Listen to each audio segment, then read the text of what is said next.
behalf of WNEW and the Don and Mike Show, our thoughts and prayers go out to all the victims and their families for today's tragedies across the country in the terrorist attack on the United States. Our special thoughts and thanks go to the police and firefighters who lost their lives today attempting to save other lives in the collapse of the World Trade Centers in New York. Again, airliners crashed into the World Trade Center towers today, as well as at the Pentagon. Many hundreds, probably thousands of lives lost, in tremendous amounts of damage and loss and devastation. We want to give some phone numbers because help is needed, and you can help. St. Vincent's Hospital and other hospitals still looking for burn specialists and plastic surgeons. We'll be giving you a telephone number for that. We also have numbers for blood donations. In the New York area, an 800 number to find out how and where you can give. O and O negative, by the way, are most needed. That telephone number is 1-800-933-2566. That's 1-800-933-2566. To bring you up to date on transportation, it is safe to say that most of the ways out of New York City are now open. More and more. If yours isn't, it will be soon. Only the routes into New York City are closed. But for the first time in the history of America, all aviation is shut down. All American airports, incoming and outgoing flights are shut down until further notice. Transatlantic flights due here are expected to land in Canada and are being diverted there in the meantime. And some telephone numbers now for donating blood. In addition to the 800 number that we gave you, there are other numbers as well, and they include these. The 800-933-2666, as we mentioned earlier. The American Red Cross at 877-RED-CROSS. The New York Blood Center has locations throughout the area. In the Hudson Valley and Bronx areas, 914-339-5525. In Long Island and Queens, 516-478-5012. In Manhattan itself, area code 212-468-2030.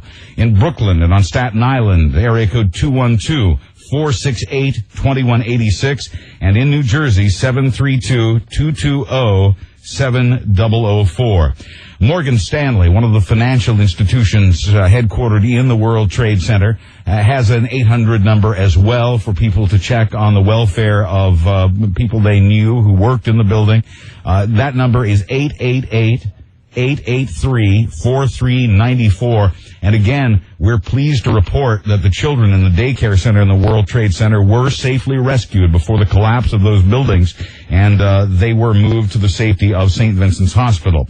And again, a number of hospitals, not just St. Vincent's, but a number of hospitals are looking for doctors who specialize in plastic surgery and treating burns. And the number to find out how and where you can help if you are such a medical professional, that number is 212-752-4805. Again, that's 212-752-4805. The world has reacted with a great shock. Leaders from other countries, France, Germany, Great Britain, and the European Union, as well as NATO, have all expressed their incredible shock, the same shock that we're all feeling after what's happened today.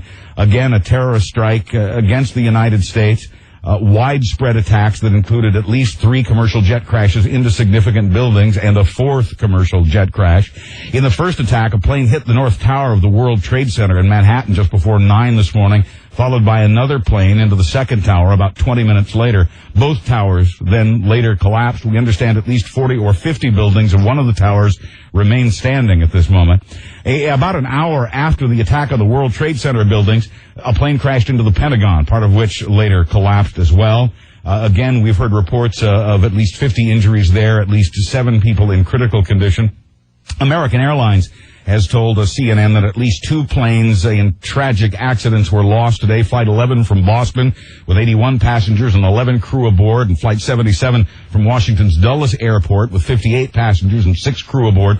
Both planes were on their way, or supposed to have been on their way, to Los Angeles. United Airlines Flight 93, headed from Newark, New Jersey to San Francisco, crashed near Somerset, Pennsylvania today.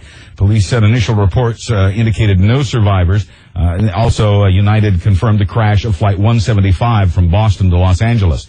The Pentagon, the White House, the State Department, the Justice Department, the Capitol, the CIA, and all government official buildings in Washington have been evacuated, as well as the buildings along Embassy Row.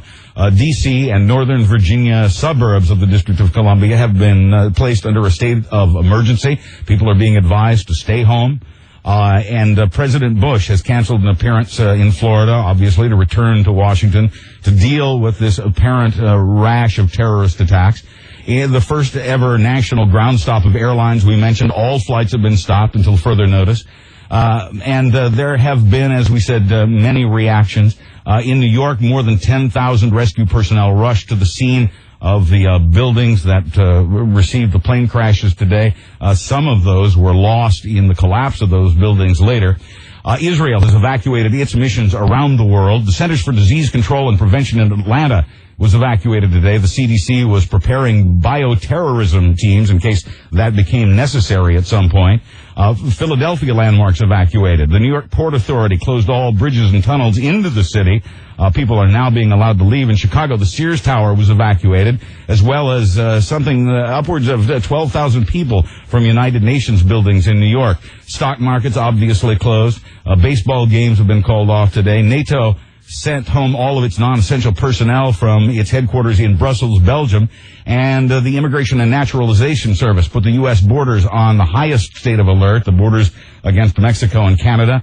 All airports are closed. Disney World is closed, as we mentioned.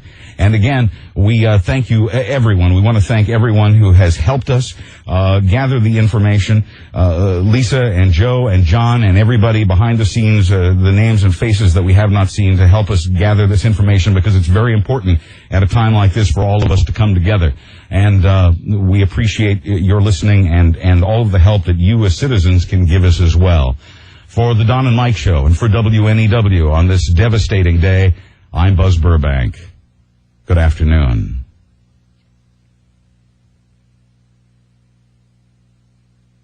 A national emergency medical system is in operation now, set up to respond to terror attacks. As many as 7,000 medical personnel in 80 teams can be dispatched. Teams set up and are. Each team consists of doctors, nurses, pharmacists, and others, and they're all volunteers. Again, there is a state of emergency in Washington. You cannot get into the District of Columbia. You're listening to WNEW in New York. The Opie and Anthony Show is next on WNEW. That is 1010 Wins reporter Doug O'Brien. In just a couple minutes, we'll have a further update on travel right around New York, because some roads are actually closed. A lot of trains are not running. Buses are not running in some cases. But Matt Ward will have that for us in just a couple of minutes. 1010 Wins reporter Juliet Pop is with us. Juliet? Yes, Ralph. In fact, I'm here with a couple of gentlemen who just came from downtown, where they say flames are still burning in what remains of the towers. And you were telling me, how much is left of that building? About 25 floors left of the building. What else did you say? Just a lot of firemen, a lot of dead bodies. Opie, Anthony, 102.7.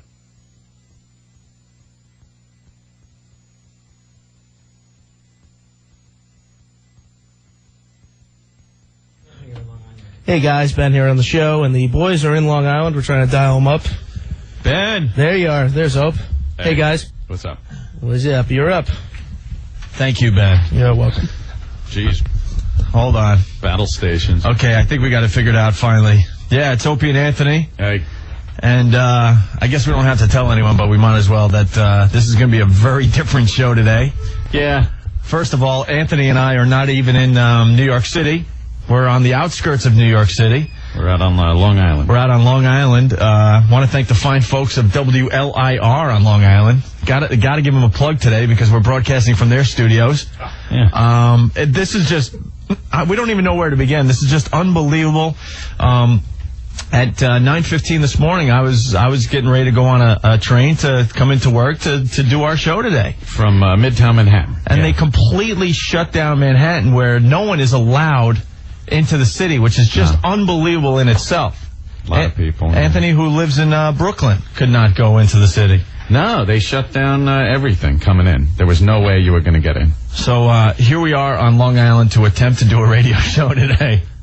I don't know why. I was like, and I'm never getting home, by the way. I just want to let everybody know. Well, you could crash at my place. Because as I was driving in, I'm on the Belt Parkway, driving away from Manhattan, clear as a bell.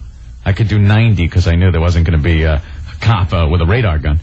So I got here really quick. But on the other side of the road, heading toward the city, and heading toward where I live, just a mess. Yeah, they completely shut down the Long Island Expressway.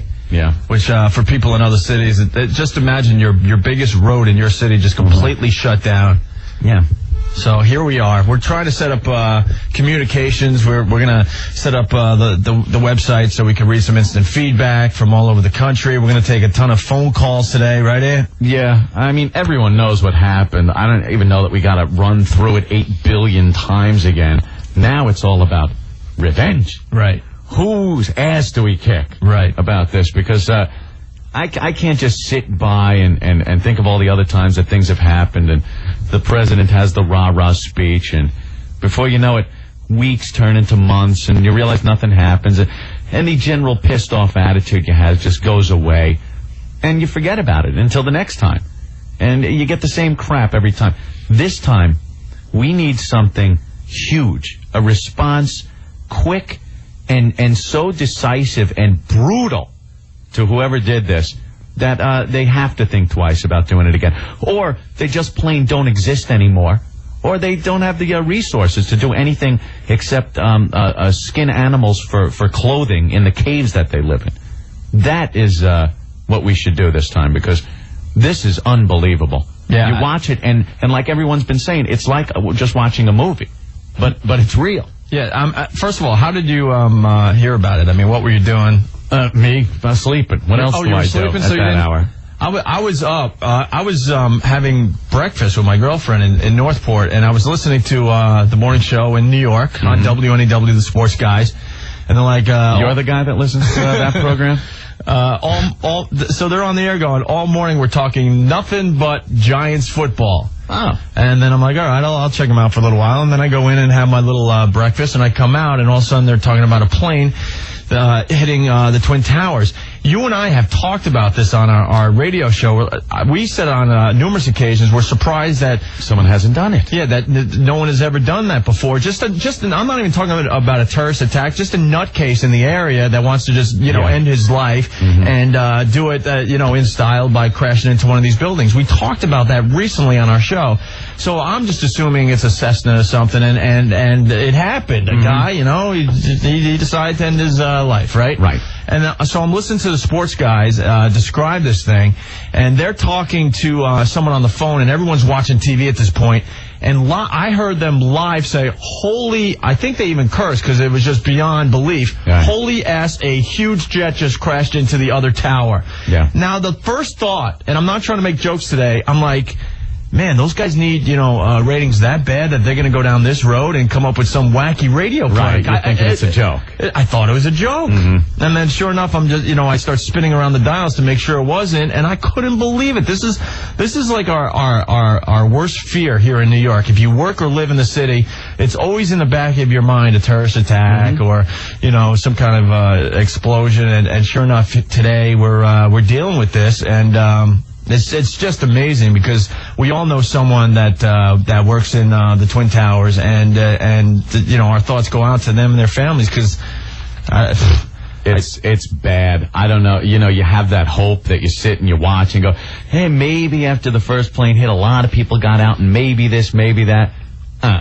It just looks bad. It's too big to not have killed a lot of people. Yeah, because it's awful. What were they saying? Like 50,000 people work in the towers? They work in there on any given day. It's a lot of people. And after the first plane hit, if the elevators weren't, even if the elevators were working, just a panic on every floor, people trying to get onto the elevators to get out of the building. So then you got to think, all right, people are going down in the stairwells. There's no way they all got out. Well, obviously not all got out, but not a lot of people got out in time. What was it? 18 minutes between the two planes hitting? Yeah. So you got to figure, how people move. they're pains in the asses when you're trying to get through people. And even in a panic situation like that, it would be worse. So 18 minutes to evacuate 50,000 people in a building? Please. Right. It just doesn't happen, unfortunately, because it looks like it's going to be really bad. And then I'm watching the TV, and they're talking to a reporter in the area, and all of a sudden I'm watching. I'm like, is the whole building coming down in front of my eyes? Yeah. You know, and then the reporter had no clue because she doesn't have a monitor, and they jumped in and like, wow. I know. Who expected that? Well, I woke up, Rick called me up and said, oh, you better leave early to get in to Manhattan because there's trouble there downtown. Little understatement of the century. Right. And I was thinking of coming in, and I turn on the TV. Yeah. And there it is. You drive right by that building every day. Every day, I drive right down the West Side Highway coming into work because I'm in Brooklyn. And, drive right past the front of it. I look at it every day because it's amazing to look at, or it was anyway. Huge. And I drive past it every day, yeah. And I can only imagine the damage to the surrounding area, just having that much stuff come down on top of everything.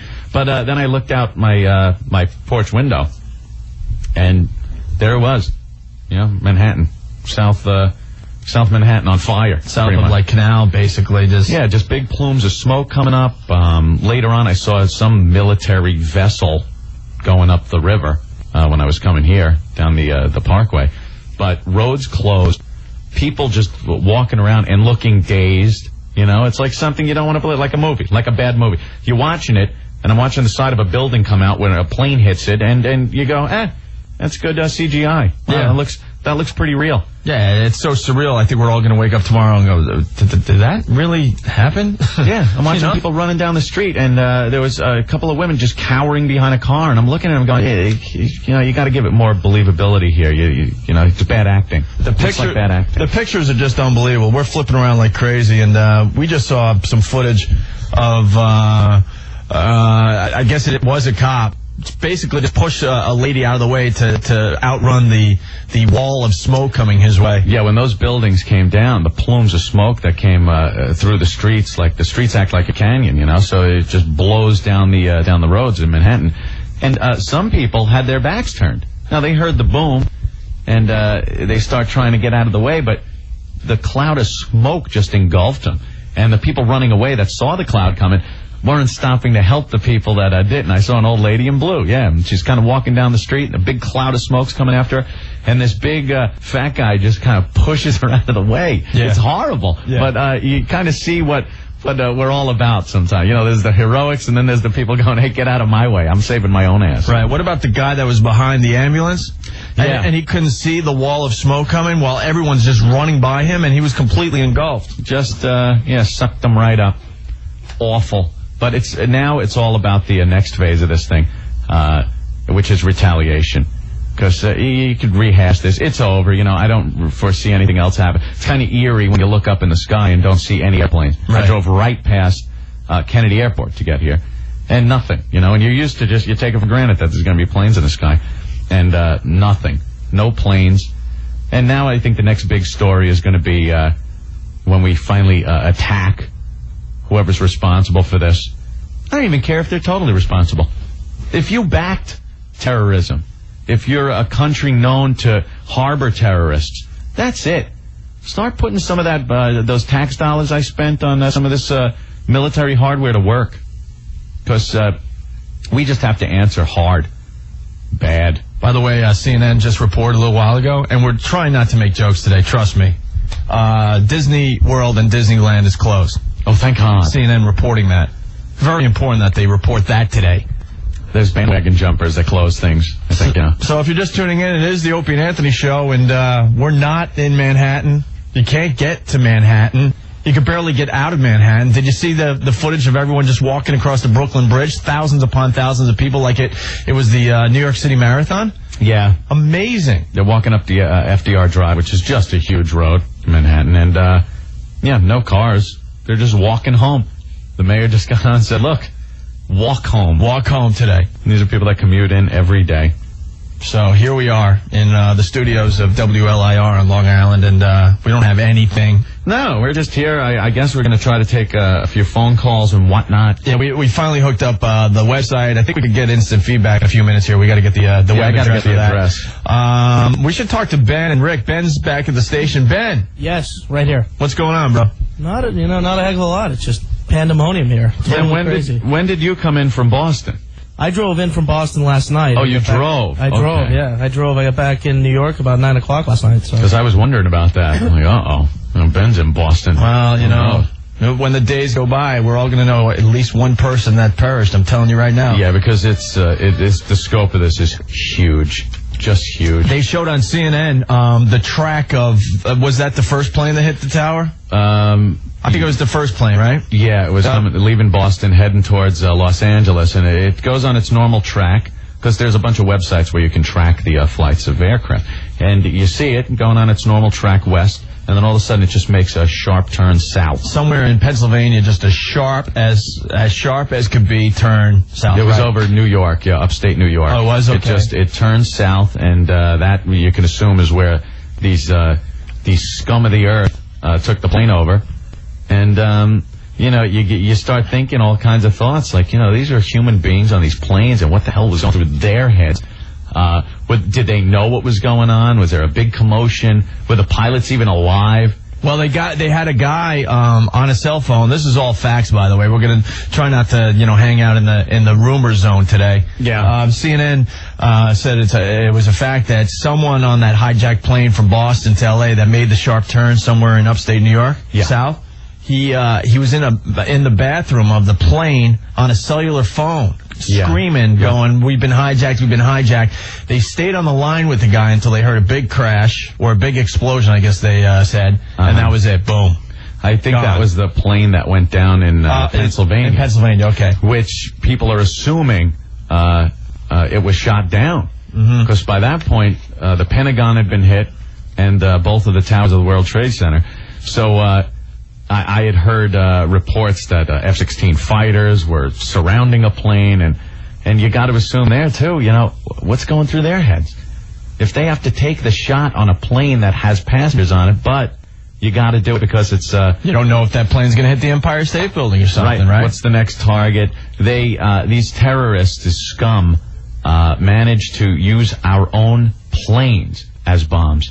Amazing. So you sit there and think about all the debate that's gone on about these missile defense systems and whatnot. That, hey, they knocked the nuclear missiles out of the sky. This is great. We're safe. These guys used our own planes, which opens up a whole nother can of worms about the lameness of airport security. You like to feel great when they ask you that question. Did you pack your own bags? Did you leave your bags with anyone you don't know? What's the guy going to say? Oh, you got me. Okay, I did. Yeah, I'm a terrorist. Yeah, because these hijackers had to get weapons on the plane. You're not gonna hijack a plane with a butter knife, right? You have to assume that there was some kind of weapon there to intimidate the pilot into giving up his seat. They don't normally do that. And you could also assume that the pilots didn't fly these planes into these buildings, that they were incapacitated, and the terrorists flew these things into these buildings. So it opens up a whole can of worms with airport security and what the future's going to hold now for people that want to travel. I mean, it's really going to get tight. But, looking in the past, it'll get like that for a while. Uh-oh. What are they showing on now? This is new footage on CNN. A side view of the airplane? Is that what I'm saying? It's just unbelievable to imagine that, tomorrow when we wake up, and you see the skyline of New York, and we've all seen it a million times, you're not going to see the Twin Towers there. That's just... Yeah, the Twin Towers are just... it's a landmark. They picked two landmarks that are just huge. One known for the military, the Pentagon. I mean, when you think Pentagon, you think the military. And a civilian target, it's New York City. It's the World Trade Center. This is... thousands of 50,000 people, up to 50,000 people work there. And that's a huge image of this New York City skyline. And they picked two, and they nailed us. And watching reports on CNN and whatnot of some of these people in these Mideast countries celebrating. And Palestine, right? Yeah, in Afghanistan. And, they were handing out candy Palestinians in the streets? And they're handing out candy, they're celebrating, they're waving flags, they're smiling and laughing at total destruction. Obviously, this is an act of war. Worse than Pearl Harbor. Yeah. This is worse than Pearl Harbor. You know, we had a couple of thousand people die in the Pearl Harbor attack. And that was, military targets. And it was during a very unstable time.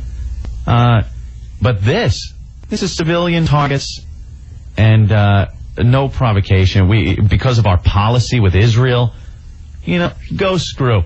I cannot wait. I beg the president of this country to just wreak havoc on every country that's ever sponsored terrorism, that ever harbored a terrorist, to just not hold back.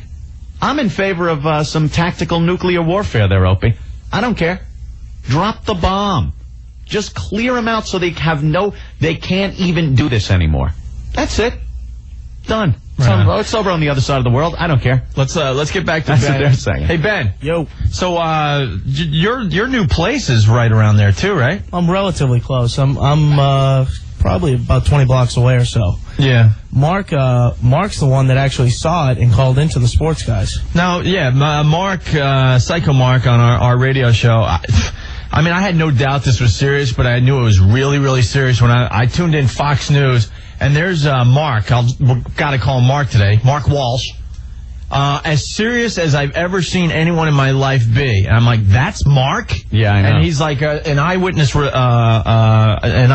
this whole thing. Because what? His building is pretty much right there? He's really close. I mean, the great thing about Mark's apartment was you could look out and the World Trade Center is right there. It was the most amazing view. And he woke up this morning and in his room, you look out and he saw this thing happening and called in and, knowing him, they thought he was joking around. And Wait, take us back. So was he getting ready for work or what? He was getting ready to go to work. And he actually saw the first plane hit? I guess he heard the crash and looked out and saw this whole thing unravel right in front of him. Right. Because like I said, he lives within a few blocks of where the Trade Center is. And he's just got a great view of the Trade Center, obviously. Yeah. Okay. And so he calls up the sports guys in New York. He calls up the sports guys, and at this point, it hadn't broken on the news. I mean, this is right when it happened. And Chris Oliveira, one of the producers, is like, Mark, come on, this, it's not a funny joke. They thought he was joking around. And sure enough, it wasn't. And that was Mark calling in. Did he see the second plane, the 767? I think Mark saw all of it. Wow. And we talked to his boss at Fox, and he's down there. You can't get in contact with him because of his cell phone down there, but he's been down there, as you said, like reporting for Fox all day because you can only get so many people down there. Right. So that's what happened with him. Yeah, being from New York and living here, and like I said, I'm from Brooklyn, and I got a view from where I live of southern Manhattan. And when I was driving in here, and I'm driving up the Belt, to look over at the familiar skyline of Manhattan, the Empire State Building, and the Twin Towers, and to just see smoke coming up from where the Twin Towers used to be you can't even. It's not like it's like it's not real. No, what it is. No, and being from Long Island, I'll give you another view. I mean, I'm way out on the island. Okay, I'm a good 30 miles from Manhattan. Yeah, I got on the LIE shortly because it was mostly closed, and you could see the smoke 30 miles away where I was. Just a huge cloud. It's like one of those bad movies. And the roads being closed, that's another amazing thing, with no one being allowed to go west off of Long Island, or to go south if you're in Westchester. They've closed these roads, and you see they've used everything, because a lot of the police vehicles are being used in New York. So there's huge garbage trucks and dump trucks and flares blocking the parkways and highways going towards Manhattan. And there was like a scene out of Stephen King's The Stand or something. You look and it doesn't seem real until till it sinks in. It's really not sinking in yet at all. It's just beyond amazing. Ben, are the phones ringing like crazy or what? Yeah, we got some calls coming in. We have Keith the cop is on the line. I don't know if you guys want to talk to him. Yeah. You want to go to him? Yeah, was he down there? Yeah, he's there. You want to go to him? Oh, definitely. All right, here we go. Keith.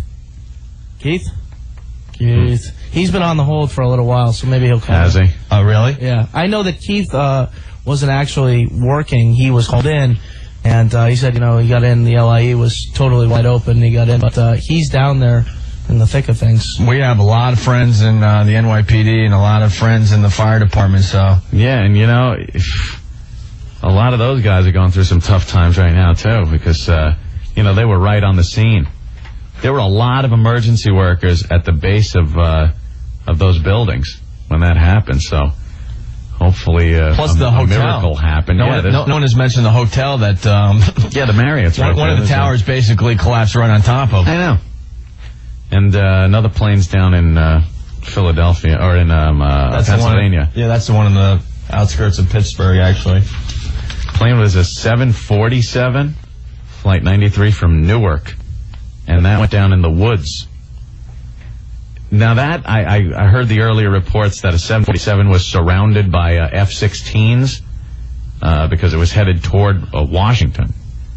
So I wonder what the story is with that. We were listening to or watching CNN, and I think a lot of info is going to come from the black boxes and the recordings from the various towers that these planes had to go past. But, do it tomorrow, Bush. Yeah. Do it tomorrow. Don't wait. Bomb something. So frustrating when stuff like this happens. I think his pop would have bombed something by now. I think Louis Block is going to call the show, Anthony, as well. Hey, Ben, you want to throw a couple phone calls on? Yeah, well, where do you want to go, Rick? What should we go with? Why don't we go to Bluto on line 2? Hey, Bluto on line 2. Some of the guys in New York are thinking here. Hey, Bluto. Uh-oh. Bluto. What a disaster. Hey, Bluto, what's up? You should just kill anybody whose name you can't pronounce who has a beard longer than 2 inches. Just pick a country. I don't care. Kill somebody. See, this is the frustration that we're feeling, man. Oh, my God, I wanted to throw up when I saw it this morning.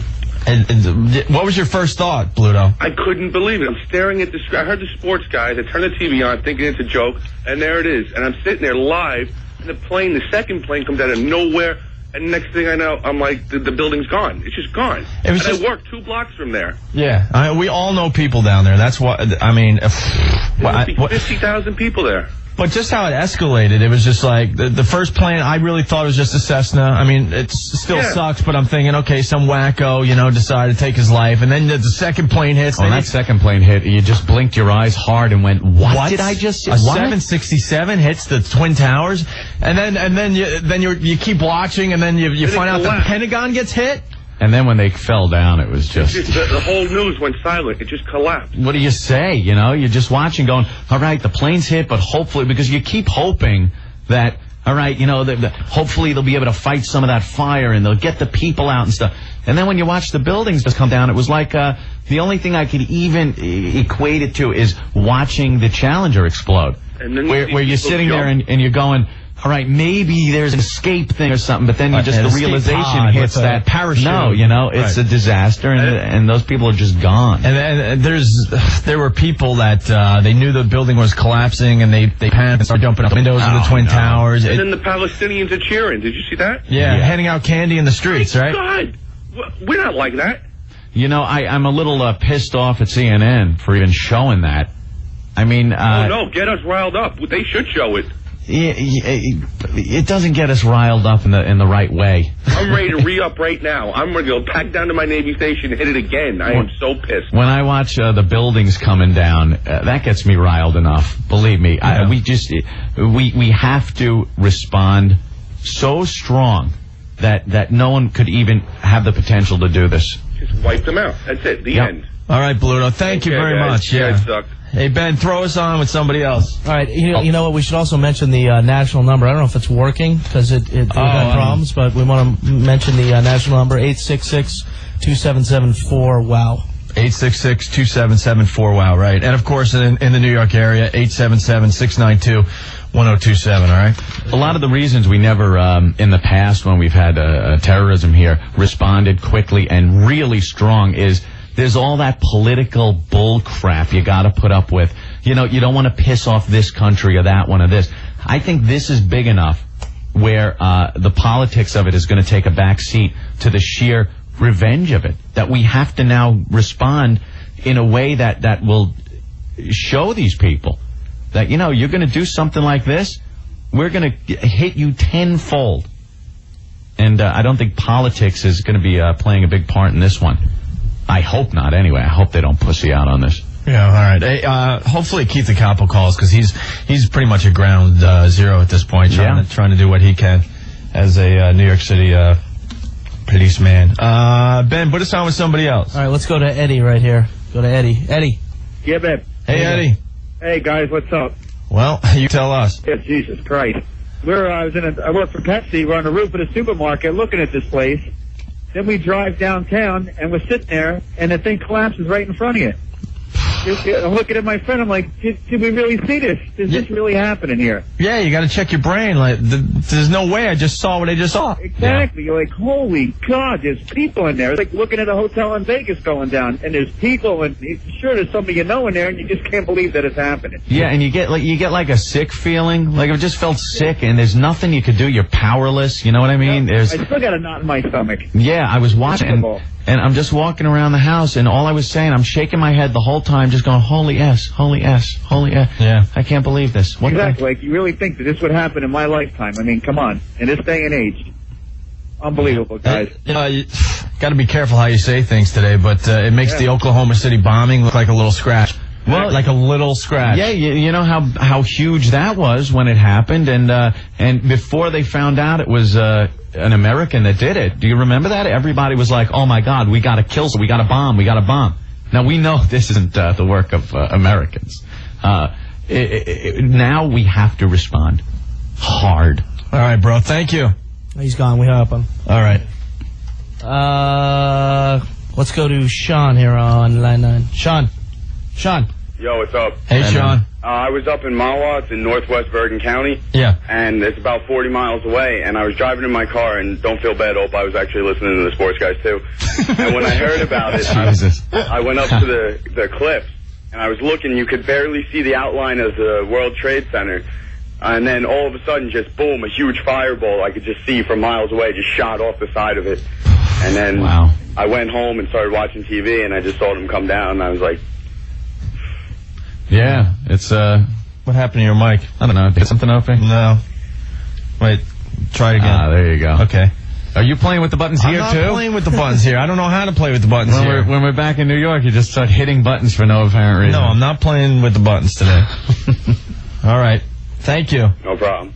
Hey, Ben, is there any way to take a break so we can regroup and get the website hooked up and all that? I know we're not really playing commercials or anything, but... We could feed in Wins, 1010 Wins, our sister station, our news station in New York. And go there for a couple minutes. Yeah, we could. Let's do that for just a couple minutes so we can regroup, okay? Hey. But it's, I should tell people, it's Opie and Anthony. We're not in Manhattan because they've shut down the city. No one is allowed in Manhattan. If you weren't there before 9 o'clock this morning, we've all been... sent home, basically. So we're in the studios of WLIR in Garden City. Want to thank them for helping us out, because they really didn't have to let us broadcast from their studios today. Yeah, cool. Thank you guys, we appreciate it. Why don't you throw in that feed, and we'll be back in a few minutes. All right. All right. Hey guys, real quick. If you want to throw out the local New York number for the national, because the national just doesn't seem to work. Okay. Anybody listening to us, in the other cities, 212-757-1027. Okay, cool. They can try and reach us that way too. Right on, man. All right, we'll be back in a few. 6106, as well as Meadowlands Hospital in Secaucus, that number 201-392-3269. And as Dr. Jaggi mentioned, this is going to be a long day and a long night. They expect many more people to be brought to this facility. So we'll be getting back to you, needless to say. Sandy Klein reporting live at the Jersey City Medical Center. All right, Sandy Klein, let's pick up where you just mentioned about blood donations. Larry Cantor's been following that for us here, too, the overall situation. Larry? Yeah, we have a number that anyone can call to find out where you can donate blood, the spot that's closest to you. And the number is 800-933-2566. That number is set up by the New York Health and Hospital Service, 800-933-2566. You can also go to the New York Blood Center on 67th Street between 1st and 2nd Avenues, and the Red Cross offices all around the city, 150 Amsterdam Avenue, 66th Street, 120 Lawrence Street in Brooklyn, 1625 Forest Avenue on Staten Island. There are 4 locations on Long Island, That's 2500 Marcus Avenue and Lake Success, 3125 Veterans Highway in Bohemia, 333 Merrick Road in Rockville Center, Route 10 North in Huntington, Westchester at 525 Executive Boulevard in Elmsford, in New Jersey, 167 U Street in New Brunswick, and for that matter, a hospital in your neighborhood may be collecting blood. You can just walk right in. Ralph? All right, that is 1010 Wins reporter Larry Cantor with a blood situation for us. We'll have a look at traffic in just a moment, too. And also, we do expect a Pentagon briefing at any moment, so we'll go to that, too. Mel Giannino is with us. He was on the 66th floor of Tower Number 1 when the plane crashed into the building today. Mel, tell me what it was like. Well, it wasn't pleasant. I was in my office. I had just gotten there about 20 minutes earlier, and sitting at the desk, and all of a sudden I heard a large boom, a large explosion, and looked out my window and just saw flames and debris and papers cascading outside it. It must have been a heck of a jolt. No, it was. It felt like the building was tipping. It leaned forward and back and rocked a few times before it finally settled again. And what did you do? Well, after that, the floor was relatively empty, the 66th floor, and after that happened, we just went to the staircases and made our way downstairs. And you were there in 1993 during the other explosion. Yes, I was. The same floor, or? No, it's 64th floor. Is this enough? I think so. Yeah, of course, obviously the towers are gone, so we know that too. Yeah, so. yeah. Well, so you made it out, and was there smoke in it as you're going down in the building? Yes, there was. Not as much as during the explosion the first time in '93, but there was an acrid smell, and but it was a fairly orderly progression down the stairs, and everybody made it out pretty well. It was actually, the evacuation was a lot quicker than the last time on the bombing. Do you know what floors were actually hit? How far above you? Was it like 20 floors above you, maybe, roughly, the main impact? I'm not sure. I'm hearing it was the 82nd floor. Originally, we thought it was on the 73rd floor, but listening to the radio, I understand it was the 82nd floor. And several floors were wrecked anyway.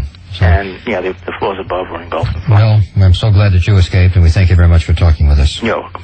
Mel Giannino, who was on the 66th floor today, and this is the second time he's been through a terrorist attack at the World Trade Center, which in effect is no longer existent.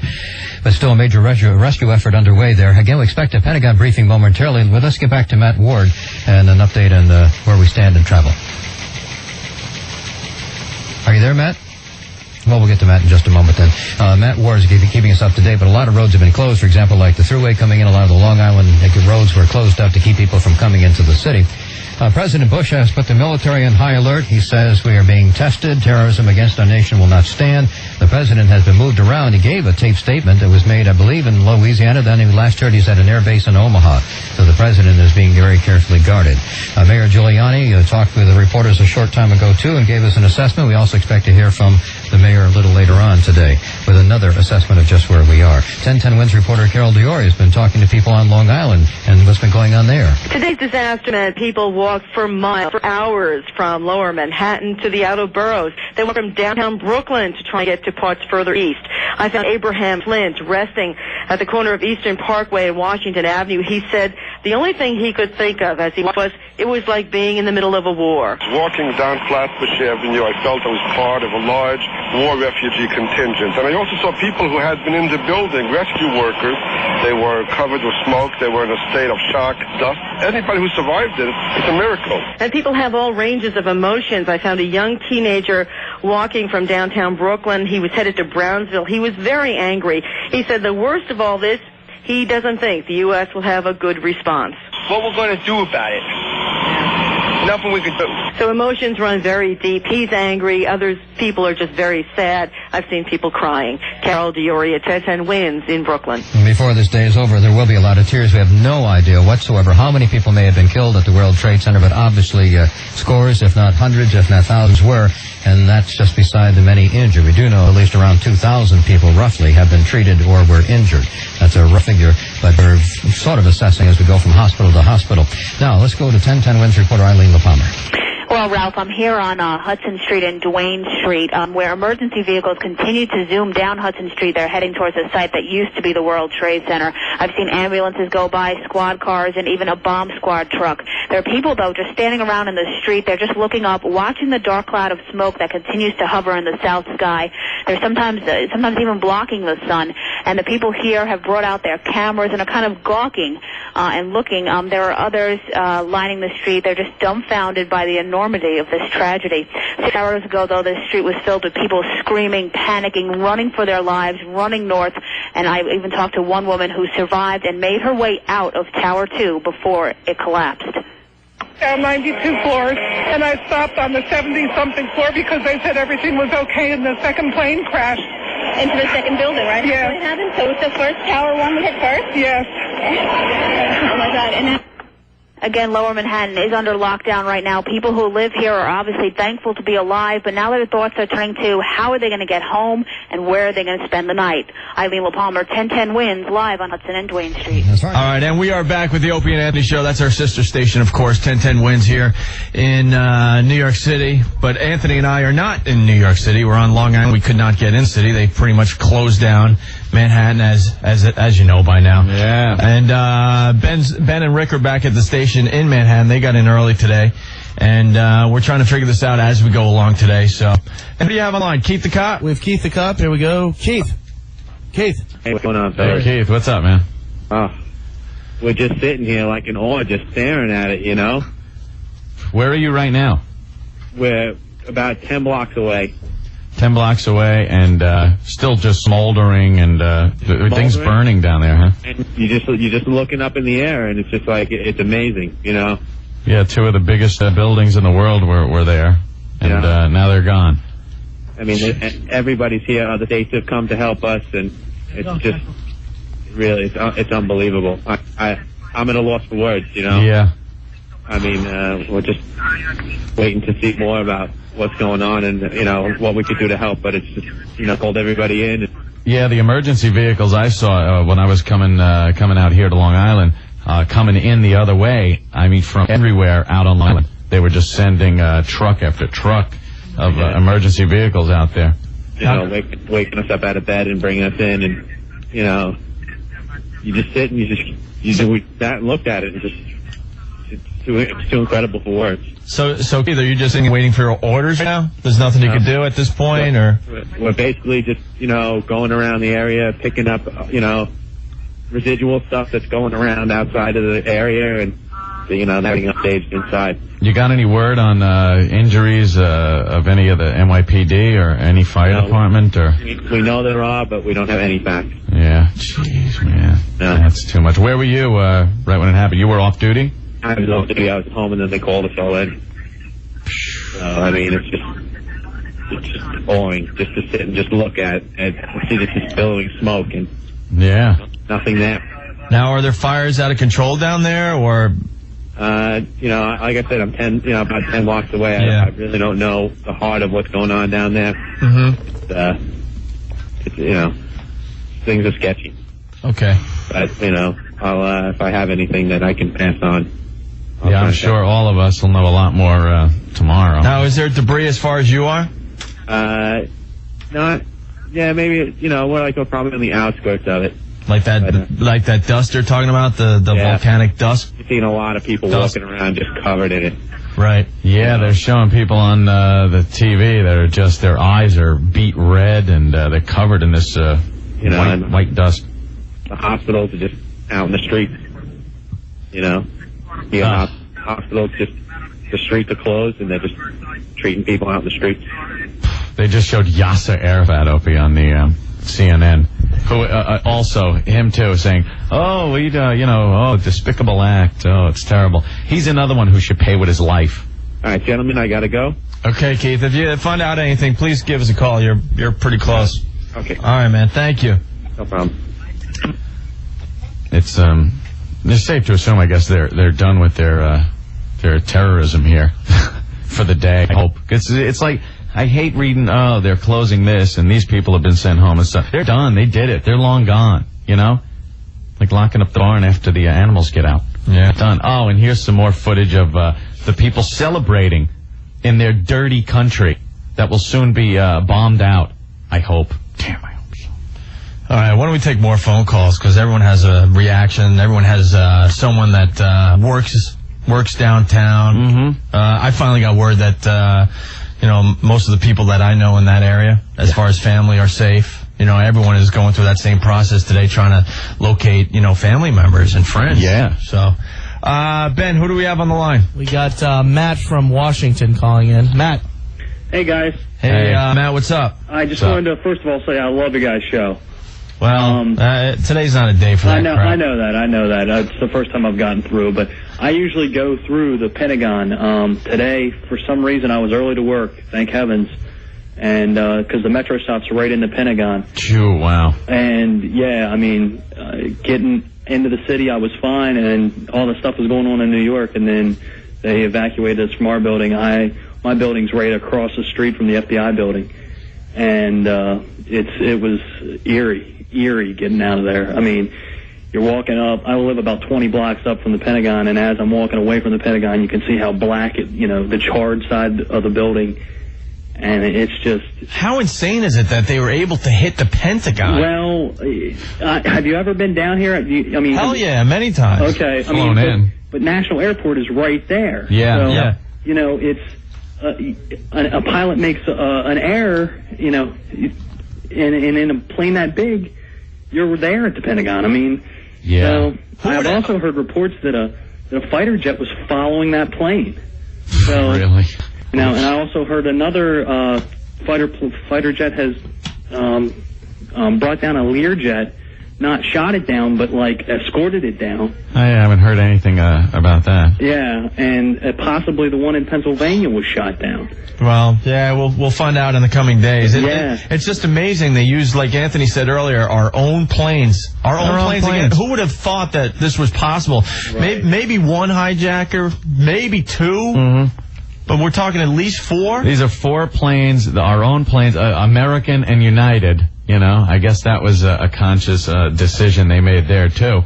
Things you take for granted. You look up, they're up in the sky all the time, these planes, hey, who cares? You don't think they're going to crash into our buildings. You think about, they're going to take a boat maybe, like they did with the coal and go into the side of one of our military vessels or something. Or maybe a Ryder truck the Ryder truck full of a fertilizer bomb or something. But, these are our own planes. And now, how long after the World Trade Center bombing in '93 did you always look at the Ryder trucks, right? Mm-hmm. You always looked and went, oh, gee, a little suspicious there, Now, you hear a plane going over and... these guys have succeeded in doing what they do. They're terrorists, and their job is to instill terror in the people. And now, the thing you've taken for granted for years, a plane flying over, is going to give you that uneasy feeling like, hey, this is exactly what those people heard before it smashed into their building. And at any given time, you see a plane in the sky if you're in Manhattan. Yeah.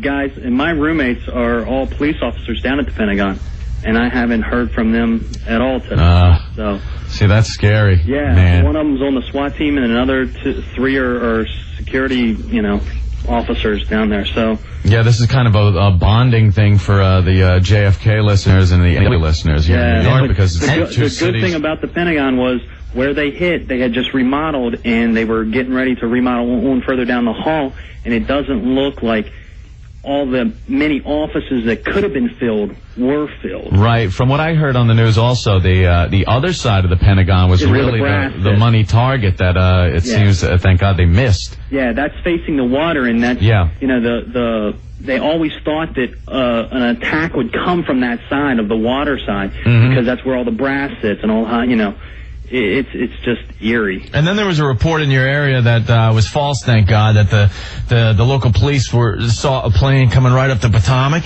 Yes. Up the Potomac. See, well, that's the everyone was just completely freaking out. Okay, where's that plane going to end up? Right. Well, the speculation, a lot of these newscasts, they want to be the first. They want to get the info out. I heard earlier that there were 8 planes unaccounted for, and apparently that wasn't true. 4 planes. 2 came from Logan Airport. Right. Yeah. Right. Well, you can only assume that their MO here was to take a plane that was going to fly from like Dulles to L.A. or from Boston to L.A., and then shortly after takeoff, hit a target because they're full of all the fuel they need to get all the way across the country. A flying bomb. Yeah, better than any bomb you could build and sneak into. And they don't have to sneak it onto anywhere. They don't have to put it in a truck. They don't have to do it's the plane itself is the bomb. They've used our own aircraft as their bombs. But Anthony, they had to have a weapon to. Right. That's what we were saying. In order to hijack the plane. Well, that's what we were talking about a little earlier. The Mickey Mouse security at these airports. That's true. It's very true. It's a pain in the ass, and it does nothing. It does nothing. You know, that stupid question they ask all of us. Right. About did you pack your own bags? Did bags leave your site? You know, I am one of the strongest advocates of rights to privacy and whatnot. I've always been. The one place I would give up some of my rights to privacy is the goddamn airport. You know why? I'm not taking weapons in, and I'm not taking drugs through, and I have no problem. I'm just trying to get from point A to point B safely. So you know something? You want to check my baggage? You want to really do an in-depth work, a job on who I am and what I'm doing there? I got no problem with that. I'm with you I there, got buddy. no problem there. But you know something? At the counter, if you packed your own bags or if they were out of your view, that's bull. It does nothing. They should nothing. scan them. I mean, I'm sure they scan do them, back in the X-ray them, back, do but they should everything. Scan them right there. Somehow these guys had to have gotten weapons on that plane to intimidate the crew into giving up their aircraft or kill them or whatever they did. I'm sure we're going to find out later on. But how did they do that? On 4 different aircraft. Right.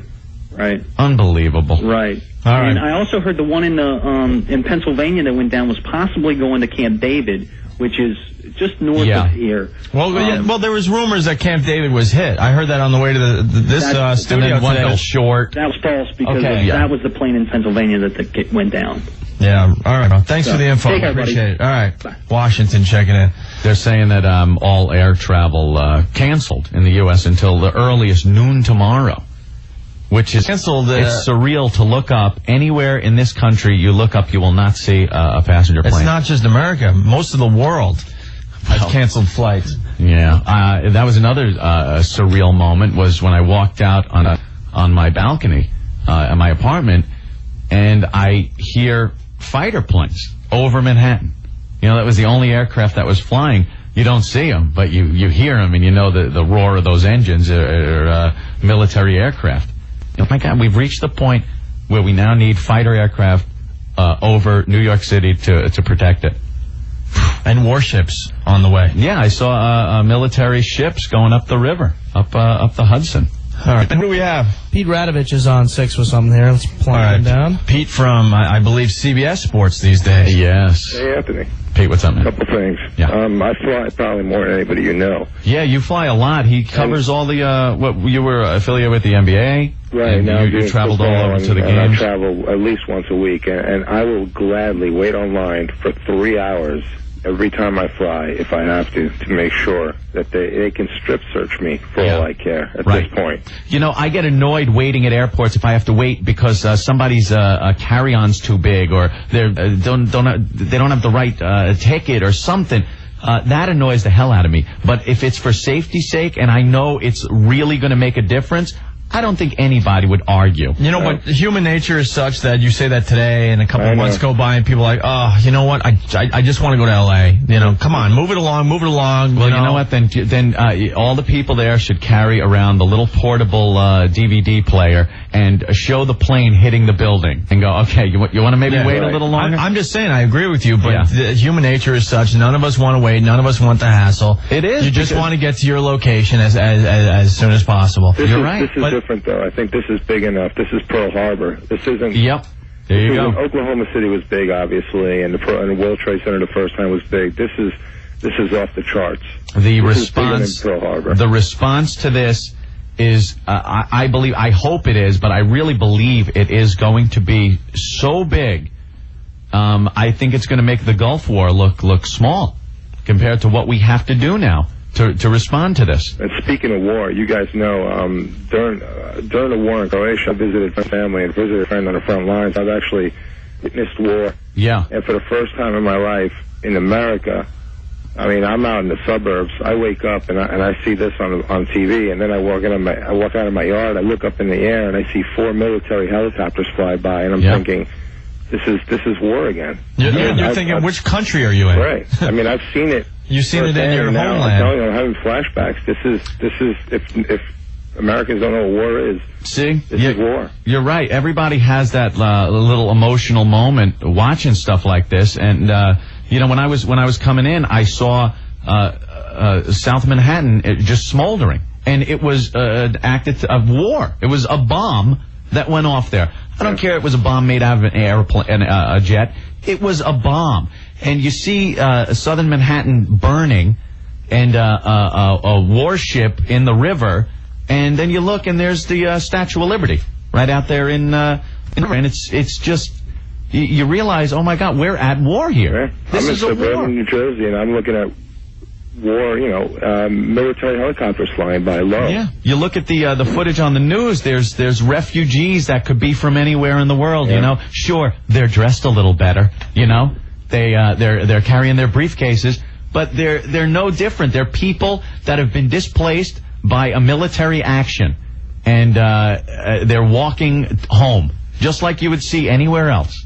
Yeah, well, guys, you're doing a nice job. I'm enjoying listening. Do continue, and I'll see you guys soon. Thanks, Pete. If you have anything else, give us a call, because we're just kind of making this up as we go along. Well, today. I'll tell you, you're going to hear hundreds of little, just personal stories. I can tell you right now. I know you guys know Jim Bell, who worked with us. Yeah. He's actually flying home from Europe this morning. Oof. And I called his wife, knowing that, and she said that he called her once he landed in Canada, so they diverted him to Canada. The idiots on the plane, the pilot actually announced to the passengers what had happened while they were over the Atlantic. Oh man! My God. Can't you just say, "Hey, I'm in the mood for some Canadian food, right? Or something." How about some Canadian bacon? Yeah. She was pissed. I mean, she was telling me. I mean, I haven't spoken to him yet. He's still on the plane in Canada. They won't even let him off the plane. But he was actually in midair over the Atlantic, and the pilot came on and announced that 2 planes had struck the World Trade Center. So, I mean, you're going to hear stories like that. There's going to be a million different little stories that are personal stories, but, I mean, it's Pete, all bad. Pete, I just flew home from Athens last week, and Aunt and I were telling the stories on the air, that helpless feeling you get just in general being over the Atlantic Ocean. And then Could you imagine? No, not at all. Could you imagine having to listen to that? No. I mean, And I was when I came in, we took our vacation at the same time last week. And you come in from Florida, and I was coming into Kennedy Airport, and you pass by Manhattan, and you always look out and just you're amazed by the view. I don't think there's many cities around the country that when you come in a jet that is so impressive as Manhattan. And to just imagine that part of that skyline was just destroyed by terrorists is amazing. I just pray that in the next few days I don't have to attend a funeral, and the same goes for everyone that's listening. I just think that the odds are against it, but we've all been personally affected by this. You'll see. People from high school, college, or anyone from the New York area. I mean, some way, unfortunately, you're going to know someone who was involved. Hopefully not to that degrray. That statement just gave me the chills, Pete. Thank you. Well, it's but you're right. You're right. I don't know. I'm telling you, morning, I'm sitting out to cry, scream, I have a headache. It's just, you know what I am? I'm so pissed off. I'm pissed off, but it's also a feeling of helplessness that, you're watching this and there was nothing you could do about it. There is nothing you can do about it. I keep going into detail, imagining what it might have been like on the planes and those bastards that were just probably smiling as they drove these planes into the sides of these buildings. It makes me sick. And again, as we watch here in the studio, one of the towers just crumble into the ground, and you sit and watch, and it pisses me off. The only thing I have is it took from the first plane's impact to when the first tower collapse was over an hour, I think. Yeah. I can only hope that anyone that was on the floors beneath.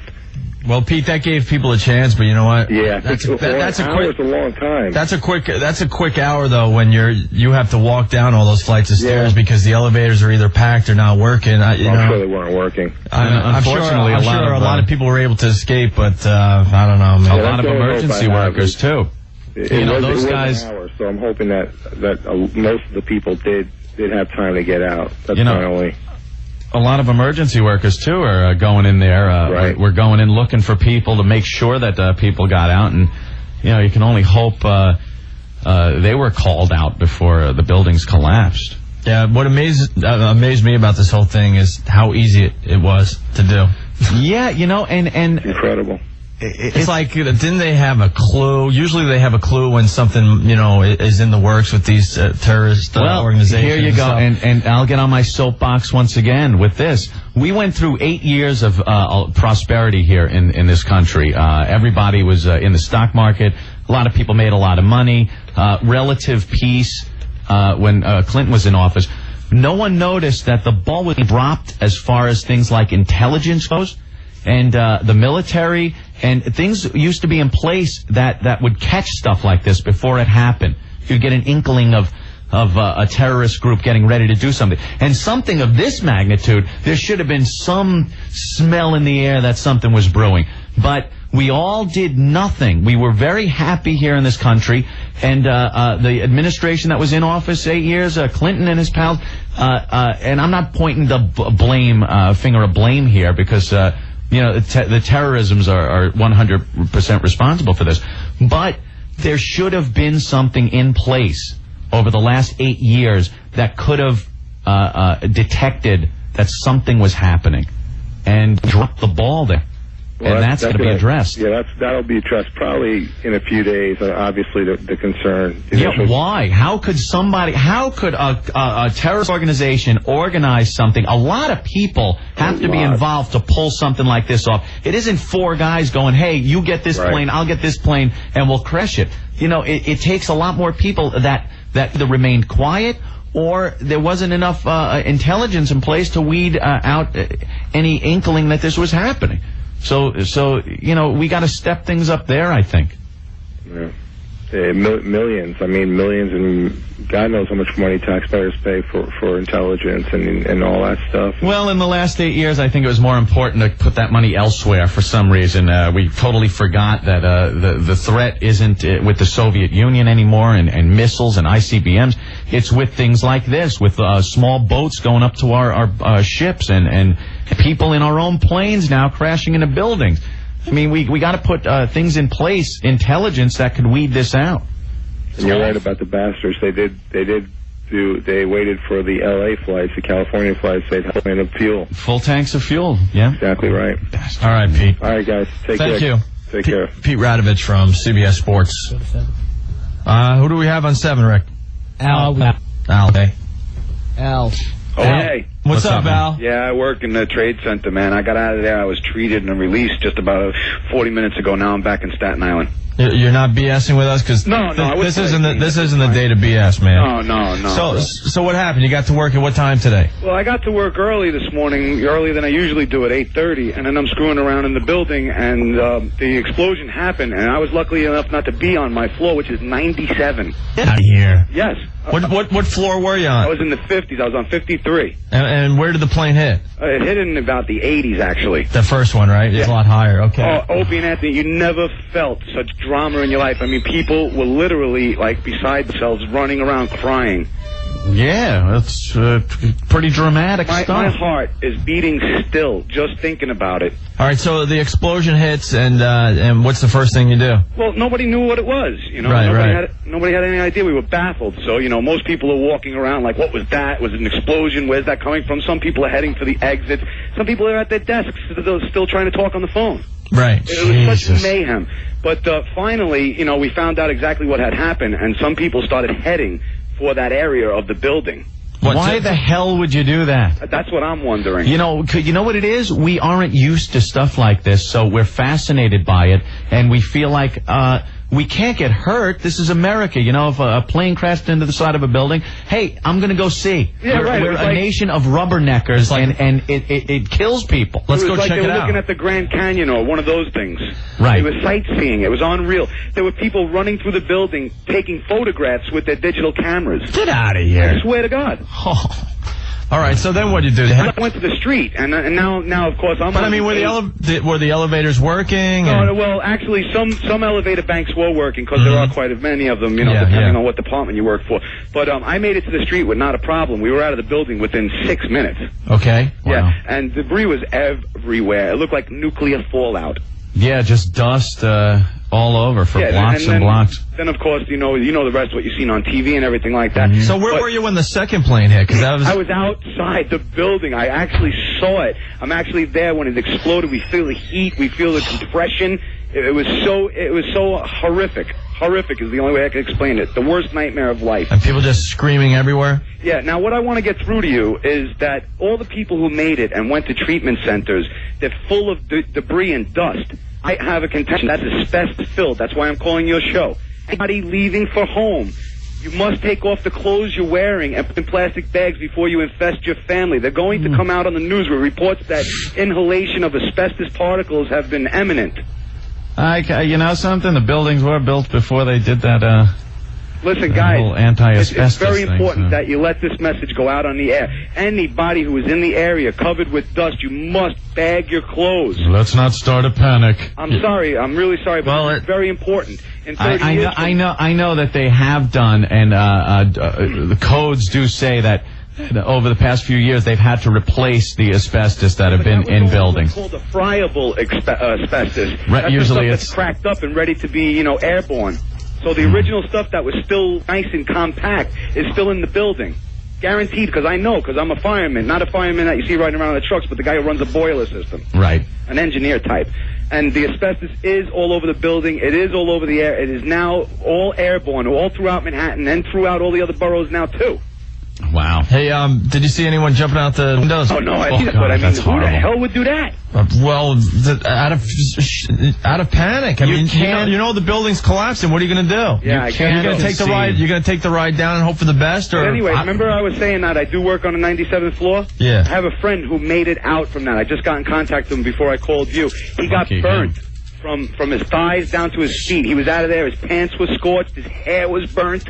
He was running through walls of flames. War injuries, that's what they are. Yeah, he literally was like a war veteran. Yeah. He has a friend who was taking digital pictures. We're going to put him up on a free internet site.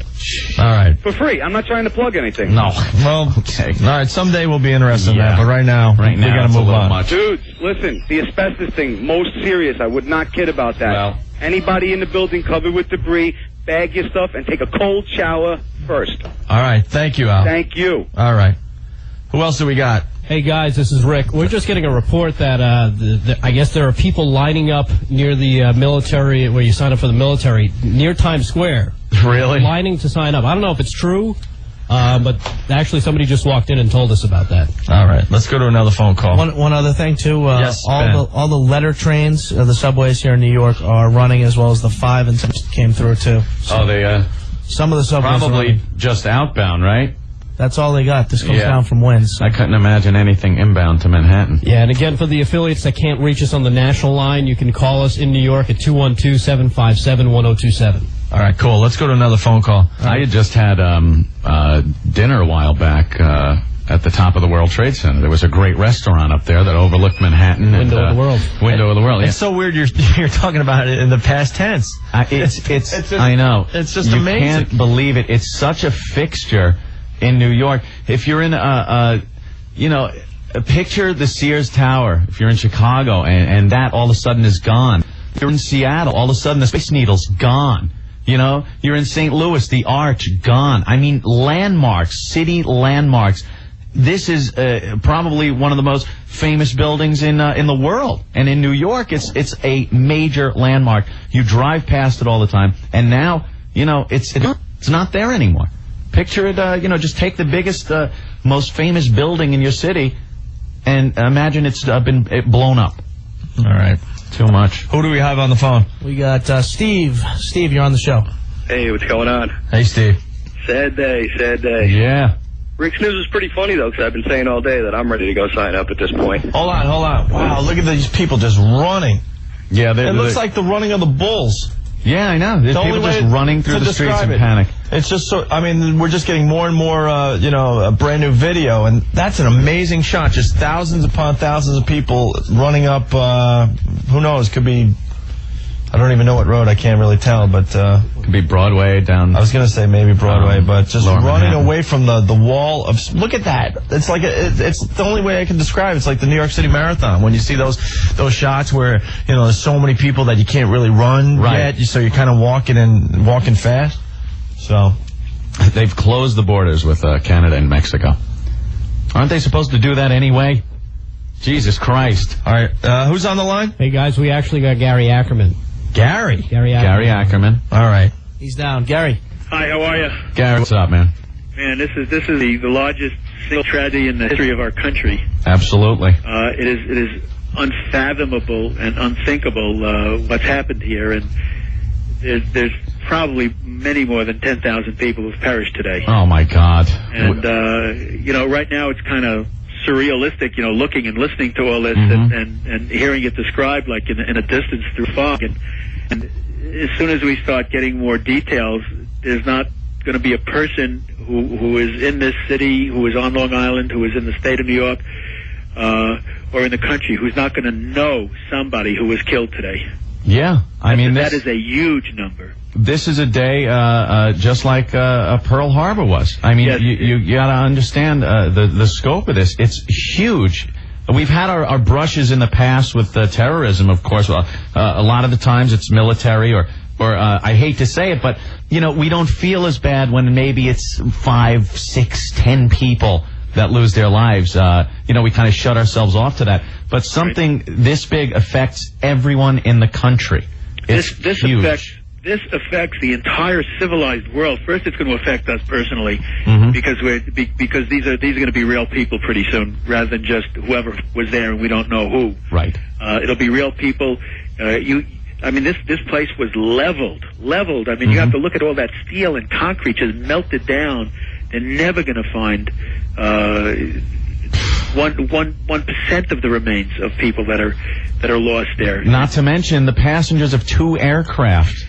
That were in this wreck. I would suspect more than 1,000 people who were just on the planes perished, and this is going to be a much larger number than that. So what do you think the response should be, Gary? Well, we have to really take stock of the situation. I think we've all pretty much come to the conclusion that this is a terrorist attack by a fundamentalist or several fundamentalist groups, probably one group. Bin Laden. Well, that's whose fingerprints seem to be I mean, on this he's right like, now. He's very well financed, and when you think of how many people had to be involved in this secret, heinous act, people to recruit, people to train, people to bring people to the airports, to drop them off, people to the number on each plane that you need to overwhelm passengers, crew, pilot. The fact that you need well-trained pilots who knew exactly where the targets were and how to get there. You need people that know how to fly jet aircraft. I mean, you can't just pull these people out of thin air. This is something we should have been able to pick up on. And I was saying that the past 8 years of prosperity have kind of undermined our intelligence. We dropped the ball. Exactly. I just got back very recently from traveling through the Middle East, and I met with the leadership of many of the countries there, especially in the Arab world. You met with Arafat. I met with Arafat, as you know, quite extensively. I met with the leadership in Syria and Saudi Arabia, the Crown Prince, and the people who run the government, the defense ministers and foreign ministers of each country. What was your vibe with those people? My vibe was that they were lying. Right. They were worried and concerned about the spillover from the Palestinian uprising within Israel and the West Bank and Gaza, etc., was going to spill over into their areas and disrupt their way of life. And that they claimed they were concerned, which of course they were, about it, the street, as they call it, in their own country, the Muslim people pushing them because they were not active enough on behalf of their Palestinian brothers and weren't doing enough, and that we should get that resolved. There are people who don't want it resolved, and these are the people who don't want it resolved, and that's really what that's been all about. How do you respond to that? Their whole power base is based upon this never being resolved. Oh, exactly. When stuff like that, that's when they're noticed. That's when they get the press, and that's when they get a little more power. They get tremendous power. They talk directly to the Almighty. They're the only ones who know truth and justice, and everybody else be damned. Right. And they can do these vile and heinous things. I mean, this isn't a military target that they picked. No. This is the classic act of terrorists to strike fear into the hearts of innocent civilian people, to stampede a population, to cause them to lose their national resolve and their will, and to back off. And this is why they hate us and they hate the Israelis as well, because we have shared values that they don't share. Right.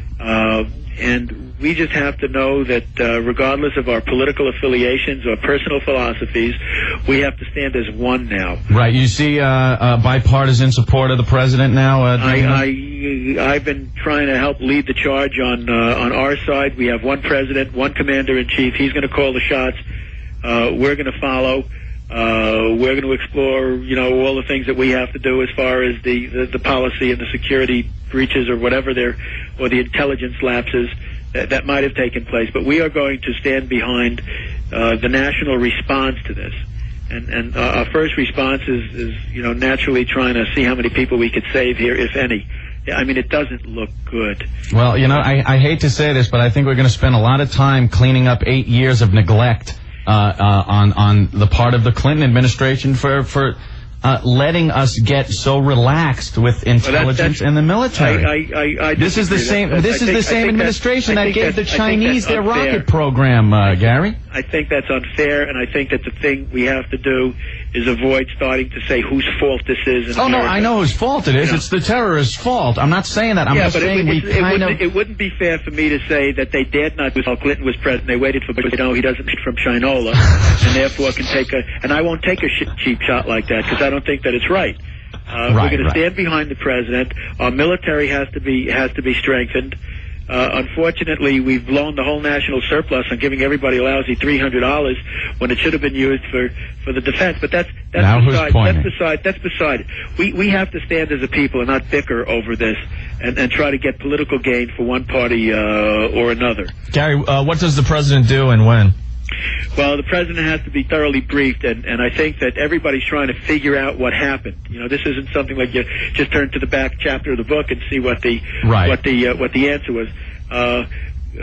We have not received full briefings yet because everything is in a state of progress and trying to figure out what happened and how it happened.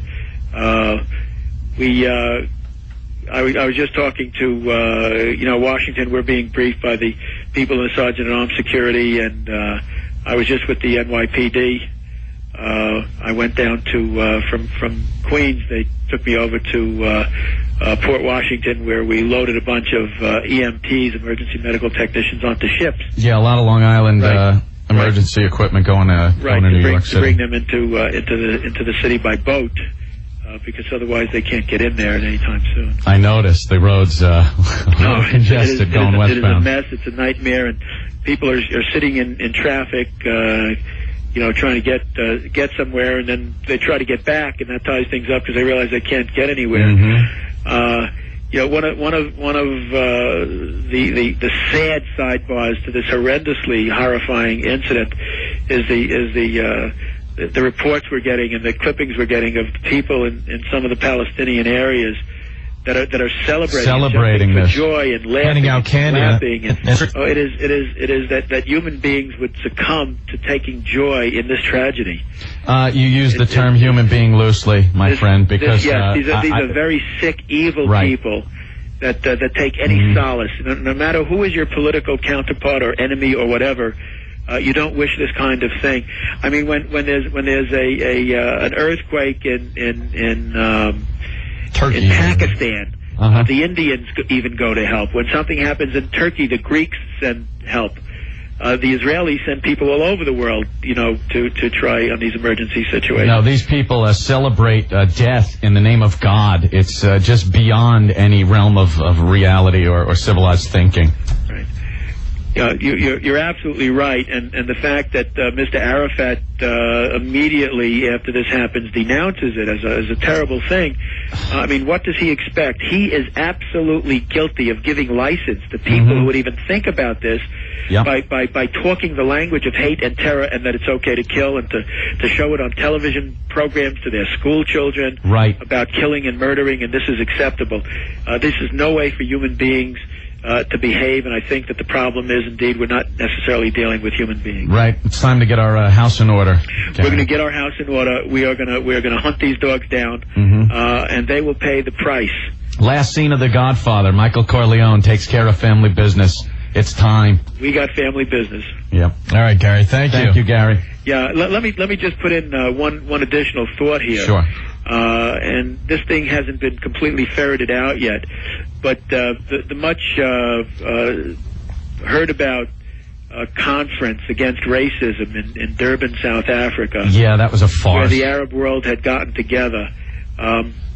They linked us together with the Israelis, of course, because we it was an American-Israeli fest. That's right, and the Americans and the Israelis walked out, and this is in part their revenge for that. And the ultimate at their anti-racism summit, they decide to pull one of the hugest racist attacks in history. Exactly right. It was a conference to promote their brand of racism and to get attention for it. And this is the fruit of their work. The free and civilized world cannot tolerate this kind of thing. This is an evil that exists, and this evil will not be allowed to stand. Thanks a lot, Gary. Keep up the good work, guys. All right, Gary Ackerman.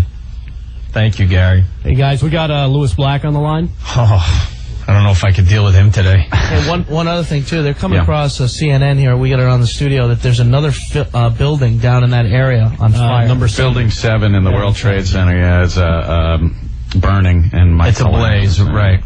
Okay. You guys too much. Let's talk to Lewis Black from The Daily Show on Comedy Central.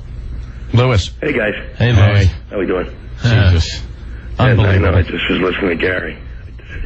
It is unbelievable. I mean, what's truly unbelievable is I wake up this morning and go into the shower. I'd finally get an apartment building that has a view. Yeah, right? Look at Lewis's luck. And it would be, great, I get to view this. Carnage. But I get up to go, I mean, this is the way things are, because you live your life. You get up, I'm going to take a shower, I'm going to go see my shrink, for obvious reasons. And walking around, and the window's wide open, and I don't notice it. You didn't even notice? I was looking at, because I'm looking at for part, I've got a window that kind of spans around, right? Yeah. So I'm looking at the water, I'm looking at the boats, walk away. And it wasn't until, I put a TV on, and I went, Jesus. And then you look out the window, and it was unbelievable.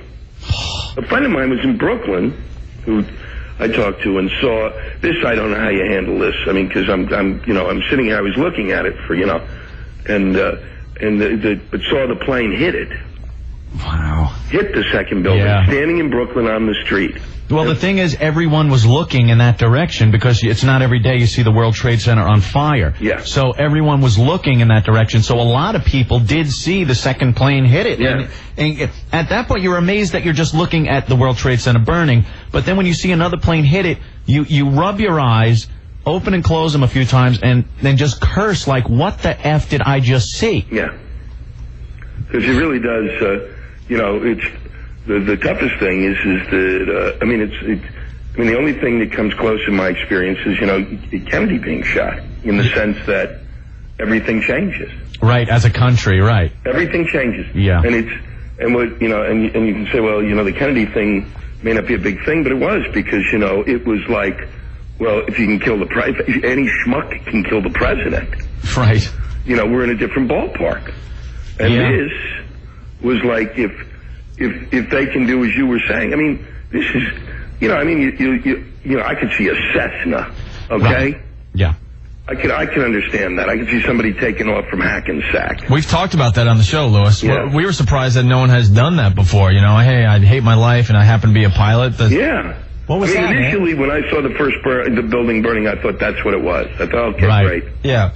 And then that's all that's left. But it was how many? It was 1, 2, 3, 4. Yes. Lewis, I'm sorry. We're just looking at ABC News. They have a new video of the World Trade Center. All that's left, the front of one of the towers, is all you can say. It's like a scene out of Planet of the Apes. Yeah. Now, the thing is, the only thing we really know about terrorism, aside from the real life experiences we've had, have always been the movies.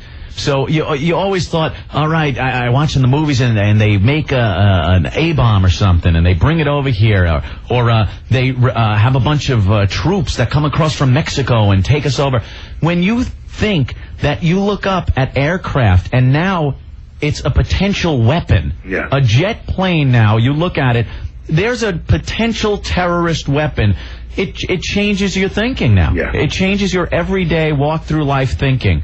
Who would have thought that this is the way it would have happened? You know, because I think that's what I meant. Yeah, by movies. You're just. But I mean, you know, when you work and live in Manhattan, it's in the back of your mind that eventually something really bad is going to happen. I mean, 8 years ago with the World Trade Center, that was pretty bad. But it's always in the back of your mind. It's going to be a little worse next time. But I don't think any of us thought it would happen in this way with our own aircraft. It's just amazing. Yeah, and it's also you know, this mentality that you learn.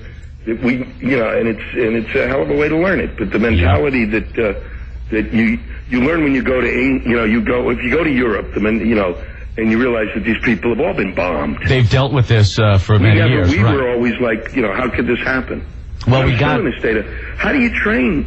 I don't have the energy to get through the day. Right, okay? And now to deal with this. How do they train 4 pilots? I mean, or however many other people. Who knows how many there were initially. Project. And that's what I'm saying. You can't just do this without a lot of people being involved. You can't just grab someone and put them behind the controls of a 767 and have the pinpoint target. This is something that went on for quite some time, and we were not aware of it. Yeah. We had no clue this was being planned. And each plane had more than one guy to take it over. It had to.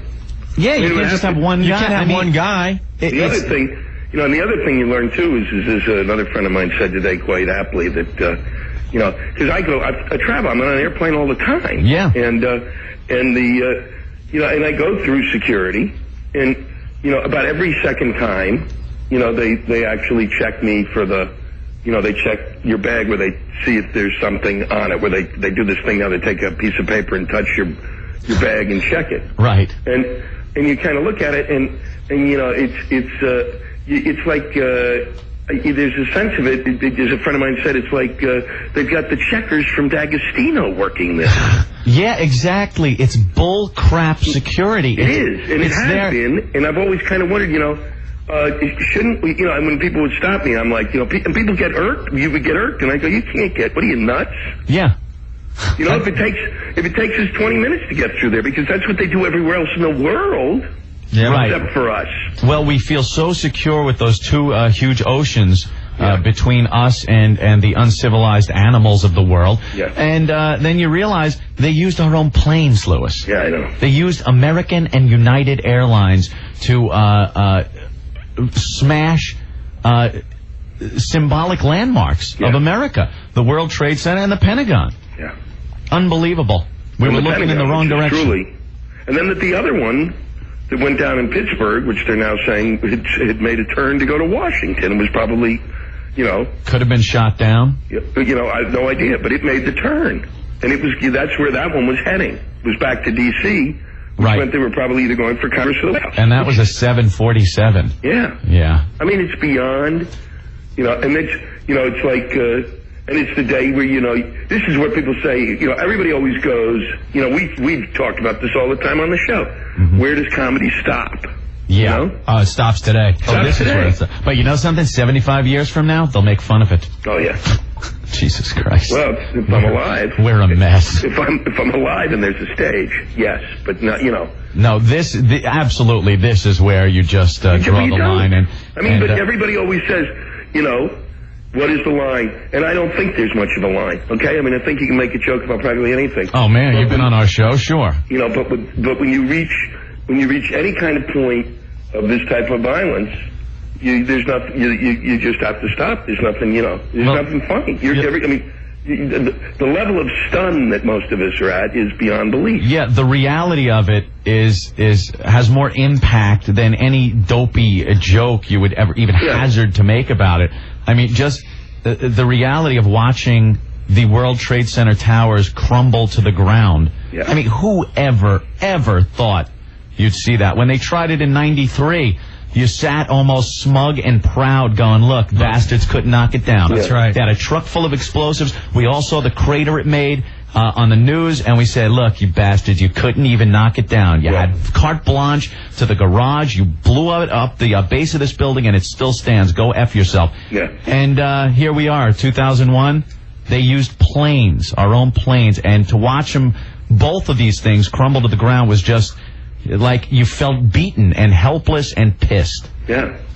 And the thing is you just, and everybody's just watching because all you want is like, how do you pull something like this off? I mean, one plane I understand. I could get that. Yeah, we said that earlier. One I get. Four, I'm beyond how. No, you need to conspire with so many people to pull this off that we should have gotten an inkling that this was going down. Yeah.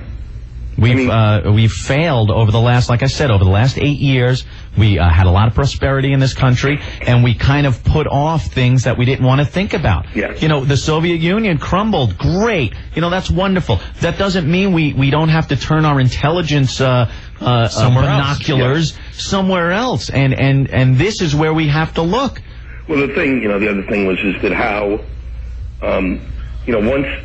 The thing that I didn't understand, and God knows, you'd think, that I'm the commie pinko of the group. The one thing that is that you've got, as my friend calls him, Omaha bin Laden, and that thing occurs at the World Trade Center, and we don't go, well, that's it. We're hunting him down. And you know what? We don't stop. Louis, we don't assassinate people. That's uncivilized. I know we don't assassinate him, but you go and get him. You go, kill that's it. Right. It's called tough.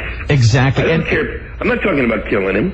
I mean, but I do say you track right to him. You go right into whatever countries, and you say, that's He's it. in Afghanistan. And you know something? Afghanistan is backing this guy and supporting him and giving him a place to live. So now Afghanistan has to suffer. Yeah. This is how we have to deal with this. I don't know how else you deal with it. I mean, you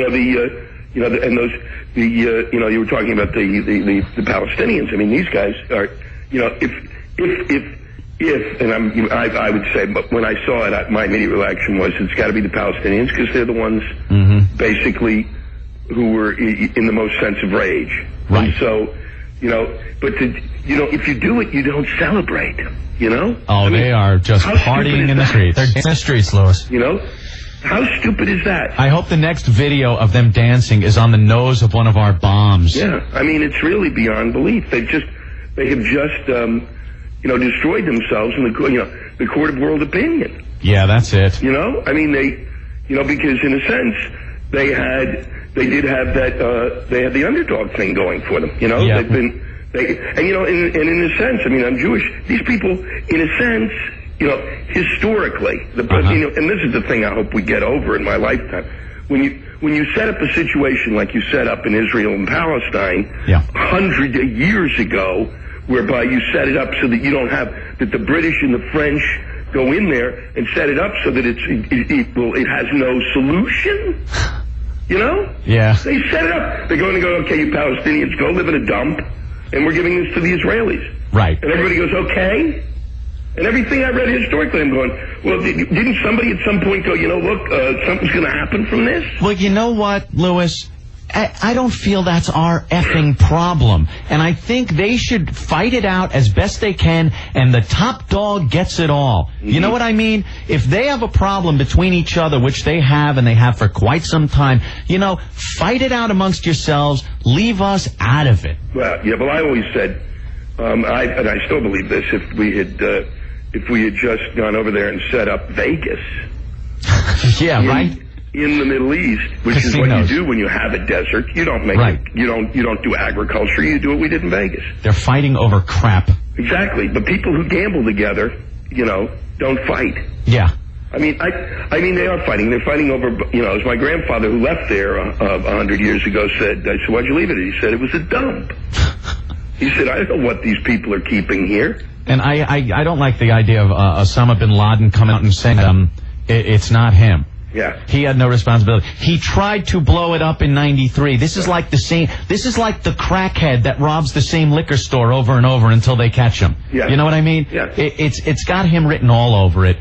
He is the premier terrorist these days, the Vogue terrorist. So he's got to have some responsibility for this. Unless it's from something, unless it's from unless we're dealing with James Bond's kind of enemy, yeah, really, some nut job we've never Dr. heard of. No or something, yeah. Yeah, he's the only one with the money. Mm-hmm. Yeah, he's got the money to finance this. And you know something? I don't even care if his involvement has just been influencing some other nut job. Take this guy out. Yeah. They've had interviews with him. They've had American journalists go in and interview this guy. Put a goddamn gun in the camera. Yeah. For the love of God. Unbelievable. All right, Louis. Well, thanks for helping us out today. Well, it's my pleasure. Please call call these guys. Well, call us back in an hour or so, all right? Huh? If you call us back. Okay, well, I'll keep my eye out.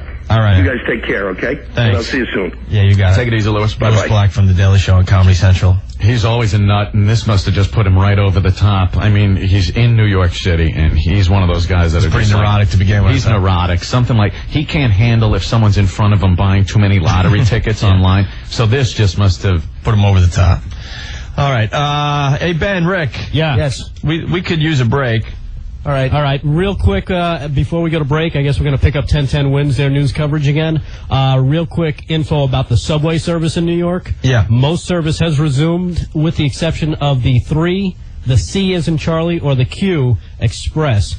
Service on the following lettered lines has been restored: A, B, D, E, F, G, J, L, Q, R, and the W lines. Those are all running, plus the numbered lines of 1 and 9, 2, 4, 5, and 7. All those have been restored.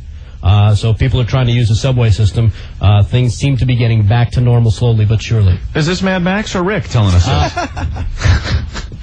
They got a picture of the skyline. How insane is that you don't see the Twin Towers? They're gone, I know. Right here and right That's there. it.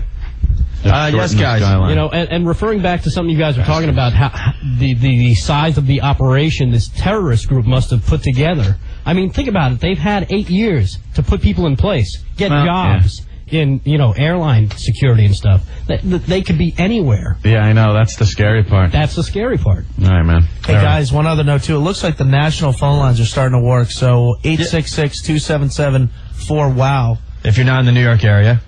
All right, and we'll be back in in no time at all. I just got to take a leak. All we're doing is taking a leak. That's it. I mean, it is really weird for us today because we're not in Manhattan because obviously they shut down the city. So Ed and I had to go to WLIR on Long Island. Our friends here, we help each other out from time to time, and I want to thank them. We're in the Party 105.3 studio. I know. I live on Long Island. I don't even know what station this is. You see. Oh, that's the program director? I'm sorry. You see the board down there, though? The board that they write the stuff on that the DJs are supposed to... Like the boards we make fun of all the time. Yeah. That have the little things on them. Start using Long Island's party station again. Instead of, what was it, Long Island Summer Party Station? Oh, so you dropped the summer on it. Ooh, look at you being a program director. What else, Opie? Think about what's going on this time of year. School, football, Jets, Giants. Terrorism. You got to add terrorism to that, Mr. Yes.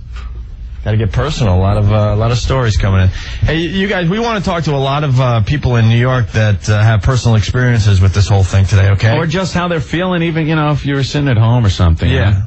All right. Yeah, we've got one guy who is on line 8. We're going to get to him real soon, and Phil in D.C., who's just 3 blocks from the Pentagon. Oh, make sure Phil stays there. And guys, today is not the day to mess with us and do Baba Booey pranks and all that crap. So please help us out today, okay? And I are running down the hall. No, you go first. I know. We'll separately take the leak, even though it's different circumstances today. And we'll be back in like 2 or 3 minutes, okay? Right. All right, so we'll throw it to 1010 Wins here in New York, our sister station. Died. Again, one of the chaplains told me that one of those who died was a member of the fire department. St. Vincent's has set up a family center. If you think that someone is here at St. Vincent's, don't come to the hospital. They're trying to clear the lanes for the ambulances, the police cars. They even have city buses that are bringing both the injured in, and then I've seen several of the city buses load up. I'm not being flip, but it looks like a scene from MASH where they're in their full surgical scrubs and they're just getting onto buses and heading down 7th Avenue. But anyway, the family center is on 12th Street off of 5th Avenue. It's at the new school, and you can call if you're in the outer boroughs or in any of the other regions, 212-604-7085. Mayor Giuliani did say that a morgue has been set up on the west side in the 50s on one of the piers. Terry Sheridan, 1010 Wins at St. Vincent's Hospital. And Terry and Glenn also indicated the mayor will have more figures for us and more information, maybe being able to tell us how many people they know have died at this point. But we do know, obviously, that thousands have either died or have been injured by this horrible act of violence, of terrorism here in the city of New York. Wednesday News Time 4:36, live continuing coverage of the awful terror act at the World Trade Center and the Pentagon and all the ramifications right here on WINS. Stay with us. We'll continue with our live coverage tonight for tomorrow morning. You are listening to the Opie and Anthony Show. The guys are taking a quick break. We're listening to our sister news station here in New York as they take a quick break. Have been in touch. Beth Israel says 130 patients are being treated there. St. Luke's Roosevelt has 25 in the Roosevelt section, 3 in St. Luke's. Long Island College Hospital in Brooklyn, 75 patients. And of all those hospitals there, the Continuum Health Partners hospitals, they have only 1 critical patient, no fatalities. Patients primarily in there for smoke inhalation. Mount Sinai Hospital has just begun receiving some patients. They don't have any hard numbers for us yet. NYU Hospital, 1st Avenue and 31st Street has taken in nearly 100 patients, most with minor injuries. They've dispatched medical crews to the Chelsea Piers, along with some other hospitals. They're not sure, but it seems that the area is being set up as a triage station to spread the load among the city's medical facilities. Bellevue is now on standby to take overflow patients from overburdened facilities downtown, chiefly St. Vincent's. And when we're talking to hospital officials, they're saying that what's eerie about all this is that they haven't received more seriously injured patients. They're getting mostly people with cuts and bruises and smoke inhalation, and they fear that apart from these other injuries, who knows what happened to so many people who were critically injured or killed, but they're not receiving very many of those, at least not yet. Ralph? Well, Larry Cantor, just what the very point you raised, and that's what our reporters are saying at the hospital. Some of the people who were brought in and treated first were people who are on the street outside and were not inside the building, and now that the rescuers are able to go inside, they are finding the more seriously injured people and the people who died as well.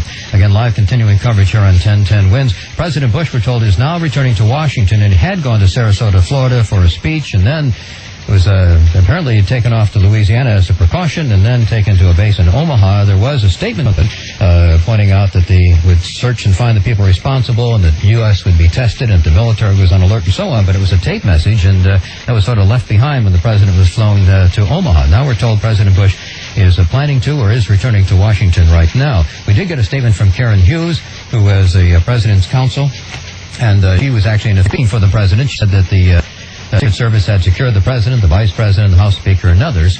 And she also said this. Our fellow citizens and our freedom came under attack today, and no one should doubt America's resolve. And she also pointed out that the military is on a high alert. She also pointed out that the FAA has, in effect, grounded all commercial flights till noon tomorrow. The Connecticut National Guard is on standby in case it's needed here in New York.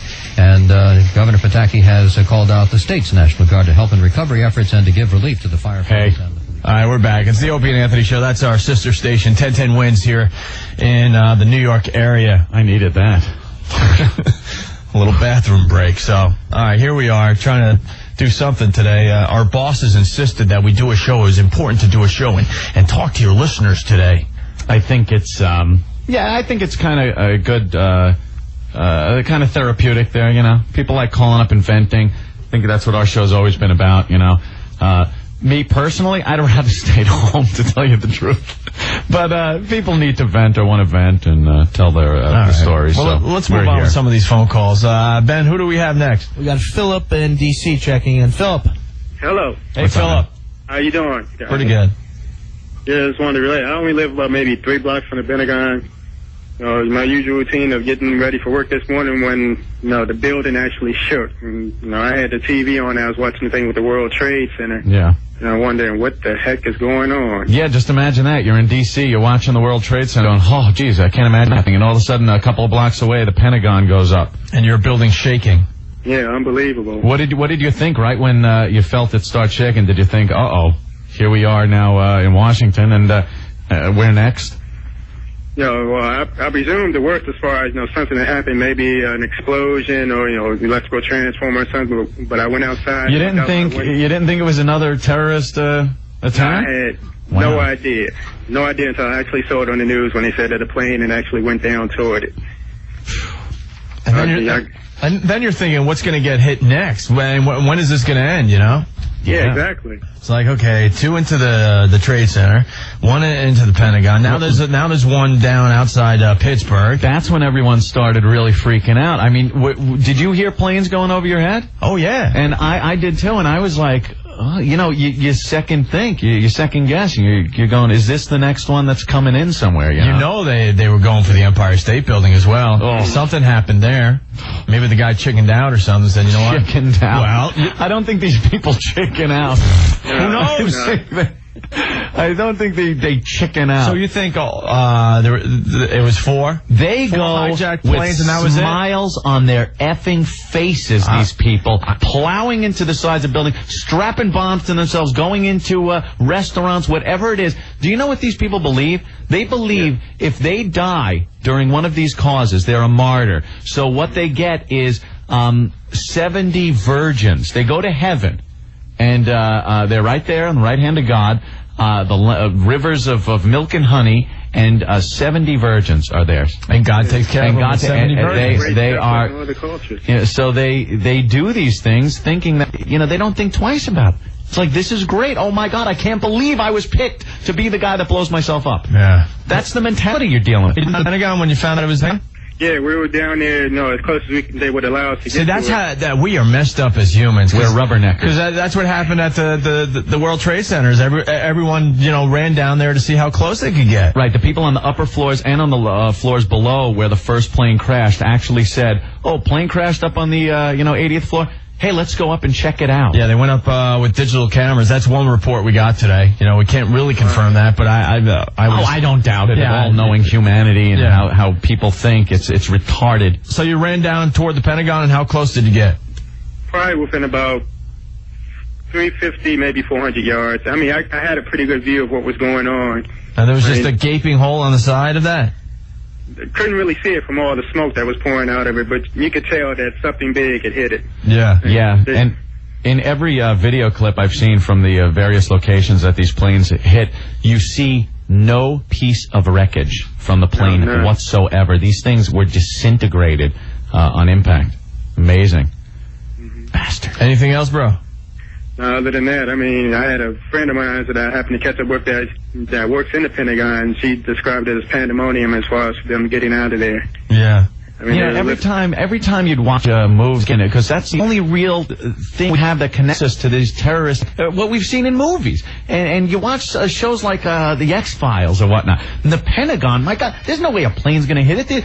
The ground will open up and these anti-aircraft missiles come out, right? There's a way to protect it. You know something? No. It was that easy. Nothing. We have nothing. All right, let's move on. Ben, who do we have next? We got Danielle, who works from Boston, who works at Logan Airport in Boston. I've flown out of there many many times. Hey, I'll guys, drive how are you to the airport. Hey, Danielle. We've been on that flight from Boston to L.A. What's going on? Not much. Anything you could add? Well, I've been thinking kind of all day about how the airport security is really going to come under attack now because of, especially, these 2 flights out of Boston were both the ones that hit the World Trade Center, and these 4 planes are hijacked.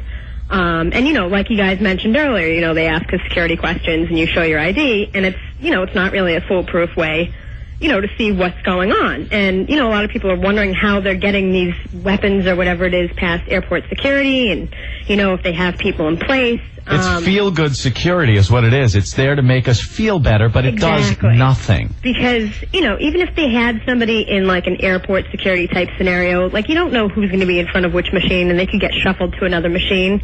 But, I mean, God forbid they had somebody working for an airline. Like, you look at the motives behind, there were 2 United flights and 2 American flights. Yeah. And, my heart obviously goes out to all those people because they're all my coworkers. Yeah. Passengers and everything. Hey, Boston, you that pissed about the Yankees? Yes, please. Come on. I don't even want to talk about it. Both of those planes came from Boston. I know. So, and you think about why they picked those airlines, and it could have been because they had somebody on the inside. Because what a lot of people don't realize is that in most major airports that I'm aware of, airline employees are not subject to the same security scrutiny as, say, like, just a general passenger. It's interesting you bring that up because I just flew in from Athens last week, and I noticed, like, the pilots, okay, and the stewardesses. They didn't go through the same things we did. No, they don't. Just went right through. Yeah, they go either through a separate area or, like, most airports have the upstairs, downstairs levels.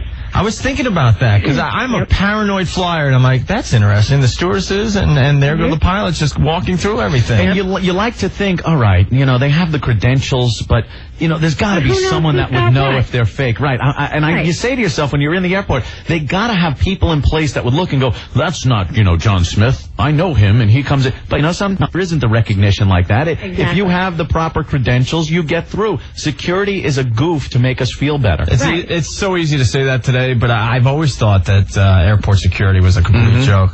Because as humans, we've mentioned this a bunch of times, we have no patience. We have no patience. We just want to wait.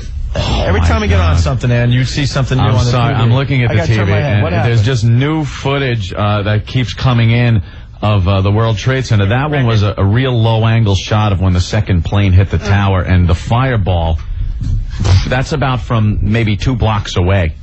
And just huge. It just gets me more infuriated watching it. But it's one of those things, you just can't take your eyes off of it. But like you guys said earlier, obviously this wasn't just 4 guys saying, all right, I'm going to take this one, you take that one. They obviously had some people in place. And if, God forbid, they had people in United American or whatever, they picked the long-distance flights for the fuel, obviously. But you also have to look at, these were all early morning flights, which are considered originating flights, which means the planes could have sat there all night because they came in the night before. Anybody could have had access to those planes who's got an airport ID.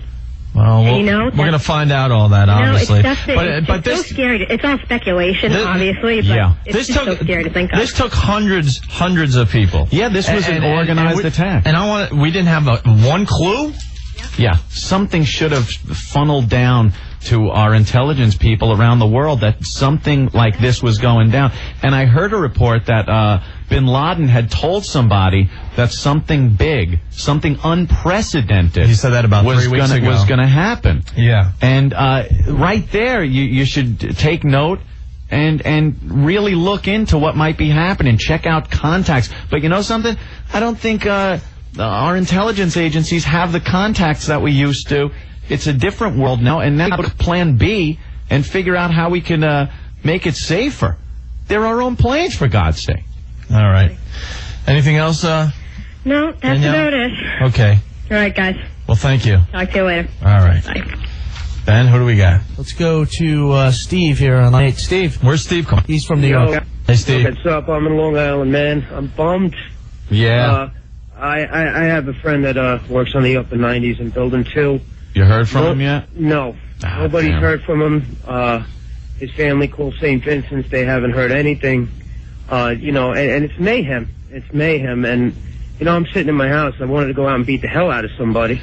Yeah, but, it's an anger. You have nowhere to work it off, you know? You know, I don't want to get into what I almost did, but you know what I just kind of thought of? The only positive freaking thing I can do is I'm going to give blood, man. I was watching the TV. They're saying how they're low on blood. Well, they're saying anyone in the New York area, if you're near a hospital, to give blood. Yeah, it's the only positive thing that I can possibly think to do right now. Well, I'm going to do something, you know, that's just until I find out. It's just like a waiting game, and it's a waiting game for, I mean, everyone. I finally got, some good news because we had some people in my family in that area, and we finally, hunted them down. But there are thousands upon thousands of people out there still trying to get in contact with people that either work in the building, work near the building, and they still don't have an answer. They just don't know where these people are. They're not going to have one for a while. I mean, it's chaos. It's a war scene. Plus, the phone service in the New York area, it's almost impossible to call someone in New York. I was working in Brooklyn. My cell went down the entire day. I couldn't get in touch with anybody. I mean, it's insane. I don't even want to get into that.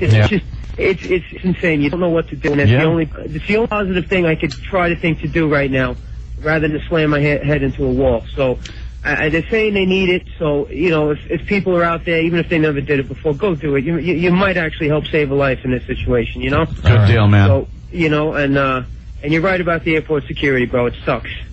Yeah, that's an easy thing to say today, but yeah. Yeah, well, I worked in the Delta Airlines terminal on JFK when we were doing construction there, and these guys are supposed to be checking us. We used to laugh, man. I could have got a rocket launcher in there, and like you said, it's like guys from King Cullen working the security. I mean, well, this is going to change. I hope it does change. It's going to get a lot harder. You said it earlier, and I would rather give up another half hour and know that when I get on that plane, I'm safe. And something like this isn't going to happen again, than sit here and rush it along. Yeah, I don't know. We're weird, though, when it comes to that stuff. A few months go by, and we're impatient, and we're like, come on, just get me through.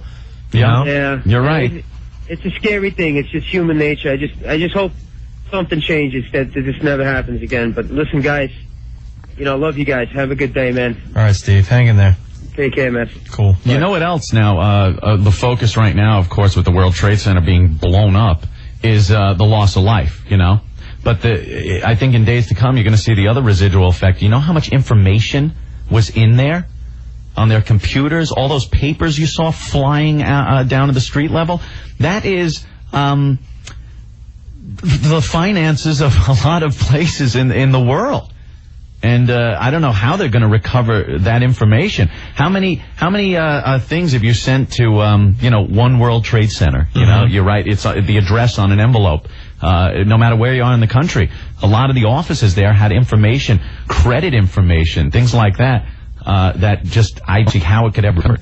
And that'll be coming up, I'm sure, in a few days. But the loss of life now is the big issue. All right, Ben, who do we have? We actually we got some news coming in here. Yeah, speaking of what Steve was talking about donating blood. Yeah. There are a bunch of places around the area, New Jersey, Westchester County, Long Island, that we can read off real quick that people can go to if they want to donate.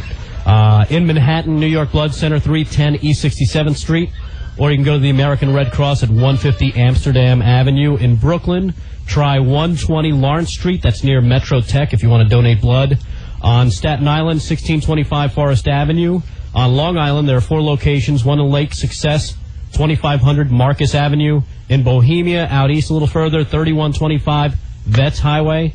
Rockville Center, 333 Merrick Road. And in Huntington, Route 110. And for New Jersey people, New Brunswick on 167 New Street. And in Westchester, Elmsford, 525 Executive Boulevard. All right, Rick. And what if someone wants a sandwich? I'm going to have a tough time getting back home, man. I'm looking at the live shots still, just watching Lower Manhattan burn is unbelievable. All right, Ben. One other thing, too. Penn Station has reopened and limited eastbound service is happening, so... All right. Yeah, and for anybody looking for information out of St. Vincent's, the info number is 212-604-7085. Good luck. Yeah, exactly. Please. And Ant, you were mentioning earlier about, only seeing this stuff in movies. Yeah. If you want to rent a movie to get a feel of what it's like, the movie The Siege with Denzel Washington. I don't know if you ever saw that, but Rick, I don't need to rent a movie today. Yeah, I think there's enough destruction on real TV. I think I have a good idea by just watching CNN and Channel 7 here in New York and 4 and 2. But the people out of the area can get kind of a feel. Great. That's what you need. A feel. Do you suggest surround sound, Rick? Yeah, home theater. Definitely. You might want the home theater. Find a good home theater system. Vibrate the floor. All right, man. Let's go to another phone call. We got John in Washington, D.C. here. John. Hey, how's it going, guys? What's up, John? Sorry, I got to talk to you under these circumstances. Yeah, we usually come in. We like to have a lot of fun. It's a hard way to. It's hard to fit nudity into today's show. I usually listen to you guys when I want a good laugh. I listen to you in Boston. I used to live in New York City. Now I live in Washington, and it's a bad way to talk to you guys. Wait, hold on. I just because you made me think of something. Jeremy, our program director in New York, he calls me up. And I'm just assuming there's no way Ant and I are doing a show today. I'm like, I go, Jeremy, I don't know if I have to tell you this, but there's nothing funny about this. And Ant and I kind of have a comedy show. And he's like, no, there's so much more to you guys. And I think your listeners need to hear from you today about, and get a feel of your serious side. Okay. Terrific. I'm like, all right, then find us a studio because we can't even make it into Manhattan today. I don't know how long we're going to be, how are we getting into work tomorrow into Manhattan? I need to get there. I just need to be there. It's in a weird way, John, what could you add today? Well, what I could add, and up front I wanted to tell you I'm not BSing you guys. It's the God's honest truth. I'm an airline pilot. I know, and I wouldn't call and BS about that. It's the truth. I don't want to say who I work for or whatever, but Anthony brought up a good point earlier about, training of pilots to do something like this. And to be honest with you, to be perfectly honest with you, to actually what we call hand fly the plane, just sit there and you are flying it, the autopilot's off. Right. That would be very extremely difficult. Like you see in the movies, people say, "Oh, can anybody fly a plane?" And the little Cessna guy comes up front, flies it. And they talk him, or the little blow pilot in the airplane movies. Yeah, that's very hard to do. Okay, but one thing you're overlooking, and it's just a theory, but the autopilot. It's highly sophisticated. Right. And with a little bit of teaching, I could have you flying the plane off the autopilot. Let me tell you something. I don't want to sound silly or anything, but have you ever used Microsoft flight simulators? It's very realistic. Yeah, very realistic. I tried to fly the 767 on the Microsoft flight simulator. That's one of the planes that hit the tower. It is very difficult, but when you do master the autopilot, it's easy. Now, the thing is dialing in, and heading, speed, altitude, and hitting execute, and that's it. Now, they definitely would need access to, some type of technical information like manuals. Right, something tells me... If you had someone with limited experience, even an airline pilot that was pretty limited in their experience, but they knew how the autopilot worked, and you had someone with minimal pilot training, you could, I could get someone who has minimal, even a private pilot, give them minimal training on just the autopilot. Once the plane takes off, as soon as you, in normal circumstances, not always, when you're through 500 feet, which happens in the blink of an eye, that plane goes through 500 feet literally in a split second, the autopilot's engaged. And those guys are managing the plane. They're not actually flying it, they're managing it. They picked a perfect VFR day, too, because it's visual flight rules. Today was a beautiful day. No cloud, not a cloud in the sky. Right, and because if it was cloudy, they wouldn't have been able to do this. Yeah, don't get me wrong. It's not as easy maybe as I'm making it sound, but it could be done with minimal training. You could make someone able to program the plane to do what it did. And it sounds far-fetched, but it could be done. And if you had the right technical background and training to do it, you could do it. You don't have to be thousands and thousands of hours of experience in an airline. You do it with minimal experience. And I don't mean to sound sadistic or, give anyone an idea. I'm not going to say how it could be done, but it could be done, Yeah, no, I don't that's doubt the thing. Hand flying it couldn't be done. Has been done. Yeah, it's just horrible. Something, like you said, I agree with you completely, Anthony. Something has to be done about this, Yeah. And I don't know how you defend against something like that, but as far as, it's worse than Pearl Harbor. It really is. Oh. Yes, it is. No doubt. Absolutely. Those guys were military, and unfortunately I feel sad for them, and my heart goes out to their family. They signed up for it. These innocent people on this plane and, in the World Trade Center, they didn't even sign up for any of this. They were casualties of war. They're showing us something on CNN right now from FlightExplorer.com, the path that the plane took when it takes the sharp left turn to head toward New York City. Yeah, they have United Airlines 175 leaving Boston and American Airlines 11 leaving Boston, and how they took their individual routes to the World Trade Center. Oh, really? Yeah, one of them, it was going to L.A., so it was just doing its western course, turned sharp south, and hit the World Trade Center. Yeah, the other one went over Jersey, circled back in like a fish hook, and came in from the other side. Yeah, here it comes again. The thing that's tough is that, they probably, if they hijacked the plane initially right after it was out of Boston, again, it's all speculation, but if they did it right, let's say they got up to altitude, boom, they hijacked the plane, they tell these guys, take me to New York City. Well, the pilot's not going to necessarily say, no, I'm not going to take you to New York City. I mean, they would probably comply with it and do that. But then the point comes where there's going to be a point, like everybody's saying, none of us would deliberately fly a plane into a building. Right. I mean, if they put a gun to my head, I'd say, go ahead and shoot me because I'm not going to do that. Yeah, you're better off just ditching it into the water or something and seeing what happens there at the last minute. The point is, even if they got it pointed in the general direction, then they, realize what these guys are going to do, and if they, took out the pilots, which they most likely did, at that point, they have to have some kind of knowledge of how the systems work to get the plane to do what it did, Well, hopefully there's some clues on the black boxes and the ground communication to who these people were. Yeah, I think that will give them a tremendous amount of information, because even if they, obviously these guys who did it, these people who did it, they're not going to talk to controllers anymore. They're just going to do what they want to do, head to New York City. Right. The thing is, there's still the cockpit recorder. Even though you don't have a microphone on, the cockpit's picking up all the talk in there. It can pick up, as loud as it is in a cockpit, it can pick up a tremendous amount of background noise. You can literally go up there and you could, you pop a can of soda in the background and it'll hear it. It'll hear that happen, and they can filter it out. And hey, they might not know initially, well, what is that? But they can filter it out and figure out, hey, this is, the guy popped a gun open or did something, and so they'll definitely get a lot of information out of that. But I mean, I just wish you could have, like you said earlier, get some intelligence to stop it, because it's just, unfortunately, the security, I wouldn't say it's as bad as people make it out to be. It does have loopholes like any security system would. Yeah, but I think they got to look in other places. They do. I mean, you could become like El Al, the Israeli airline. The guys have Uzis when they check you in. Hey, you know something? I got no problem with the right people having weapons. No, I don't either. I mean, I don't have a problem with that either. But it's, Opie brought up a good point earlier. He said, when it comes down to it, we're human beings. What's going to happen is if you put all these steps in, it takes 2 hours to check in at an airport. No one would put up with that. I'm sorry. Yeah, I mean, exactly. initially, of course. 10 years on the road, like people sit there, I see it every day. People sit there and say, oh, the airlines, look at the news. Every night they're bashing the airlines. Oh, delays, oh, weather, oh, this and that. The people want change in the airlines. When you try to make change, they fight you the whole way, Convenience and speed, yeah. I think would work, but people are going to say, oh, no, 2 hours, we're just down to a half hour or whatever, when I came from Athens, I got all this to go with. We were in a really long line for customs, and people were losing their effing minds, and it only took maybe 20 minutes, and I was even annoyed, and they were able to get hundreds and hundreds of people through within 20 minutes, and people were still yelling and screaming.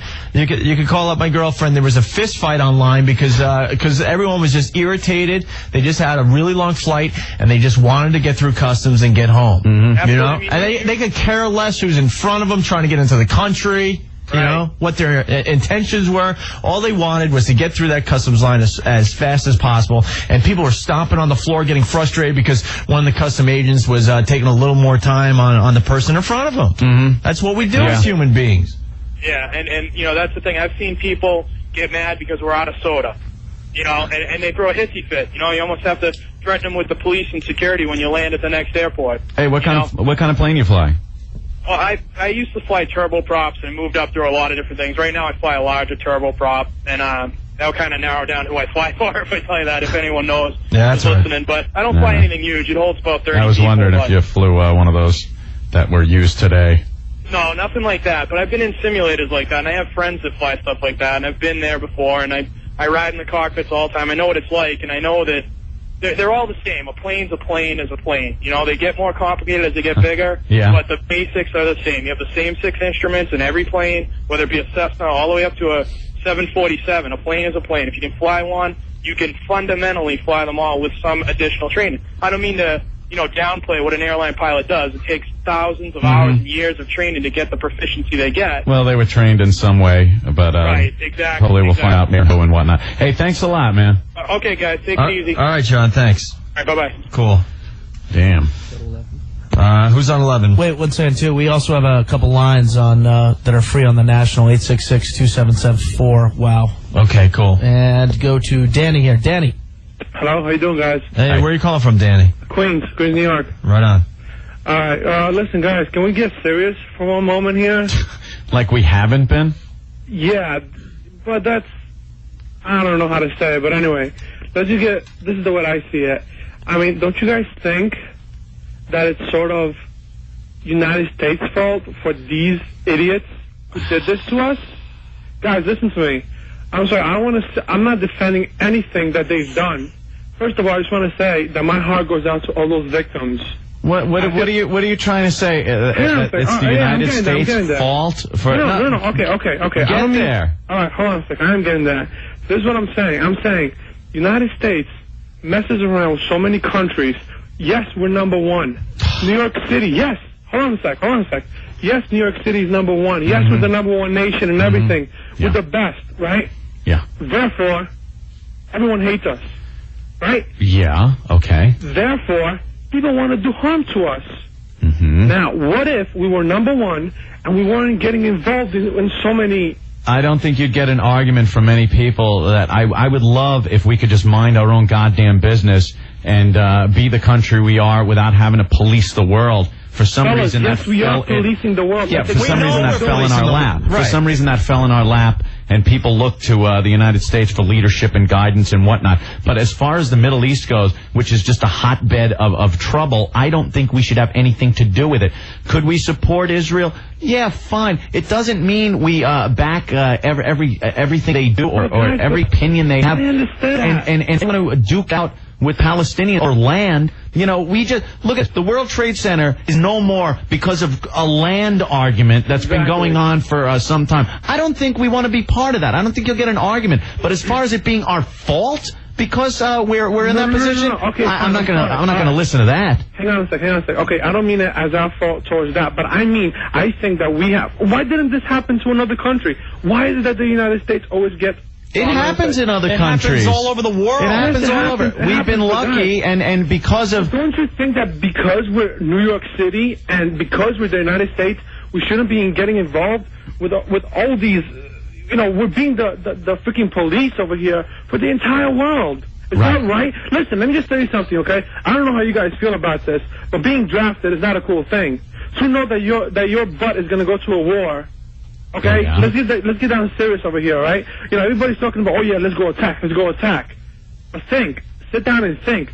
If you get cold, if that phone rings, and it's the president, let's say, right? And he tells you, hello there, pick up your bag. All right, let's move on. Hey, thank you, man. Danny he's going nowhere. Danny from Queens, thank you. Here's a good one on DC. I was falling asleep as he was talking. I'm sorry. You guys, we're trying to get through a lot of phone calls today, and we'll accept all opinions and we'll debate you a little bit, but you got to get right to your point, all right? Yeah. Please. Who's next? Allie from DC. Allie?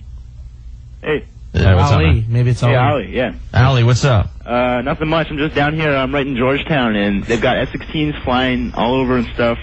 Yeah, it's the only planes you'll see in the sky now are military. Yeah, I know. I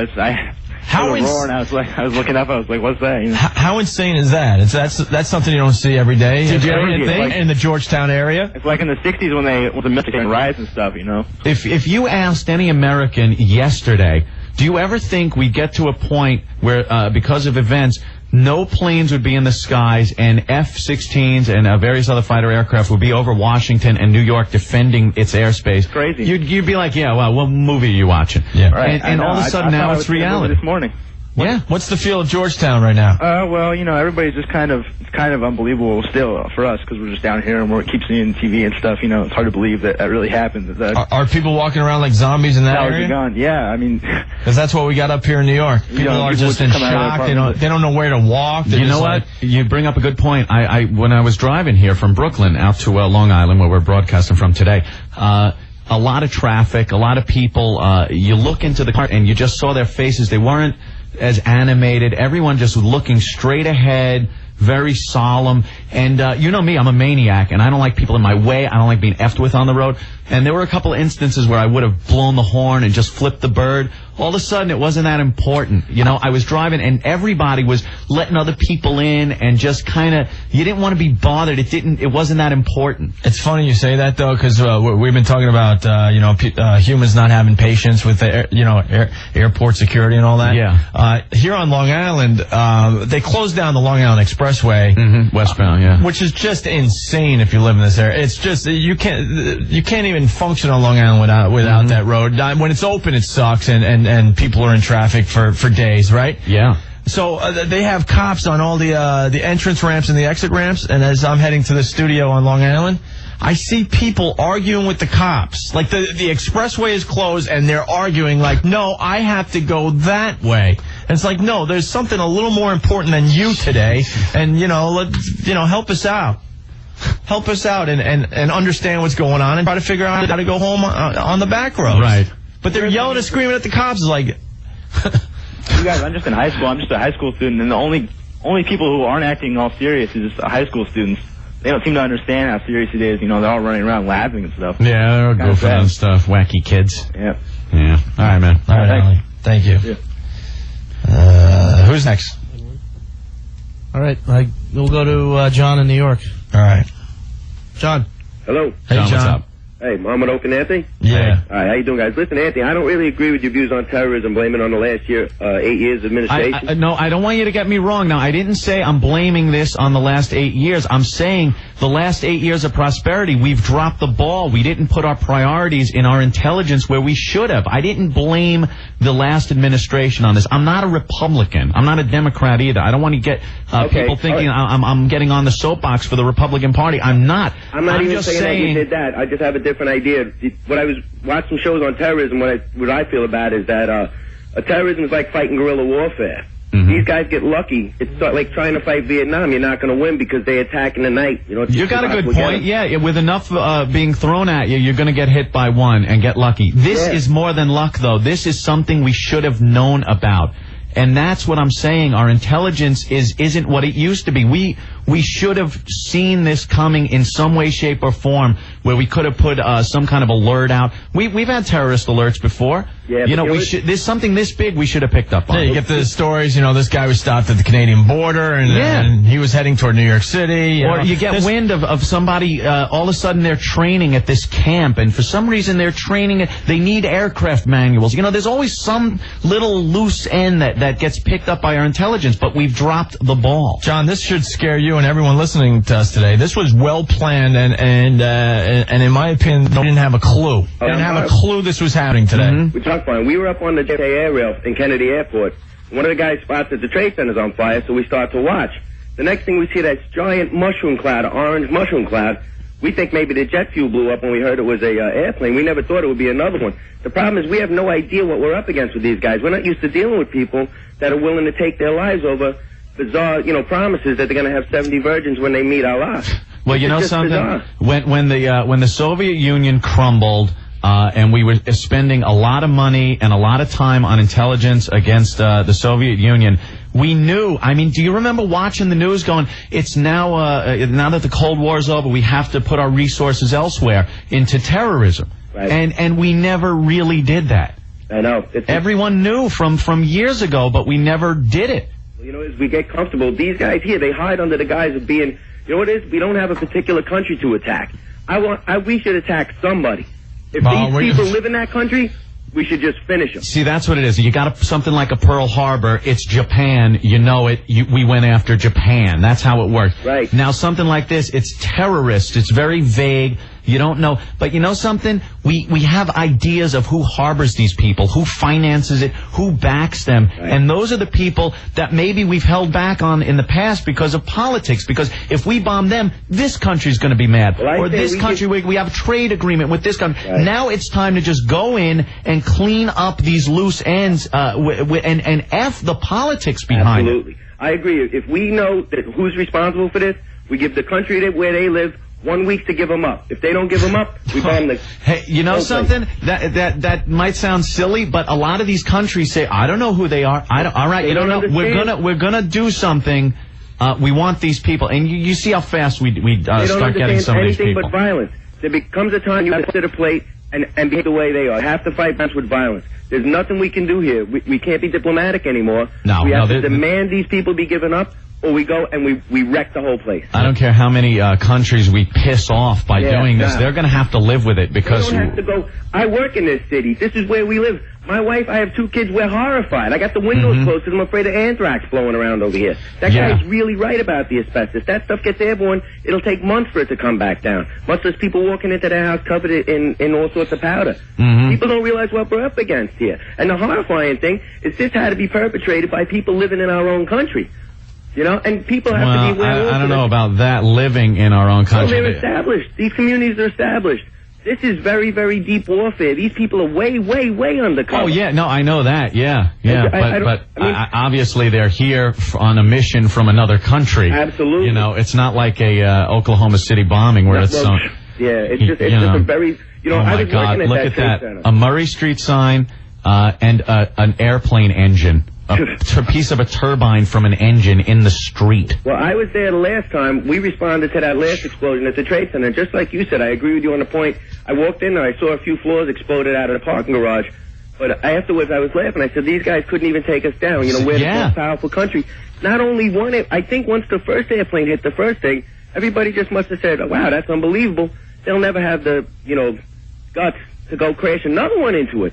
Much before after the Pentagon, this is psychotic. They must realize once and for all that this is backed by some form of government. Nobody could have this well of a, this big of a plan instituted this well unless they were letting people fly these planes in that country. Right, a little practice test flight. You need a base of operations. They let them fly the planes around the country so they're prepared for this. Exactly. You see these kids jumping for joy, handing out candy. I know. And the Palestinians, how happy they are that we have people stuck under tundra. I could only hope we see crying women over their dead children in another country that we bomb, because I'm horrified. And you could say it's like, oh God, it makes us just as bad as them. Good, I don't care at this point. It's gotten to that point. You got to do something, and it's got to stop. We gotta respond to this in a way that will clean it up and take away their resources and power to do this to us. I say we give this country 1 week. Tell Yasser Arafat you got a week to hand these guys over. If you don't, then you're just going to suffer the consequences. No ground war. Don't send any of us over there where we're going to wind up getting killed like Vietnam. Just light the place up like Desert Storm. All right, John. Thank you. Take it easy, guys. Goddamn, 2 countries arguing over a piece of crap land, and we got to get dragged into it. Unbelievable. Ben, who do we have? Let's go to Mike in New Jersey. Mike. Hello. Hey, Mike. What's up? Yeah, nothing much, man. It's a pretty messed up situation down here. Hell yeah. We weren't expecting to do this type of show today. Yeah, I can barely hear you guys. How's that? I don't know. I don't know if it's your phone or it's the lines or something. What do you got? We're in like 2 different studios. Whatever. What do you got, Mike? Well, I'm just saying, Mike. That's not my real name, in case anybody is listening. That I don't want to hear me.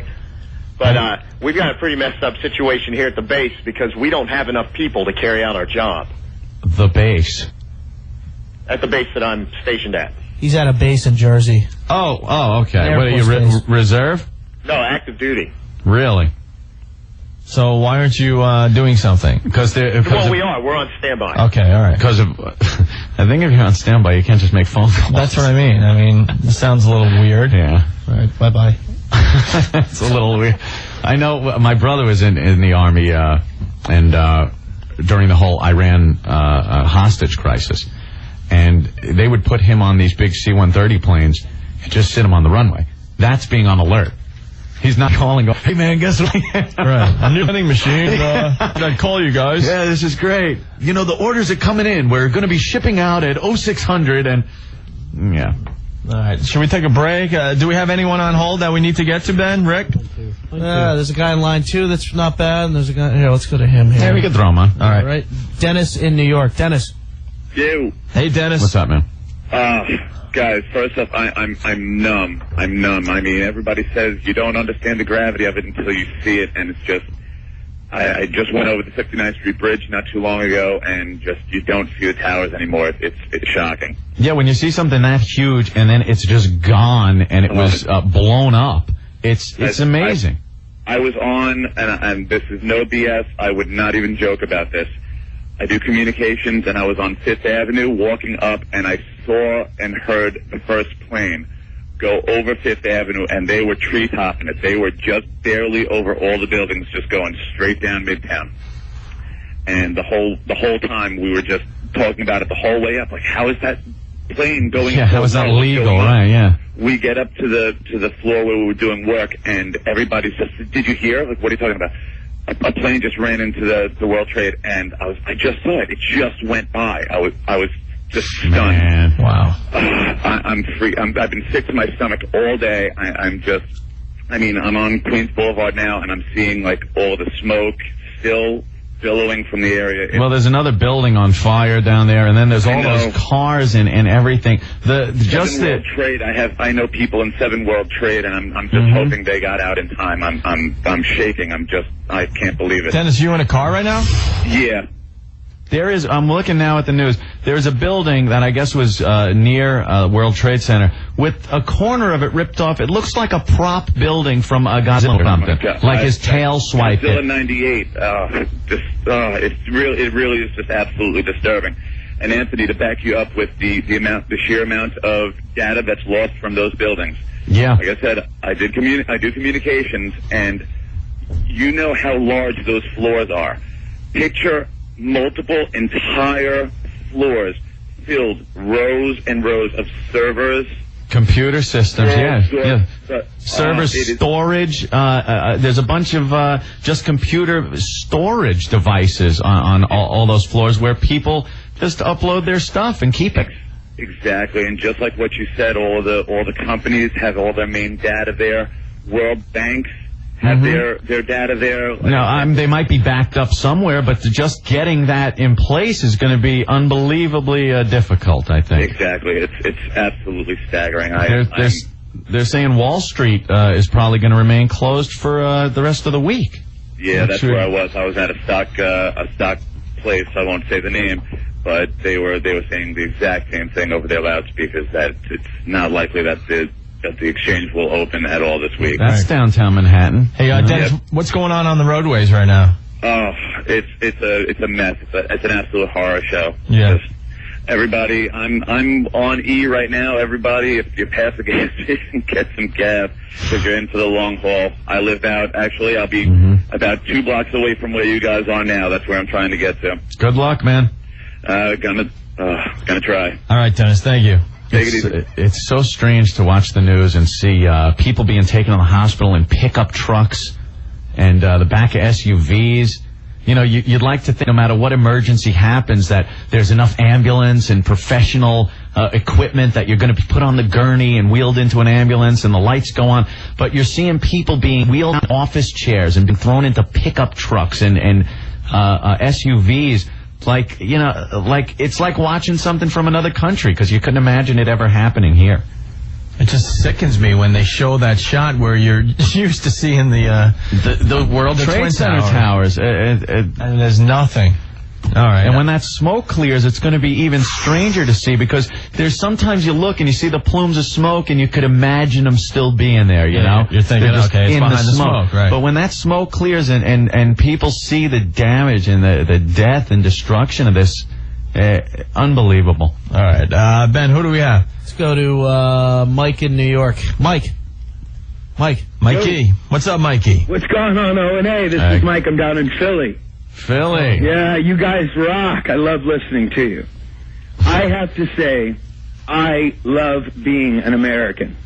Yeah. Because of the fact that always in our darkest hour is also our finest hour. And you guys are doing a great broadcast today because it's exactly what I wanted to hear. I have been riveted all afternoon. I am representing the other 99% of your audience right now that's not in New York, that's not anywhere other than in front of their television or in front of their radio. And it's like, you know something, we thought about, like, I especially thought about not going on the air today. I really didn't want to. I'm so glad that you did. You have no idea. Down here in Philly, they literally had the news station on, and like at 3 o'clock, it was like somebody plugged you guys in, and it was like you literally heard the needle drag across the record. Yeah. It was cool. I hope we're relaying the feelings of everyone in this area, because we all, and I mean everyone listening to us in the New York area, knows someone that works in that area that this happened. And most of the people listening to us right now, they still don't know if their friends or family are okay. They're scrambling and panicking and making hundreds of phone calls trying to figure it out. It took us 3 or 4 hours for my personal for the people I know. Hold on, this just in: 47-story building 7 at World Trade Center just collapsed. What? Yeah, that's what I just saw. Yeah, number 7, according to 1010 Winds, that was on fire and now it's collapsed. Just saw it on the news. It goes. If you're watching ABC, the ABC affiliate here in New York. No, we got it on Channel 2. Oh, my God. Holy S. They got footage of another building collapsing. It's like those specials where they show the buildings imploding. I just watched it live. How many stories was that, you think? 20, 25 stories, maybe? Jesus Christ. So Mike, you're listening in Philly. So man. You know, it's we all know someone that is unbelievable, directly affected by this. I feel frightened in my own home right now. I mean, like, you have no idea. It's like, you know, I'm trying to think of what I can do first. 47-story building just went down. That was 47 stories high. 47-story, huge I was complex. just there. I got pictures of my fat butt standing in front of the Trade Center. Just collapsed. Just there. All right. Well, thank you, Mike. Did we lose Mike? You know, I faded Mike down. And another huge plume of smoke coming off of Manhattan from that building 7, 47 stories collapsing. Just when the smoke was almost diffusing from the World Trade Center, now it's just again clouds of smoke going through the buildings. That was an amazing piece of video on Channel 2. We saw it. You know, we were saying, now look, that's a big part of the skyline also. Holy S! That huge building, 47 stories tall and just as wide. That's a huge building. 47-story building 7 at World Trade Center complex collapses. Building 7. You would assume that all the people were out of that one. I would hope so. You would hope no one's in any of these buildings, but you know, you just never know. Wow. Unbelievable. I'm getting sicker. You know, I like I said earlier, I wasn't sure if I even wanted to go on the air because it's not the show that we do. We go in there and goof off every day and stuff. We don't like being serious. I don't want to. I don't like being serious. I don't like it. I don't want to come off appearing self-serving. You know, some of the newscasters, you could tell they're eyeballing that award that they might get. Yeah, they're all looking for that overly dramatic piece of info or piece of video that no one else has. Right. You know? Yeah, and I don't know. I just thought it was. I just think it's kind of nice for people to call up and tell us what they're feeling and what they saw.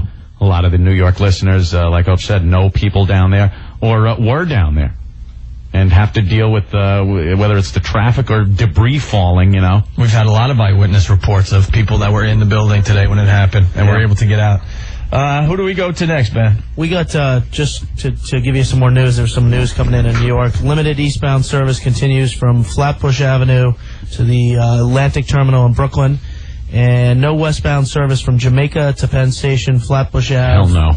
And Hunters Point. Just some breaking stuff here in New York. And for anybody listening in D.C., the D.C. area definitely needs blood. You're being asked to call if you're an eligible blood donor. Everyone needs blood. 1-800-GIVE-LIFE. That's 1-800-448-3543. And some more information coming in from the roadways. All the bridges and tunnel facilities are open primarily only to outbound traffic. Right. That's the Verrazano, Throgs Neck, Whitestone, Marine I think Parkway. we know that. I think we know all this information by now, Rick, but thank you. Just delivering it as they hand it to me. I don't think anyone's going, I think I'm going to go catch a show tonight.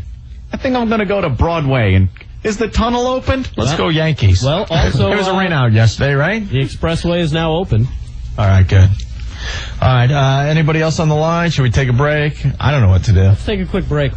You want to do that? Yeah, take a quick break. All right. Go to our news station here in New York, and you guys take a quick break. But we'll be right back, so don't go anywhere. Yeah, we'd like to hear from some of our regulars. You know, Louis Black really helped us out today with his feelings. Pete Radovich from CBS Sports was unbelievable. So anyone else that wants to help us out, please. Is Old Dirty using the cloud cover to cut off the tops of parking meters today? Actually, he's on the line. He's ready to go after the break. Is he? Okay, we'll talk to Old Dirty. He's shook up. So I wouldn't doubt it. No, you know what? Who isn't? Yeah, all kidding aside, if Old Dirty is going to make any type of jokes or go, yo, B, no, you know something? I don't think he's going to. All right. If he even starts that, you guys just hang up on him, because it's not the day for this crap. All right. We'll be back in a few. 1010 Wins, our sister station here in New York. Followed after that, and we saw the building crash down all the way to the ground. You know, we were in shock, and then the worst part about it, we saw the smoke and the plumes of smoke coming after us, and we had to run north actually on that street. We just ran north to escape from the smoke, and luckily we weren't hurt, but it was certainly very, very scary. Yeah, so that was about it. Okay, and Daryl and his friend, they are NYU medical students. They are going to go back and help with the emergency situation again. Eileen LaPalmer, 1010 Wins, live on Hudson Street. And we'll be going back to Eileen and all reporters all standing by with further updates for us in this terrible tragedy that happened 8.5 hours ago when two planes, they were both hijacked passenger planes with passengers aboard and the crew, sank to Twin Towers of the World Trade Center, another one hitting the part of the Pentagon, and a fourth going down in western Pennsylvania. 4 hijacked commercial planes loaded with people. Not actually loaded, but with passengers aboard. Just going to repeat this. New York City Police Department ordering an evacuation of all buildings south of Canal Street to Lower Manhattan. If you just joined us, building number 7, a 47-story building just went down. That had been damaged, too, by the fire and debris today. Now, let's get on travel. Again, it's a big story. Lower Manhattan and elsewhere, and here's Matt. Going up a very strange day, too, as we look around with our Jam Cam network. The Long Island Expressway out to the fairgrounds actually pretty light traffic into that spot, but some other roads are jam-packed. 17 south coming down to Route 3, very crowded. A lot of traffic is stuck on Route 3 heading eastbound side. They've got that closed off coming down towards the Meadowlands area. A lot of the eastbound roads in New Jersey heading down towards the Hudson River crossings are closed off because the only thing across the Hudson that's getting by, other than the Tappan Zee, which has been open all day, is the George Washington Bridge upper level leaving town. That is open, but all the rest of those Hudson River crossings have been closed off. And it looks like the outbound Lincoln Tunnel now has one lane open. Cars are being searched before going through the Lincoln Tunnel. So this is quite an event indeed. Meanwhile, if you're trying to cross the East River, can't do it. Brooklyn Bridge, Manhattan, Williamsburg, or the Battery Tunnel. A lot of pedestrians have been walking across the Williamsburg Bridge and the Manhattan bridges, heading back over to Brooklyn. And the traffic on the Midtown Tunnel and Queensboro Bridge is open to Queens, but closed coming into Manhattan. Triborough Bridge is still shut down into Manhattan, but the Throgs Neck and the Whitestone are open in each direction. As far as trains go, Jersey Transit operating on a load-and-go basis out of Penn Station. Northeast Carter, North Jersey Coast, Midtown Direct, and Raritan Line. Long Island Railroad, limited service out of the city. Same deal with Metro North. And, of course, those flights are not running at all around the United States, probably until noon tomorrow. Ralph? All right, Matt Ward, and more troubles here brought on by the explosions at the World Trade Center. We told you a short time ago there was a fire at 7 World Trade Center, and that building is now pretty much collapsed and destroyed, a 47-story building. Now, Connet says because of the fire at 7 World Trade Center, electricity has been lost to a significant portion of Lower Manhattan, bordered by Thomas Street in the north, Broadway in the east, Hudson River on the west down to the southern tip of Manhattan. So Lower Manhattan section pretty much without power right now. The company assessing damage and exploring service restoration, it says. Added to that, that the New York City Police Department... This is the Opie and Anthony Show. The guys will be back in a sec. Just taking a quick break here. Since 1010 Wins in New York, our sister station, which is a news station. Injured, but rushed there. What's the latest, Terry? Well, the number is still holding steady at 297, but I can tell you in the past half hour since I spoke to you, there are at least 5 or 6 ambulances unloading victims at any time, and they're in and they're out. And since number 7 went down, there seems to be a sense of urgency more among the workers, among the cops. It's just as if it wasn't intense enough, it just got a whole lot more intense. The latest numbers, again, that we have, 297 have been brought to St. Vincent's. Others have been brought to the St. Vincent's hospitals in Brooklyn, Queens, and Staten Island via the Staten Island Ferry to those who had to go to Staten Island.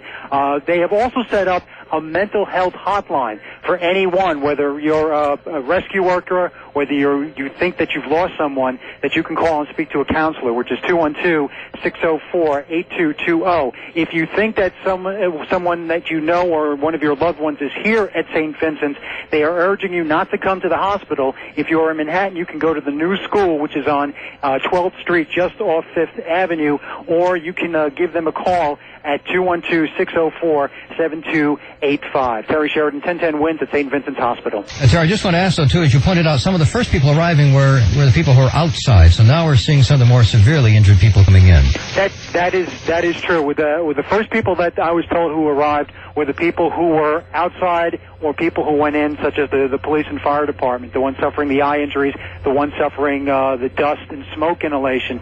But now, again, from what I'm seeing from my vantage point, before they were coming in for the most part, they were walking in or they were climbing out of an ambulance and getting into a wheelchair and being wheeled in. Now we're seeing the stretchers being put to use. All right, it's going to be a long, unfortunately grim story, too. We do expect an update from the mayor before long to give us some indication of where we stand as far as the rescue effort and perhaps some indication of casualties. You may have heard I was talking to Governor Pataki just a couple of minutes ago, and he's not giving any speculation about what kind of toll there might be. That's something we'll be finding out as we go along. And President Bush will be addressing it here tonight as well. We don't have a time yet on that, but the president has put the military on high alert. Embassies have been notified around the world to be careful, too. Now, 1010 Wins reporter Carol Dioria is on the Brooklyn side of the Brooklyn Bridge, I believe. That's right, Ralph. And, so many hours after this terrorist attack, people are still walking off we're back. Manhattan Bridge. They're walking over. I think we're back on the air, Anthony. I'm not back. sure. They are. All right, it's the Opie and Anthony show. Very unusual circumstances. We don't have to tell you guys, but Anthony and I are on Long Island. We couldn't even get into the city for the show today, so we're in the studios of WLIR. If that doesn't tell you how serious this is today, because we're not even owned by the same company, and radio stations and radio people are just vicious toward each other. See, we're all coming together. We're coming together. Actually, they've been our friends, no matter who owns them, and they've helped us out in the past. Know how weird this is? Sean Hannity is broadcasting from here as well. Yeah, I met him before our show today. Yeah. He's doing his show from here because he can't get into the city either. Which is it's just beyond bizarre today. But, here we are in the Party 105.3 studio.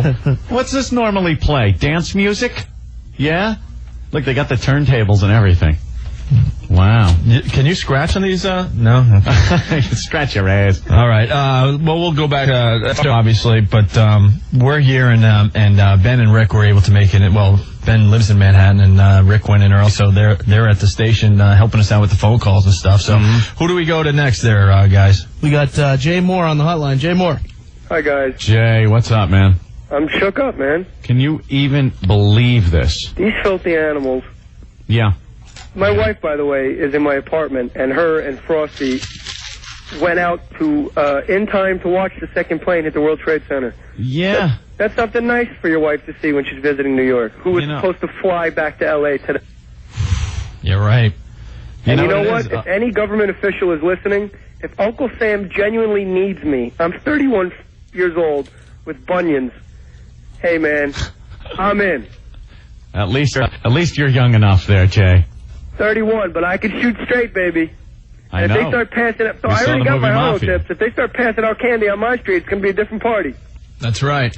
Unbelievable, man. Unfreaking believable. And you know what? There's a slight there's no positive to something this horrific. No. But just the fact that it's so clear-cut, black and white, good versus evil, that we have unilateral support across the globe. And if any country wants to hem and haw, like Jordan, Afghanistan, and go, well, we think he's here, oh, you know what? Tell us where he is, or tomorrow, there's no Afghanistan tomorrow.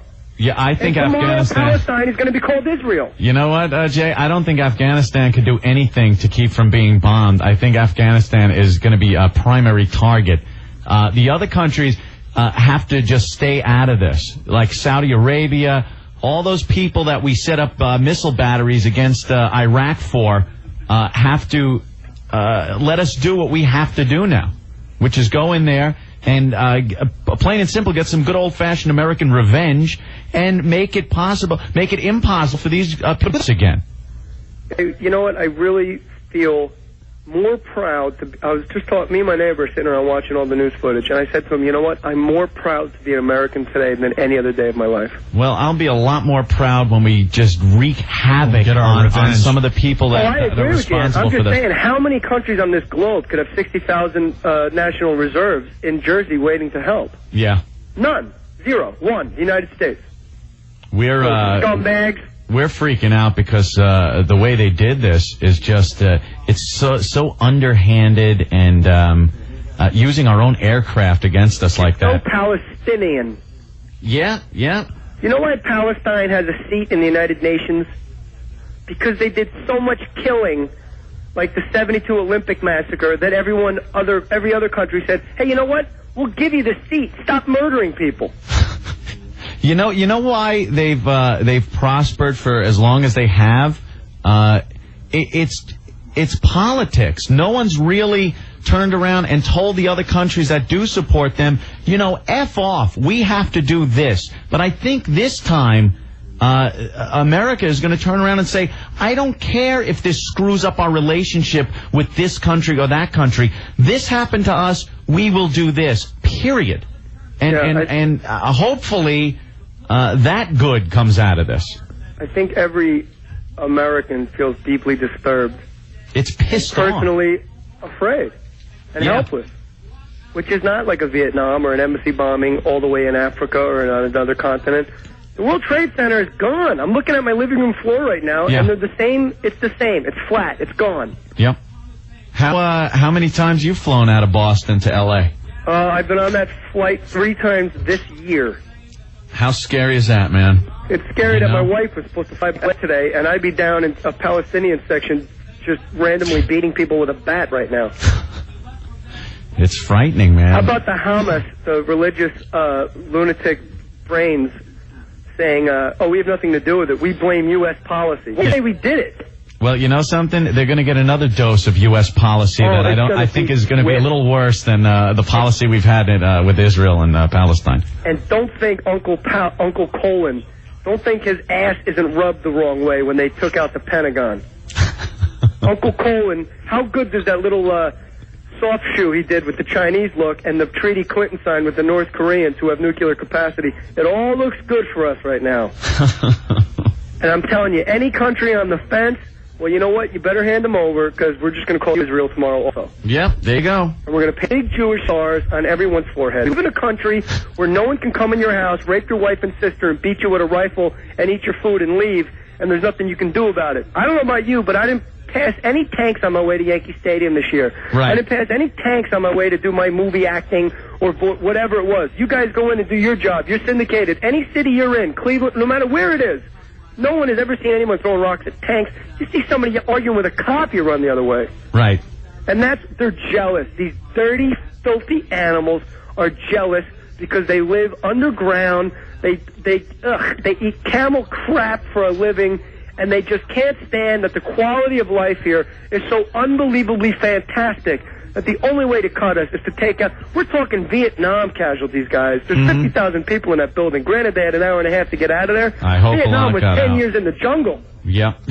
Well, they say 150,000 people visit those towers every day. It's going to 50,000 work there. It's going to be. I'll say it's going to be a lot worse than the numbers were at Pearl Harbor, because that was 2,000, 3,000 people, and this all civilians and whatnot. I mean, it's in a whole new category. Welcome to the new millennium, because this is what we're going to have to deal with, and if we don't nip it in the bud now and make it impossible for these guys to do this again by wiping out the countries that sponsor this and support it, then we're screwed. I don't back and watch the president and all these other politicians parade in front of the TV. Yeah, saying we will find and bring them to justice. No, I don't want to hear that. Assassination. I don't want to hear that. Do you know the debacle with the Pan Am flight that went down in Lockerbie, and they have the people that did it, and the bull crap trying to get those people to trial because this country wouldn't give them to this country. You know something? I don't even want to see anything like that. I want quick retribution, tenfold on what they gave. I want their little hovels. How many little dirt hovels equal the buildings that they took out today? How many you dirt can't hovels, even count. how many dirt hovels do equal the building they took out today? I think you got about 11 countries worth. Yeah, exactly. Hey, Jay, did you see the footage of the 47-story building falling just that just went down about 10, 15 minutes ago. Building? It was the 47-story Building 7. Building 7. Oh, that was the World Trade Center 7. complex. Yeah, just went down. Oh, that's fantastic. Yeah. All right, Jay. These guys, I've been praying all day, and I was on my knees, and anybody, I mean, I know it sounds corny coming from me. You guys used to me like cracking jokes, but even I wouldn't joke about this. But I'm just praying, like, I got so much, I'm so lucky. I ask God, take a piece of my heart and just spread it around to the families. Because if I have half the heart I have, I'm still going to be the happiest guy because I'm retarded. Just please, somehow, let's get this going. The next few days are going to be rough for a lot of people, man. Not for the United States, baby. We have 2 Ticonderoga aircraft carriers. We're going to have them. Each one carries 92 fighter planes on it. That's 184 planes over your city. It's going to look like night. Yeah, New York City buzzing with fighter aircraft. It's pretty incredible. But, unfortunately, they weren't up there when those guys were flying towards the World Trade Center in the Pentagon. So, all right, Jake. They canceled all the baseball games. That's how you really know we're going to war. Yeah, exactly. That's the telltale sign, man. World War II. They never cancel baseball games unless it's on. As long as we don't have to watch the Chicks play, like they did World War II. Oh, God. We don't need another a league of their own. Guys, I'm so happy you're safe. Is everybody safe? Everyone's in the fold? We can't say that. We don't know. I mean, people that is associated with this radio show, we don't know. We don't know. We're like everyone else, wondering, wow, who was in the World Trade Center today? Who didn't get away in time, I'm looking around. Who was on the ground looking up because we're all curious and we had to get as close as possible to the World Trade Center when the planes hit and the next thing you know, the building's falling on top of you. We don't know. I can't honestly say that everyone that I know is safe. I hope homeless Ziggy is okay. Hope he wasn't down there. That's his area. Little Ziggy's area. All right. On West 4th Street holding up TGI Fridays with his bare hands. Yeah. Jay, we got to get to a few more people, but if you want to call back, we'd love to have you, all right? God bless you guys, and I'm looking around my house at all these scripts and stuff, and it sure seems irrelevant at this point, man. Yeah, let's rally. Let's be Americans and be strong and kick ass. All right, Jay. Swiftly. Cool. All right, take care, guys. God bless you. Thank you. Later, Jay. J-Ma. Rick, Ben, who do we have? We got some more info here coming in. The NYPD has ordered evacuation of all the buildings south of Canal Street, so that's pretty much all of Lower Manhattan, so just get out. Evacuate every building in Lower Manhattan. That's South Canal. That's a big area. Hell yeah. So. Oh, man. You don't have to tell us. Is Old Dirty still standing by? Yeah. He's still there. We're going to get to him next, but I got this bulletin out of 1010 Wins. They've got employee family survivor info set up by the companies at the World Trade Center. So if you know of anyone who may have worked at Morgan Stanley, they've got a number here. It's 888-883-4391. Again, for Morgan Stanley, it's 888-883-4391. And for another company, I'm going to screw up the pronunciation, Deloitte and Touche. Deutsche Bank. Okay. Deutsche Bank. Ah, there you go, Deutsche Bank. There's a number here. It's a local 212 number, it looks like. 243-7666. That's 243-7666. All right. Please keep your hands and feet inside the vehicle at all times. You're such a... I know. All right, Old Dirty. Yo. What's up, Old Dirty? Is it on? Oh, I'm man. waiting for the director to say, all right, guys, nice job, cut, Yeah, I know. It's like a Die Hard flick, dude. You saw the video? We said that. It was like, is this Die Hard 5? Dude, I was bugging. I was bugging. And we're like, the acting's not even that good. When it's real, you realize that... it's real people and real horror. Yo, let me tell you something. The people who did this, let me tell you something. I think there's a new player in town. You know what I'm saying? No, it's the same old faces, OD. It's the same old faces. It's Osama bin Laden. We know who they are. It's Yasser Arafat. It's all these people. Oh, my God. I just watched another angle on the World Trade Center being hit by the second plane. When it collapsed, I don't know, my heart sank with it, man. I couldn't believe it, dude. I thought I was looking at I thought I was looking at special effects, dude. When you're watching it fall, it was the first time when it really happened and everyone's watching. There's something inside you that says, "Okay, put it back up. Yeah. Put it back where it is." It was so symbolic. You're like, Yeah. hang in there, hang in there, hang in there. Where are you going? Everything's gonna be okay. Just hang in there. They'll get someone and pull it back up so it's there again, and then you just realize, no, it's gone. It's been wiped off the face of the earth. It is gone. Dude, and these people are serious, dude. I mean, when you're dealing with people that are going to go to this extreme, I mean, the attack on the cold, man, they should have woke us up, dude. Yeah, I know. You know what Should I'm have. saying? Yeah. They blew up a $4 billion naval vessel that belongs to this country. Somebody should have stood up and said, "Hey, wait a minute. These guys are getting a little bit more. They're getting a little bit more cojones, man. We gotta start. Old Dirty. Let me say something there. You bring up a good point. When the Cole got bombed, one of our ships was in Yemen. It got bombed by a small boat full of explosives. And do you know the security on that boat? The guy had a pistol. The security personnel were not at guns. They know Yemen was a terrorist sponsoring nation. They're in the Middle East, for crying out loud. But you know why there weren't people at the big guns on that ship? Because it was political. They didn't want to upset the people in that country because it was a port that helped us. And if we come in with our guns armed and ready to go, it might upset them. We got to get past the point of pissing people off or being afraid to piss these countries off. It's our own ass. It's American ass that's on the line here. And if we can't go into a terrorist sponsoring port with men at our guns, I don't know how we're ever going to combat this. How do you even start a mission in a country that's not going to let you, you know what I'm saying? Yeah. How you going to protect your interests and their interests? Because, this country, man, you got to pat it on the back. Go out there playing cop. You know what I mean? Yeah, we're too politically correct to help ourselves these days. We're too politically correct to come into these countries and go, it's a hostile country. We need to protect our ships. That's right. Dude. Yeah. I mean, you ain't gonna walk nowhere and not have something on you if you know you're in jeopardy of falling into some type of, a catastrophe, dude. This is a catastrophe, dude. Oh, I got another angle. This one looks like from Queens. Wow. And they just show. Oh my God! Holy ass! Oh Jesus Christ! Channel 9 just showed an unbelievable shot. It's a guy sitting below the World Trade Center, and the plane flew right over his head and right through the building.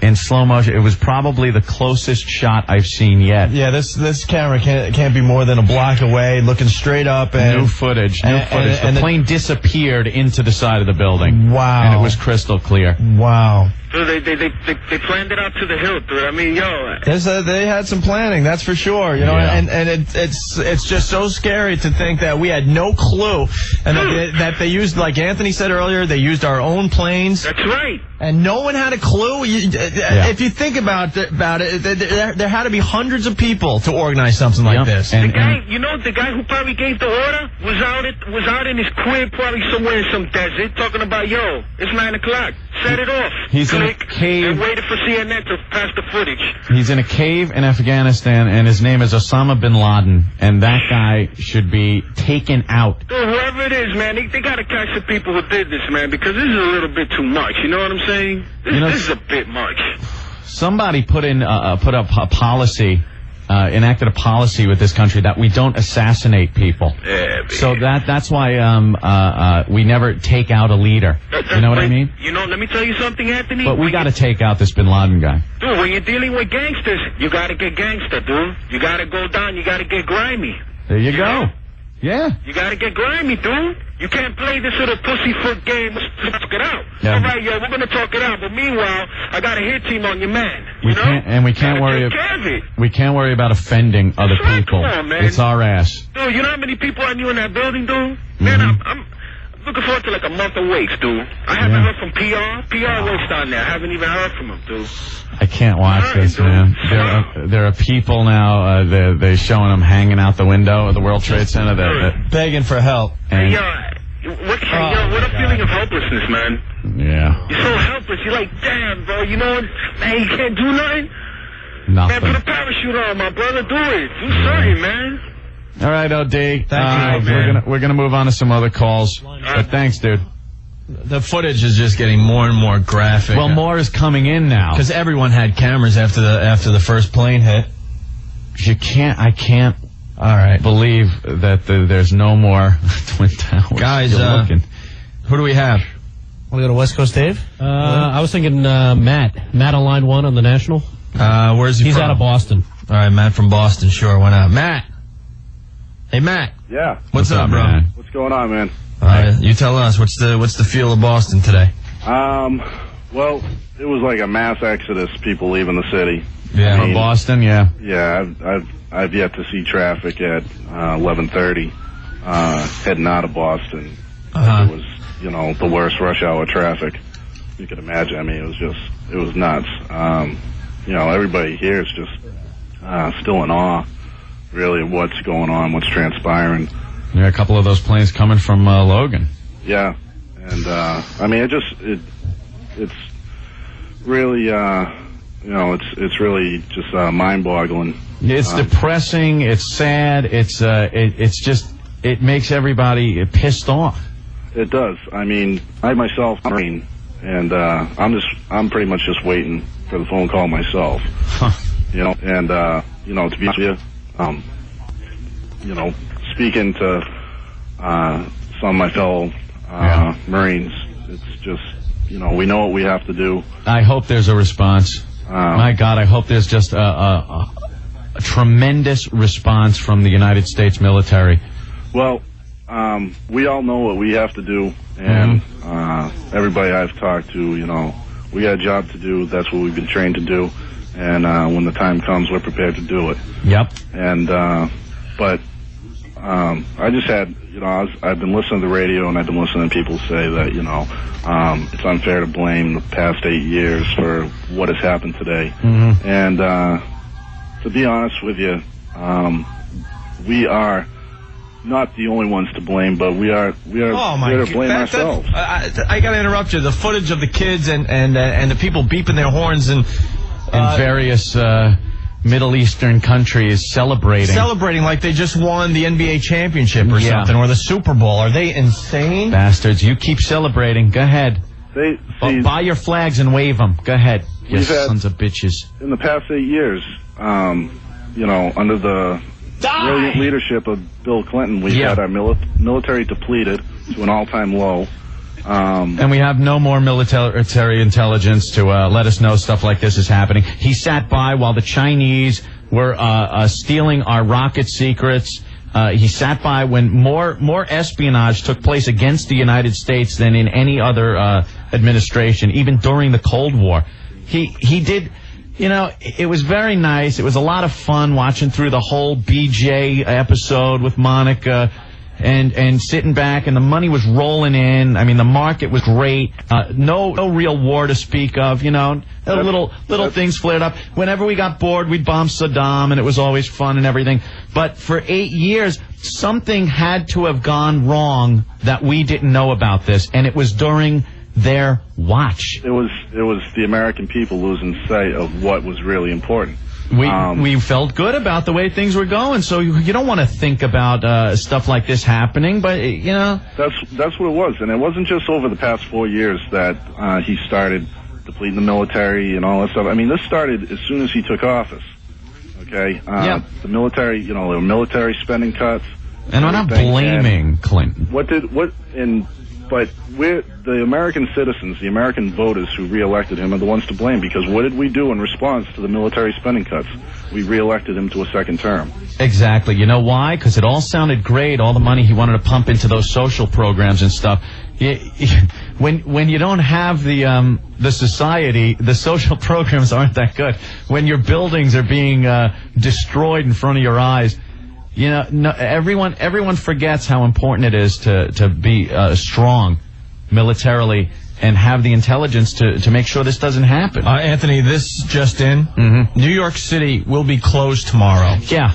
No joke. They put a graphic up on all the TV stations. New York City will be closed tomorrow. New York City's closed. Not your local school. No. The entire city will be closed tomorrow. Jesus. This is definitely, though, hopefully, I am hoping this is open the eyes of the American citizens. A wake-up call, man. This is quite a wake-up call. At the very least. And it's, you know something, this is really bad, and it's going to be, another clip of the goddamn plane flying through the building. Unbelievable. It's going to be really bad. It is a tremendous loss of life. But if it gets us aware that stuff like this can really happen, hopefully it'll save more lives. Hopefully we can go in there and remedy this problem. All right. Because next time, who knows, it could be biological crap. That's the stuff you don't see, and you don't have to be at ground zero for that to F you up. Believe me. It's very true, because it's been proven, it's a proven fact that a terrorist could come into New York City with a hairspray-sized... Hold on. Okay. Explosions in Kabul, Afghanistan. Breaking news.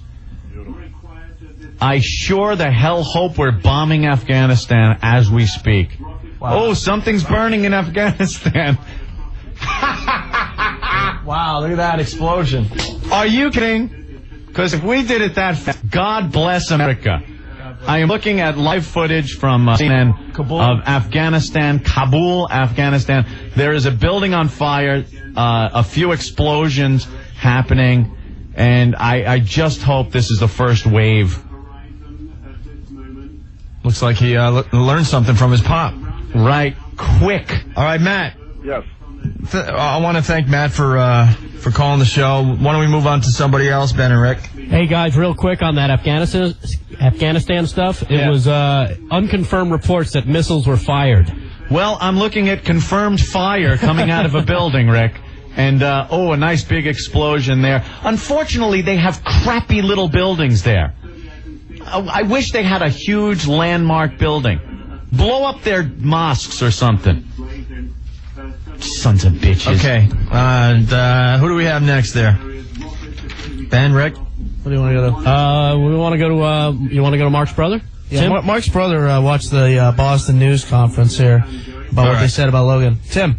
Hey, Tim, what's up, man? Tim from Boston.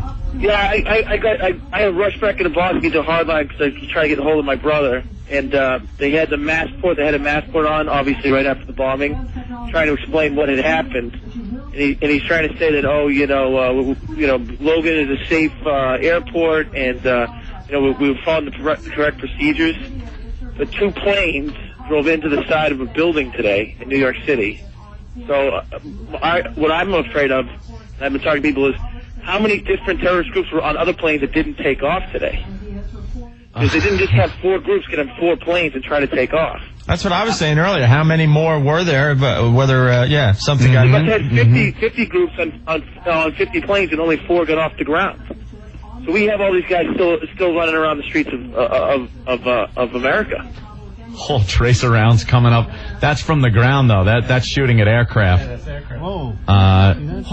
We're watching live footage, CNN. I'm watching the same thing. Yeah, Kabul, Afghanistan. There's some buildings on fire. Well, here we go. Is that a rocket? Rocket.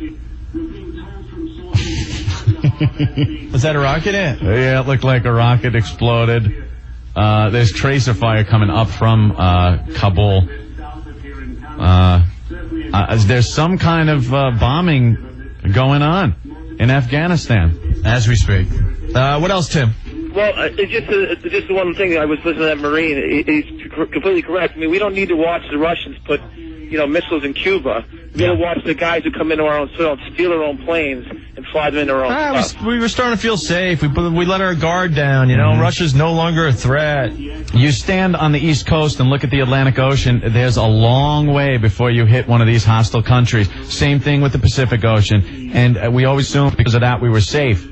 And we were from, there's no way a military aircraft loaded with bombs is going to fly across the Atlantic and penetrate our airspace and bomb us. The same thing with the Pacific. But we take our own planes, stuff that we take for granted, and fly over our head, and you don't even think twice about it every day. That's the real danger. That's the danger of this millennium. We're not in the day anymore of the Cuban Missile Crisis and things being so clear cut. This is a new kind of warfare, and they hit us hard with this one. The urban warfare is what it is. Yeah, it's some kind of guerrilla warfare that we're not used to dealing with, and we gotta refocus and start kicking some ass and nipping this stuff in the bud. All right, Tim, thank you. Yeah, okay, guys. Thanks a lot. You got it, bro. See you later, bro. Breaking news. I don't see enough burning in Afghanistan. There's not enough burning. I see one building on fire. I need more. I need more to make me feel better. I do believe more is on the way. I would hope so. All right, guys, who do we have next? We got Tacumbo. Where's he from? He's out of New York. What's up, man? What's up, Owen? Hey, Yonkers. what's up? You're from Yonkers? Yeah. All right. Yo, it's amazing. This just left me totally shaken. Yeah. I was watching CNN, and I don't think you guys reported this yet, but Barbara Olson, that famous reporter, she was killed. She was on one of the hijacked planes.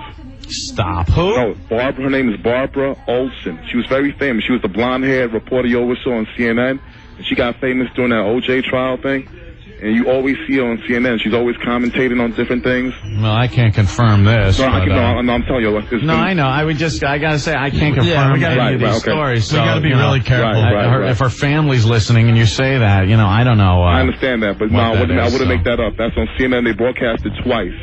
And I'm not making that up. She did die, and she was married to Ted Olson, who was a Solicitor General. He's still alive. She was on the hijacked plane. She snuck into a bathroom and got on her cell phone. Oh, was she the one that got on the cell phone? Yeah, she called her husband twice, asking him, what should I do? But this is the most unbelievable part of it. Uh-oh, here it comes. She says that the terrorists, the hijackers, herded everybody back. There was no evidence of guns. They had cardboard box cutters and knives. I'm dead. You can look at it on CNN. They will repeat it again. I just can't believe that that's all they had. So she says on her particular plane, that she did not see any guns. They herded everybody back, including the pilots, which meant that the terrorists were able to navigate a 757 or whatever level plane it was. I'm sorry, 767, whatever plane it was. Well, again, I haven't heard any of this yet, but no problem. Well, please call me and then report that. I'm just totally amazed. I just wanted that, no, for real, O&A. I don't know what else to say. I'm just... All right, man. We'll let you go, but thank you, bro. No problem, man. Cool. All right, man. We can't confirm any of that, obviously. No. But, hey, guys, actually, to back up Tacumbo, we're getting a AP report just handed over that she was supposedly on this plane, and she is the wife of Solicitor General Theodore Olson, who argues President Bush's cases for the U.S. Supreme Court. Wow. So she is one of the missing from the plane. Jesus. All right, who else do we have on the line? Norton's checking in. We got Norton on the line here. I hope he's not plugging a gig. Norton. Hey, Jim. Hey, boys. How you What's up, man? What's How up, you Jim? doing? Yeah, the guy was talking about the Olsen woman. She said that she called in, I think, from the one that went into the Pentagon, and she said that they had, box cutters and knives. Box cutters and knives? No guns? No guns. She didn't mention guns. They may have had them, but that was what she saw, was box cutters and knives. Wow.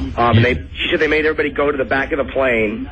I didn't hear what the rest of this guy's call was. I'm outside. Yeah. But I know I hope it's us that's bombing, and I hope we blow those back into the Stone Age. Yeah, Afghanistan, Kabul is being, something's happening there because there's, big explosions and, I see at least one building on fire. Yeah, it's a pretty big fire. And there was some tracer rounds coming up from, the ground there, so you can only assume that something's flying over.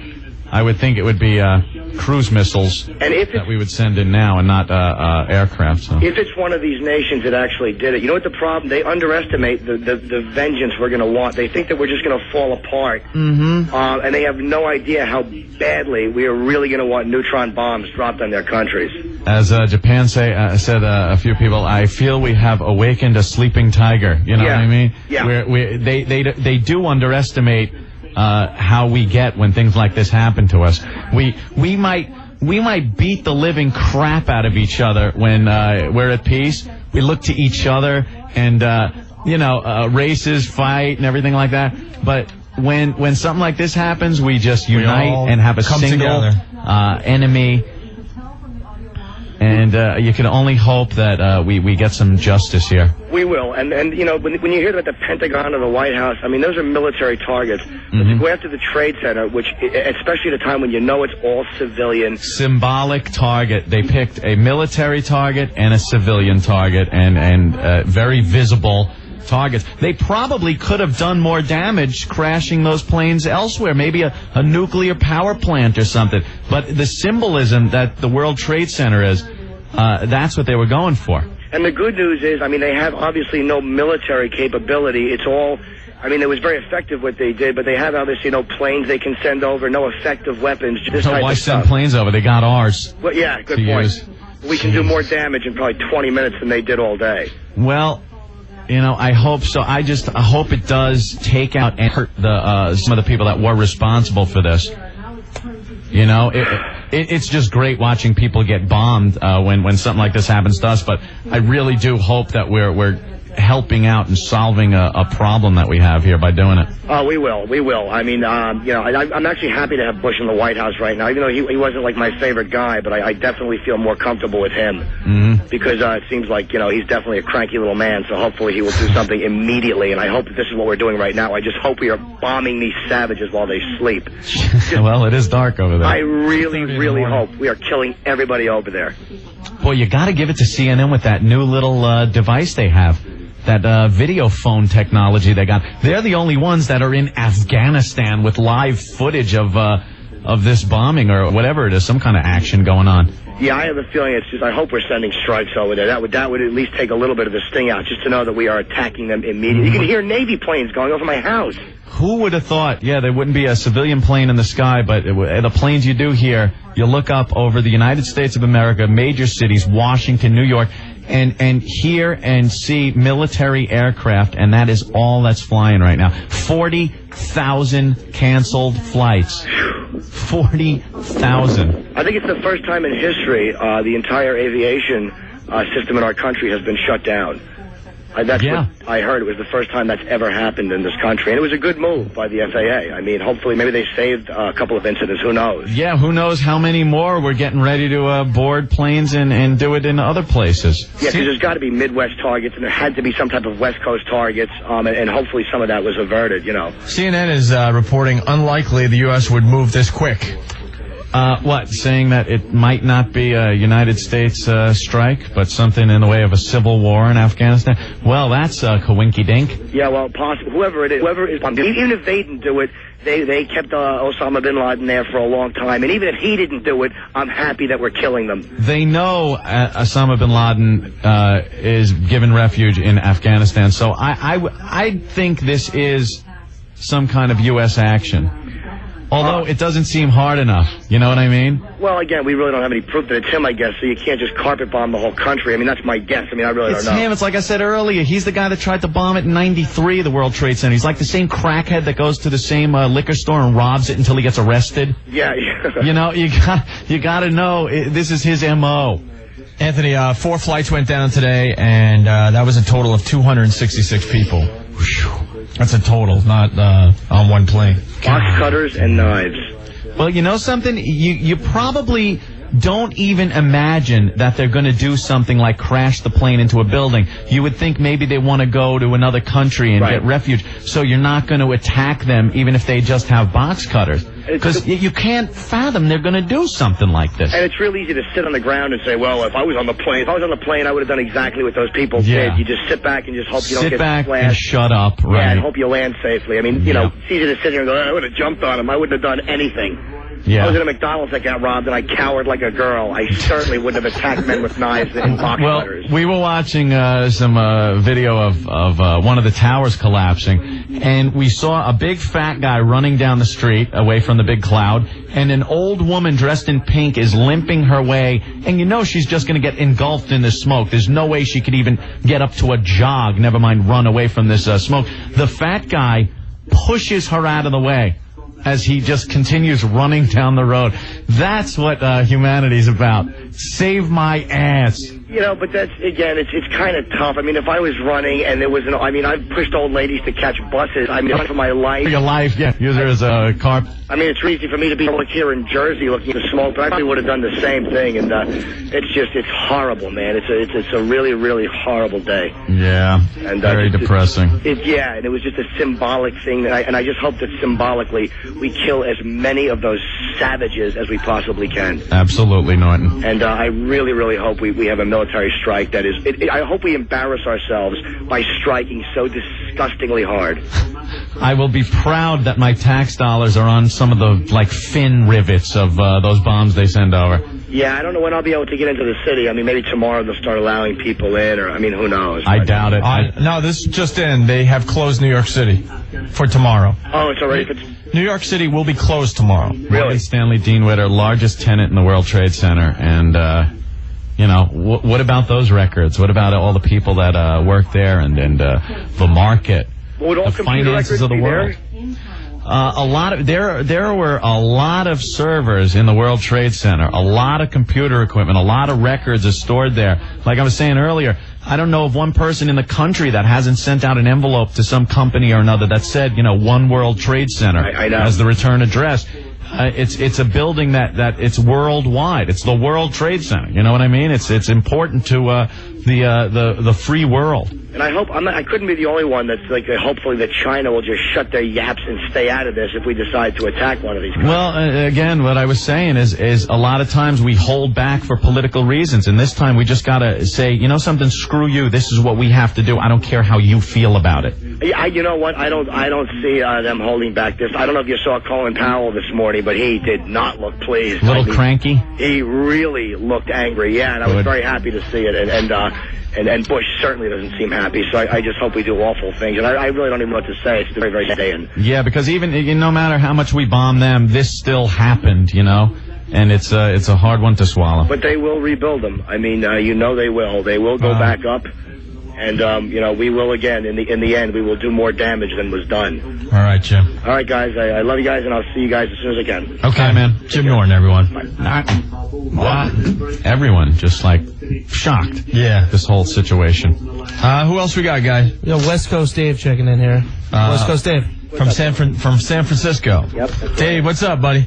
Well, I just on the wanted to safe talk side of briefly Hold on, what? You're calling us from the safe side of the country. Yeah, Jesus. from the safe side. You wouldn't know it by the way that people are acting over here, though. It's strange. A lot of people from New York and Washington, the East Coast, say things like, God, I would never live in California with their earthquakes. Yeah, go figure. How about what we have to deal with? Yeah, no kidding. Compared to earthquakes, I'll take them any day. Yeah. People over here are really shaken up about all this. They closed all the airports. They closed all the federal buildings. They closed the Transamerica Pyramid. They closed the Golden Gate Bridge. There's another building. San Francisco was shut down. Dave, let me bring this up again. A lot of people I don't know if a lot of people can relate to what we can here in New York when you look up and see the World Trade Center is gone. Imagine that building being gone in San Francisco, or the Golden Gate Bridge all of a sudden is just not there anymore. It would be absolutely devastating. I mean, I feel it over here, it's a devastating feeling. I feel defeated somehow. It's awful. Yeah, it's one of those, punches that just hurt, and we haven't had a chance to punch back yet. And, yeah, I know. It pisses you off. I know. CNBC just reported, by the way, that the explosions in Afghanistan may have been the work of Afghan opposition groups. Yeah, they're starting to say stuff like that. Yeah, so it may not have been us. Right. Well, we'll see. Well, hey, thanks. Hey, no problem, guys. Thanks, guys. Thanks for bombing Afghanistan. The president's going to speak at 9 o'clock. Yeah. So, listen, I wanted to bring up the possibility of what may happen economically now. Consumer confidence is really going to be shaken now that this has happened. Yeah, the papers in the past couple of days have said, wow, we're looking, I think we bottomed out and the upturn is going to happen by the end of the year. The economy is going to be back. This just consumer confidence, really going to go down the crapper. Yeah, you can't imagine people wanting to go out and spend a load of money on a new refrigerator or on a new car now. I mean, yeah, now if something like this happens, you really want to go out and buy that new car because you're really confident about the future. Yeah, that's right. I don't know if people have been paying attention to what's been going on in commodities lately, but I'm getting unconfirmed reports of people all over the country, specifically in the Midwest, like Kansas and Oklahoma, paying upwards of $5 a gallon for gas. I don't know if that's true or not. I just went to the pumps myself, and it was normal, $1.69. Well, anytime something happens in the Mideast or anytime something happens here, the gas prices just go crazy. I can only imagine what's going to happen now. Yeah, the prices of commodities have skyrocketed, and I wonder how that's really going to affect the prices of stocks when they finally reopen on Thursday.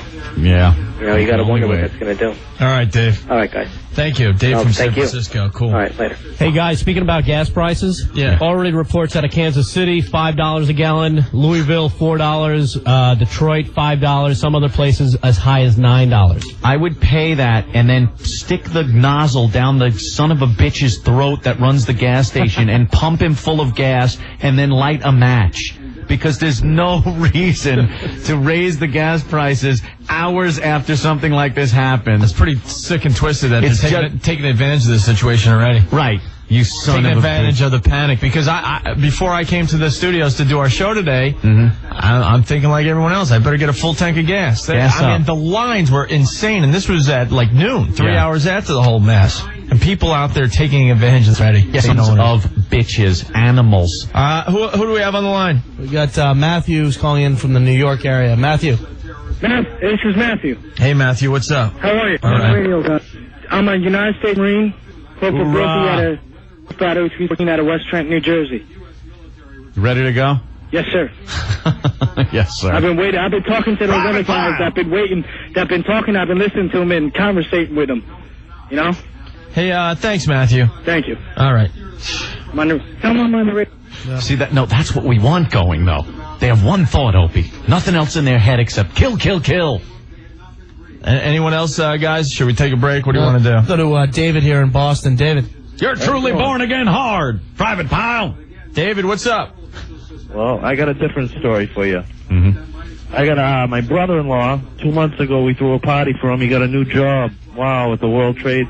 You know what I'm saying? Get out of here. 105th floor in the second building that got hit. You know? Is he okay? Haven't heard from him.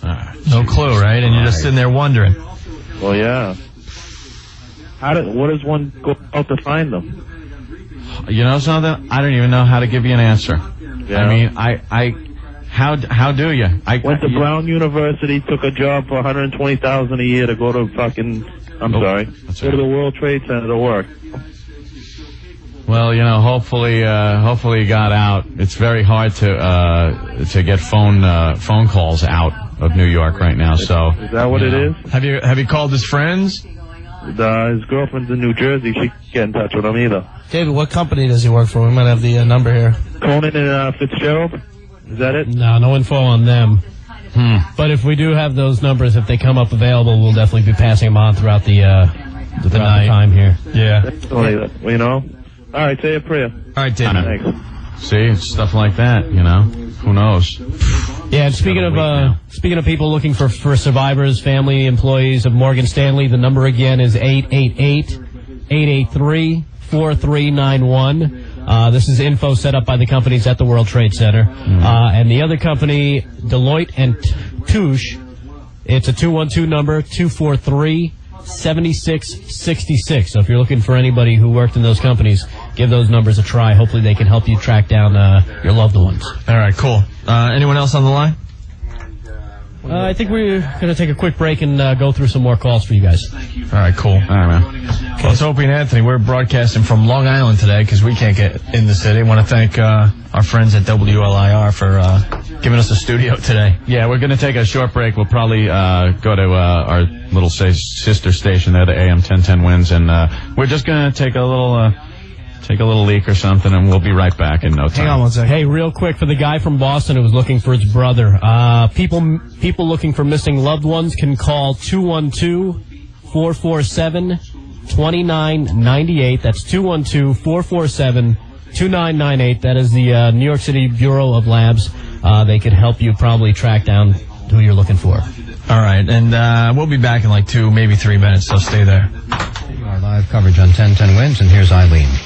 South, as you said just a few moments ago, Manhattan south of 14th Street is being evacuated. All the buildings are shut down. I'm actually standing on a building on Worth Street and West Broadway. The power is out. It has been evacuated. The only thing going past me now here on West Broadway is a bunch of bulldozers and construction crews. They're all making their way down West Broadway to the site of the 7 World Trade Center, which collapsed just a little while ago, hours after the initial explosion, which caused its structural damage.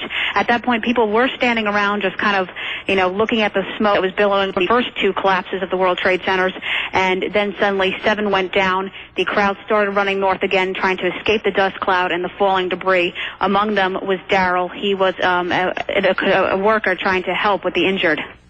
You're just standing there all of a sudden out of nowhere. You hear this clap, sounds like thunder. The building had shock waves going through. You could see a shock wave go up, the windows blast out. It was like I thought I was watching a movie. It was I can't believe this is happening. It's really ridiculous. But came down floor by floor. Structure stayed intact until it all hit the ground. So. Well, Daryl and his friend are first-year medical students. You are listening to the Opie and Anthony Show. The guys will be back in a minute. The call went out for anyone with medical experience to come down here, come down to the World Trade Center and see if they could help out. Eileen LaPalmer, 1010 Wins, live on West Broadway. And 1010 Wins reporter Steve Kastenbaum also on duty as part of our continuing coverage of the awful terror attack against the Twin Towers and also against the Pentagon today. Let's go live to Steve. Well, Ralph, the thick black smoke is still billowing here in Lower Manhattan. Everything south of Chambers Street is shrouded in this cloud of acrid fumes coming from the fires that are still burning in and around the World Trade Center area. Moments ago, I spoke with firefighter Tommy Dowdell of Engine 238. He had been working in and around the fires for about 5 hours, and then when Building 7 collapsed moments earlier, all the firefighters were ordered to pull back. And he explains that it is just absolute, utter devastation on West Street. Forget about it. It's like Pearl Harbor all over again. Disaster. I really can't describe it. It's just that it's something in 19 years. It's the worst I've ever seen. Is there anything left of the 2 World Trade Center buildings at all? You still can't even see it. That's how much smoke and debris flying around, so it's a nightmare. He said there are several fires burning down there. One of the concerns is an AT&T building, a very important AT&T building, that if it were to go, we would lose all service down here in most of Lower Manhattan, so they're keeping an eye on that. He said there are many stories of people watching others jump from the World Trade Center buildings that were on fire as they were jumping, and he told me a sad story of one firefighter whose body fell on top of him. So there are just thousands of stories like this here that are going to be coming out throughout the next couple of days, and one will just be worse than the next. It is going to be a while before this recovers from this act of terrorism. Steve Kastenbaum, 1010 Wins, live in Lower Manhattan. Well, Steve just touched on something. I think we're just going to hear about this. We know how awful it looked to see those 2 Twin Towers, so much a part of our landscape, disappear. But then now to keep in mind there were people inside those buildings, and many did not get out and did not get out alive. And we have no idea what death count may be in this story. But it's going to be very high, and even 1 or 2 people is high enough. But it's going to be probably a very discouraging and very sad number once we get it. Now, we do know at least 3,000 people have been treated at hospitals around New York as we sort of collect information around, and some of those are not too serious. Some people are in critical condition, but that, too, may be just the beginning. 1010 Wins reporter Stan Brooks has also been very busy today. Stan? Yeah, this tragedy gets worse and worse, and this operation gets bigger and bigger. I just saw fire trucks from Port Jefferson, East Islip, Wisconsin, Hauppauge, Selden, just come racing into the scene, I guess, to help relieve some of the New York City firefighters. They've come here also with backhoes, with generators, with searchlights, medical equipment, a couple of trailer trucks with water supplies because it's hot down there and steamy and suffocating because of all the powder that's there, the ash, forklifts, all kinds of things to carry through the night, and they search for survivors and the bodies that were undoubtedly in there. And a family from Norway was treated to this horrible scene because they were living down there, just visiting here, and they were staying down near the World Trade Listening to the Opie and Anthony Show. Back in a minute. Hang My tight. nephew, her son. Yeah. And we heard the big bang this morning. It's close to Trade Center, and we have a little child here, so we were really terrified. But we have stayed indoors, taping our windows for a long time. But now eventually they said on television we had to move north. So that's why we are evacuating the child and ourselves. Did you hear the explosion? Yes, very well. It was really something very special. The building was shaking all over. So terrifying. Terrifying sound, because we thought maybe it was some construction going on, but we heard it wasn't. It was a very bad sound, much louder. And of course, everybody in New York is going to have a story to tell after this. They were nearby, they were driving by, or some of them were in their buildings and managed to get out. But it's a horrible, horrible story, and we haven't heard the end of it yet. Ralph. All right, 1010 Wins reporter Stan Brooks. Well, a lot of people are very distraught, even if they weren't in that situation, because trying to figure out how and why and what this all means. We do expect to hear from Donald Rumsfeld, the Secretary of Defense, shortly. President Bush will be addressing the nation at 9 tonight. Let's get back to Doug O'Brien. Doug? That's 1010 Wins, our sister station here in New York, and we'll go back to Opie and Anthony, who are on Long Island. Guys? Hey, thanks, you, Ben. Thank you, Ben. You're welcome. Just went and got some paint from the vending machine. Yes, we can still get chocolate chip cookies. Lunch and dinner. Yum, yum. I know. All right, let's go right back to the phones, guys. Hello? Yeah, we're going to go to, what do you call it, Mike on the National. Okay. Mike checking in. Mike. Hey, Mike. Yeah, what's up? What's up, man? Where are you calling from, Mike? Trenton, Jersey. New Jersey. What's up? Yo, man, I don't know if anybody's brought up this angle yet, but this thing was way too well planned. Who says that this is the only thing that's going to happen? Well, but hopefully we put in place some precautions, like taking every plane out of the sky might help from this happening again right now. Might stop them from it for this day. Right, I know. Think about how well planned they had this. You know that they knew what we were going to do. You know, they knew we were going to shut down. And the one guy saying that we could do more damage in 20 minutes than they did in a day. Mm-hmm. Think about it. They shut down L.A. They shut down New York. They killed how many people? They shut down the country, and they got how many months of damage that we have to clean up? Oh, they knew what they were doing. As far as they're concerned, mission accomplished, man. They did what terrorists do. They terrorized, and they stopped the machine that we like to call our lives.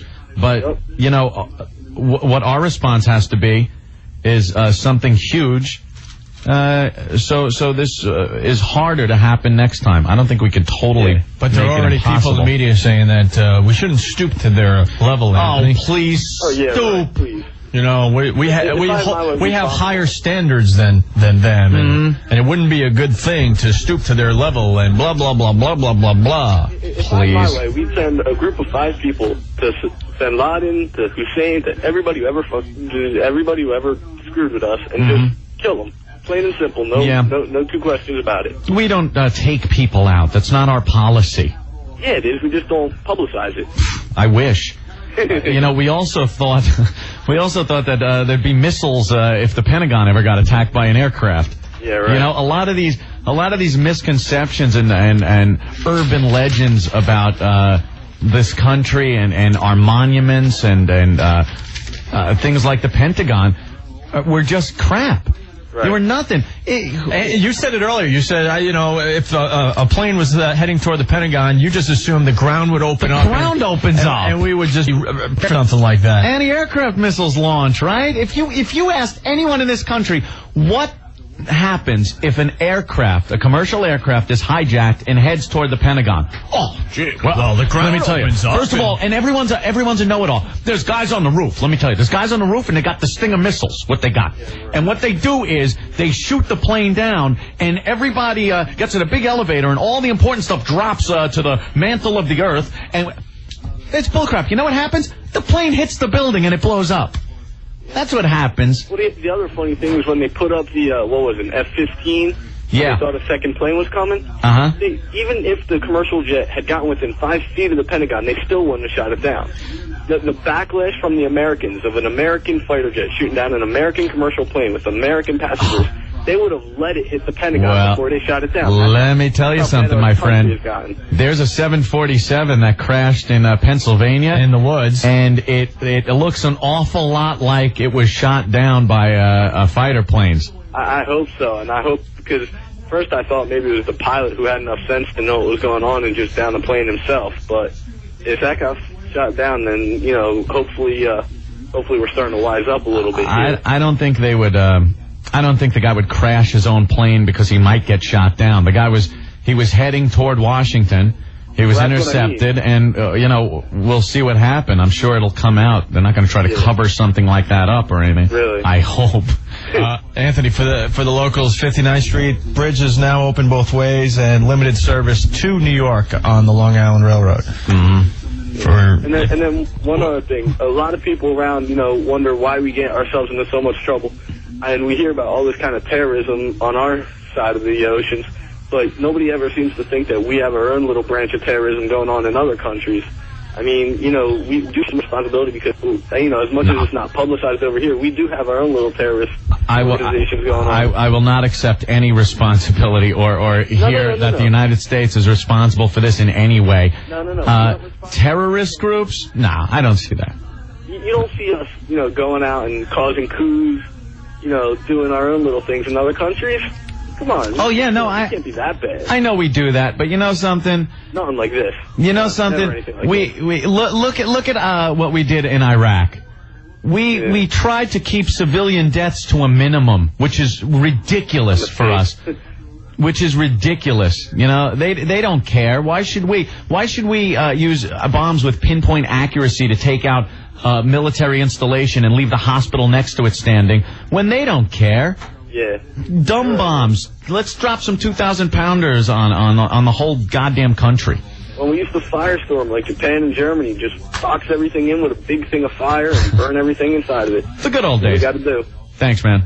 Yeah, no problem. Catch you later. Confirmed report? Really? U.S. did not attack in Afghanistan. They're probably sitting there like, hey, wait a minute, we're doing that.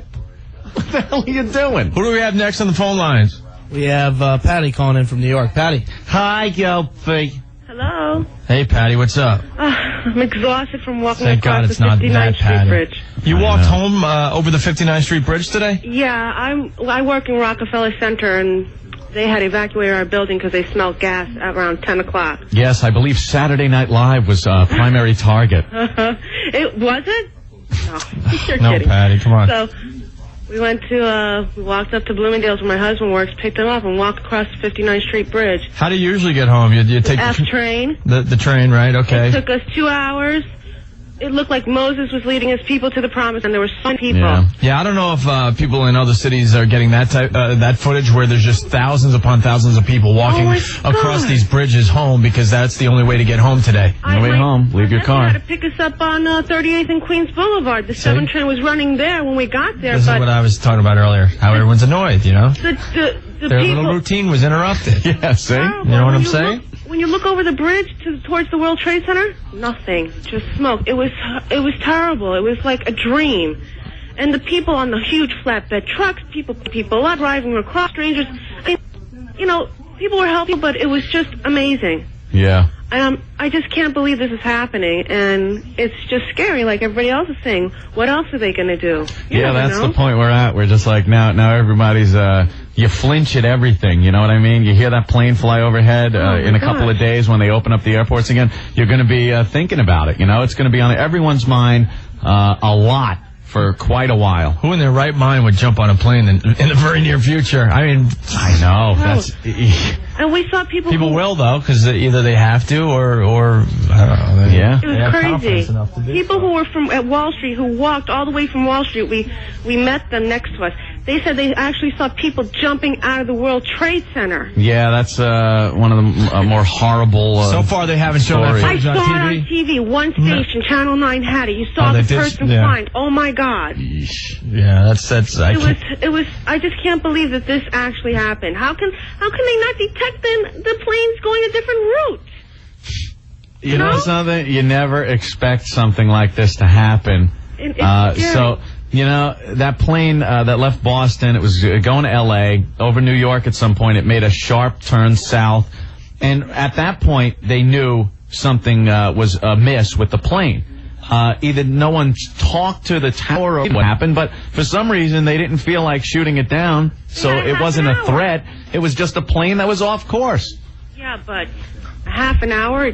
I know, a half an hour of a plane off course. Going south toward if we were a little more alert, or maybe we were tipped off at something, you might know this was going to happen, but... I mean, hello, I don't know. I just don't understand it. And so many lives are going to be gone because of this. Mm-hmm. And these people are like, yeah, we tried it the first time, it didn't happen, but look what we did. We got both of them in this time. Yeah. You know what I'm saying? It's just...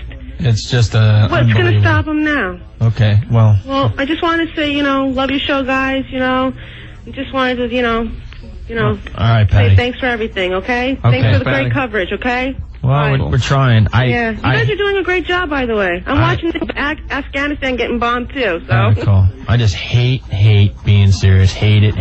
Yeah, we like talking about boobies and whores. that's the fun stuff. But something like this happens, and it's kind of hard to joke about anything. Right. Guys, what do we got next? A couple things. We got some phone lines open, so the New York number as well as the national 866-277-4WOW, and the local number if you're in the New York area 877-692-1027. And one other thing, guys, that the guy that called in from Boston who had his brother-in-law on the 105th floor. Yeah, and it's at Cantor Fitzgerald, which is a law firm. They have a number set up in London where they're based for people to call about loved ones. It's 44207-894-8017. So, you better give that number again if that guy's listening. 44207-894-8017. Okay, cool. All right. Who do we have on the phone line? Want to go to Joe on line 8? Okay. Out of New York? Joe. Hey, look, Anthony keeps saying this isn't our fault. He's wrong. We let all these ragheads into our country.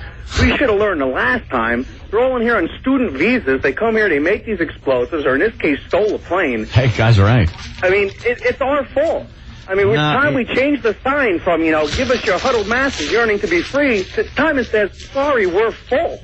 Yeah, that argument's going to be brought up again, but, I don't consider that our fault. It's unwise, some of our immigration practices.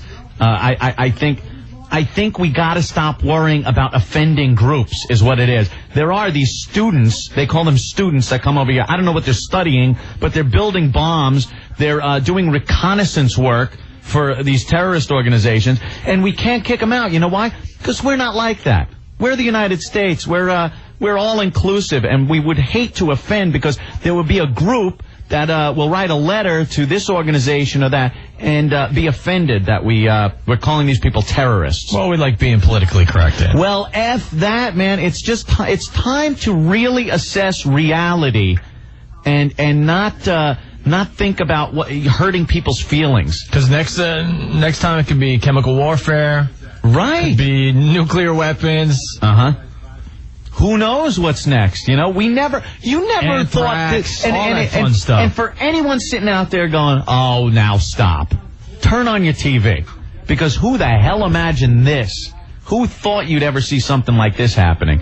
And yeah, they do keep topping themselves. Remember? It keeps escalating. 93, it was a Ryder truck with some horse crap in the back. 6 people died. Oklahoma City bombing was about 168, if I'm not mistaken, and now look where we're at. Now we're at airplanes crashing into buildings. So next, who knows, man? And this had to be in the works for years. Yeah, this one had to be planned for a while, and you know something? We should have known about it. We just should have known about it. Well, we have an open door policy. Come on in and, stick it to us. Yeah, come on in, take a good look around, tell your pals where the good stuff is, and, It's like living in the middle of Newark and leaving your doors open. Yeah, come on in, take what you want, and go home. I've hated our immigration policies for many years. Yeah. Anyway. Thanks, guys. Thank you, Joe. People from known terrorist nations should be under the utmost scrutiny. And I don't care whose feelings it's hurting. It's just the way it is. Sorry. All right. 4 planes went down, and the total is 266 people. From all 4 planes. Put together, right. So, all right. So these planes weren't, filled. You can't say thank God because people died. No. Did I say thank God? No, I'm saying a lot. I'm trying to check every word I say. Because when something like this happens, the lower the death toll, the better. But it doesn't help because you don't want to hear that anyone died. Just the people dying on in the planes is more than the Oklahoma City bombing. Yeah. Just to put it in perspective. Mm-hmm. And who knows what they're going to find underneath all that rubble at the Pentagon and the World Trade Center. And Building 7 from... Yeah. The World Trade Center. Guys, who do we have next? We have our own Steve C. from Foundry, who's on the line. He's stuck in Jersey. Steve. Hey, fellas. Hey, Steve. How are you? How will this affect Foundry? I don't care because I'm in steam underwear that I was wearing yesterday. You know, the terrorists were able to fly 767s, but I'm sure they couldn't navigate FoundryMusic.com. Saw that coming a mile away. Very hard. Very much. So you didn't make it into work either today, huh? You know, I was going to I took the day off because I had to go to a doctor's appointment. By the time I was headed home, because I was going to come in and help Ben and Rick, I couldn't get into Secaucus where I live. They've closed off all access. Yeah, that stomach surgery doesn't seem as important. No. All of a sudden, things have been put in perspective. Although I would like to start taking, I'd like to sacrifice my surgery and start taking lessons how to fly an F-14, so I can fly it over and drop a nuke on somebody. Wouldn't that be nice? Oh. So what are your thoughts today? You know, just hatred for every militant raghead that ever said a foul word about this place. Mm-hmm. You just want to gouge their friggin' eyes out of their pathetic heads. When you look on the TV and they're waving their flags and celebrating the fact that people were killed and institutions around this country were destroyed, it makes you pissed off. It's infuriating. It is infuriating to watch people it's infuriating to watch somebody rejoice at what could be tens of thousands of people crushed. Yeah. Did you see the world, one of the towers collapse live on TV today, like everyone else? You know, I was 40 miles away in Jersey, and I saw the smoke plume. Yeah. The feeling I got watching it on live TV, I'm like, no, hang in there. Help is on the way. Hang in there. Do not fall down. Yeah, you hope. And you can feel it in your gut. What's gut-wrenching is that there were EMTs, there were firemen, there were policemen. A lot of emergency workers down there trying to help out the people that they were evacuating. And, who thought those were going to just come down like that? So, you know what's also disgusting, and I've been tuning you guys in and on and off all day, but I don't know if anyone said this, but stuff like this doesn't happen in this country without someone on this end knowing about it first. Yeah. You know, that's what's really sick. Oh, now there's a guy up there. Who's this? He's up there with a lot of medals on his chest. You guys want me to bring up the audio on that? Talking in front of the Pentagon. Who is he? Yeah, bring it up. Was this Shelton? Who is this guy? Innocent and decent citizens of our country. I extend my condolences to the entire Department of Defense families, military and civilian, and to the families of all those throughout our nation who lost loved ones. He's got some medals. I think this is indeed a reminder of the tragedy and the tragic dangers that we face day in and day out. What are we going to do? Both here at home as well as abroad. I would tell you up front, I have no intentions of discussing today what comes next, but make no mistake about it, your armed forces are ready. Yeah, there you go. Chairman of the Senate Armed Services Committee, Carl Levin. Nice comb over. Our intense focus on recovery and helping the injured and the families of those who were killed is matched only by our determination to prevent more attacks and matched only by our unity. I think I heard this in 93. To track down, I know, root out, and relentlessly pursue terrorists. Of course. And nothing happened. Support them and harbor them. They are the common enemy of the civilized world. So do something. Our institutions are strong, and our unity is palpable. It is. Senator John Warner. Same speech we heard after the Oklahoma City bombing. Chairman, preceding Carl Levin, I can assure you that the Congress stands behind our president. There you go. And the president speaks with one voice for this entire nation. This is indeed the most tragic hour in America's history. Al Gore right now is going, whew, I think thank God I lost. Its finest hour.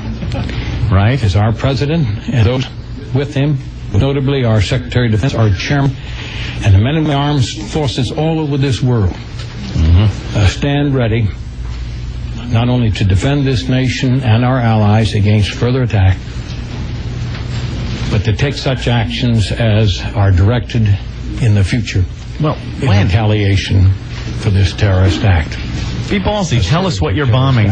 Unprecedented. They never tell us beforehand. We call upon the entire world to step up and help, because terrorism is a common end to all. Where was Superman? And we're in this together. He could have helped. States is borne the brunt, but who can be next? I hate these goddamn speeches. Can you fade this out? Yeah, I'm just getting annoyed. I get pissed off because I'm hearing the same crap we heard, like Ope said, in '93. I want to hear someone with a set of brass balls get in front of that podium and shake things up. Who's not worried about offending someone or worried about, policies or politics. Right. Get up there. Be a leader. Be a real leader. Talk like you feel. How do you feel? You pissed off? Get to the podium and say, we're pissed off. And someone's going to pay. We're going to figure this out. And someone will pay. Our armed forces are ready. Well, I hope so. That doesn't tell me anything. And if these speeches just go on for days and weeks and months and then everyone forgets and nothing happens, book me passage to Afghanistan. I'm going into the desert with a gun. Find it myself. Guys, what do we have next? Let's see. I got a report here. The Senator Orrin Hatch says they have intelligence that two connected to bin Laden said that over private airways that we hit 2 targets. Then it looks like they have confirmed reports that bin Laden is attached to these attacks. Gee, what a surprise.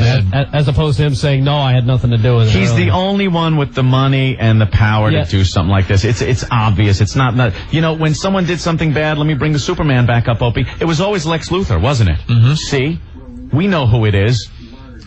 All right, let's go back to the phones. Let's go to Kevin in Philadelphia. Yes.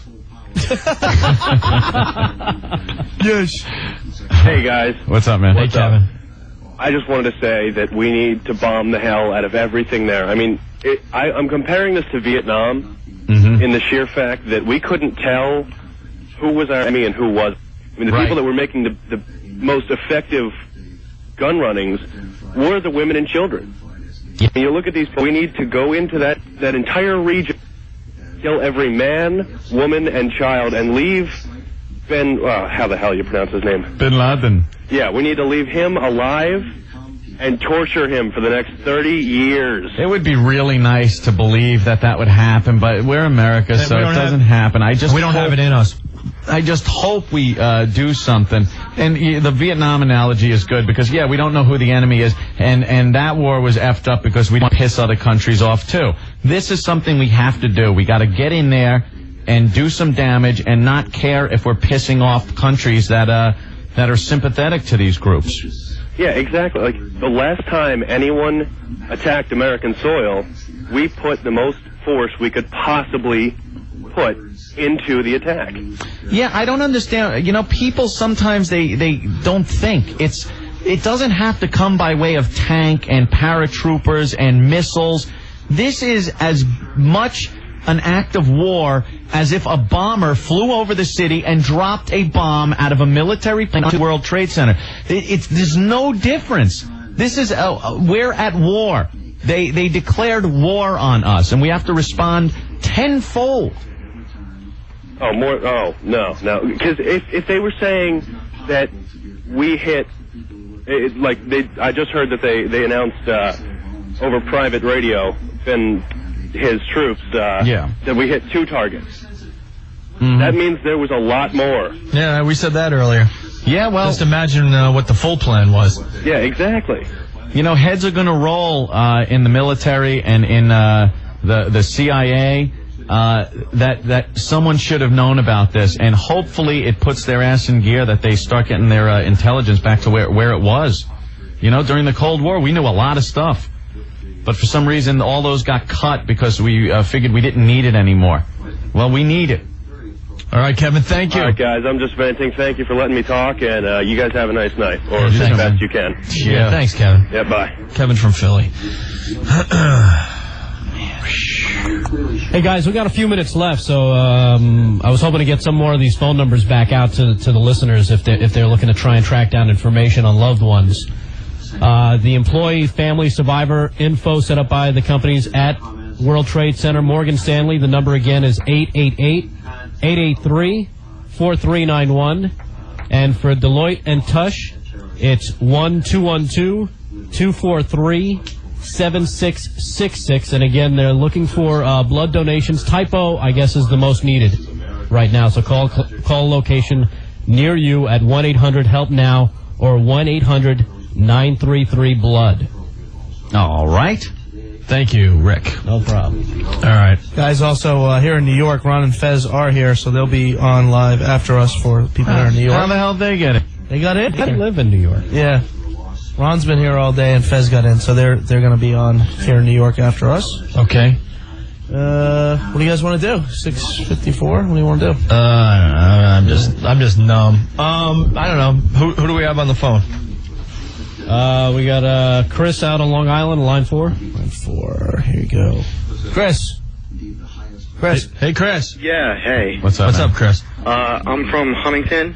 Yeah. I live right near Huntington Hospital. I just had 3 F-16s fly right over my house. Yeah, it's they're probably coming from the base out east. Yeah, they were going west.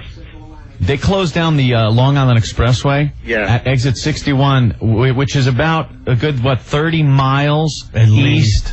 30 miles east of New York City, and it's closed 30 miles east of New York City. That's how hard it's going to be to travel. I'm supposed to get back to Brooklyn. I'm going to have some time. I know. I don't think I'm getting back. Stay at the treehouse. You can stay at the treehouse. Oh, I can't stay at Opie's house. No Whack way. your head going up the stairs. The treehouse. How do I get a drink in the middle of the night? Do I have to pull the rope and the coconuts come up? It's like the Swiss Family Robinson treehouse. We'll figure it out. Actually, you drop the bucket into the water. Where's President Bush arriving? He arrives at the White House. At the White House? What are you, stupid? Yeah. What is he, crazy? They've actually flown him to 4 different locations. Yeah. Well, it was interesting. You saw the helicopters just kind of swarming the area. I was wondering what was going on. It was, because they were getting ready to get him in. Oh, now I'm sure that if anything happens, the Washington Monument opens up and a missile comes out. Right? The New York Stock Exchange will be closed tomorrow. Mm-hmm. That's obvious. They've canceled 40,000 flights. 40,000 flights. That's a lot of people at a lot of airports. Unprecedented. And Disney World and Disneyland closed. Damn it. They had to report that. Yeah, I know. No baseball games tonight. Who cares about baseball? Oh, Knott's Berry Farm is closed. All right. Well, one last number, guys, because there's another big company in the World Trade Center, Empire Blue Cross, and a lot of employees. The number for info for them is 866-761-8265. 866-761-8265. That's Empire Blue Cross. Yeah. And for St. Vincent's, if you're looking to track down somebody at St. Vincent's, their info number 212-604-7085. And anyone that works with Keefe, Broyette, and Woods, you have a number to call. If you're trying to locate someone, a loved one, 1-800-726-0006.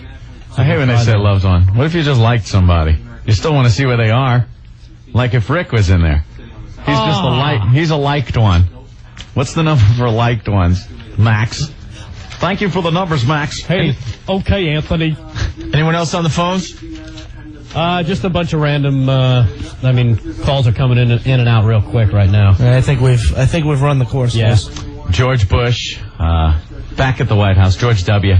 He's coming out of his helicopter. I wonder if they did anything extra. Like if some of the people are going to be, sharpshooters on top of the White House and on the grounds. Wow. Look, who's the first guy that comes out of the helicopter? He's called the Shield. He's like the food taster guy. The president has left the helicopter. You know they walk with confidence. Walk confident. A lot of crisis Look going around on. a lot. Make sure you're frowning. Straight into the White House. Let me see. Could you see any other sharpshooters or anything? He was so prepped on how to walk out of that helicopter. Of course. What's that? White House minefield? That's his business walk. What are those, all picnic tables? Picnic tables stacked up. They couldn't have flown him closer to the White House? He has a long walk. Is that picnic tables? What was that? Picnic tables stacked up. As a barrier? I would hope not. After everything that went on, they decided to make, to put a barrier around the White House, piling up picnic tables. And we're going to deploy picnic tables everywhere. Look at him. There he is. Back in. There he goes. All right, thank you, Mr. President. Okay. He'll be giving a speech tonight at 9. I think it's going to be a ratings bonanza, to tell you the truth. I have a feeling a lot of that people. It'll be on 30 stations tonight. Yes. Of course. Well, it's I can't say it's been a fun show. It sure hasn't been that. It's been different. Nah, this is something, It's going to be hard doing a show even tomorrow. I don't know how going to go in, whip them out Wednesday tomorrow, This is something we just don't have a desire to do. Yeah. This is not our expertise, so I thank everyone for bearing with us and sharing your stories and stuff, but this just sucks. Yeah. Sucks big time. Yeah, and our thoughts are out, go out to all the people that have family and friends. They don't know where they are. Yeah, exactly. And there's thousands of those people tonight. And we can only hope that we get some retribution here, some revenge. All right. All right, guys. Do what you gotta. All right, we'll go back to 10-10 wins. We'll go back to 10-10 wins, and then for you and your New York, Ron and Fez coming up in just a few minutes. Did Jeremy tell you to say that? No, we gotta come on. I went to school for radio. Give me a break here. Gotta get our ratings. This is the place to be. Disgusted. We'll see you guys tomorrow. Hey guys, don't hang up, okay? What? Just stay there. All right. Here you go. 10-10 wins for you in New York.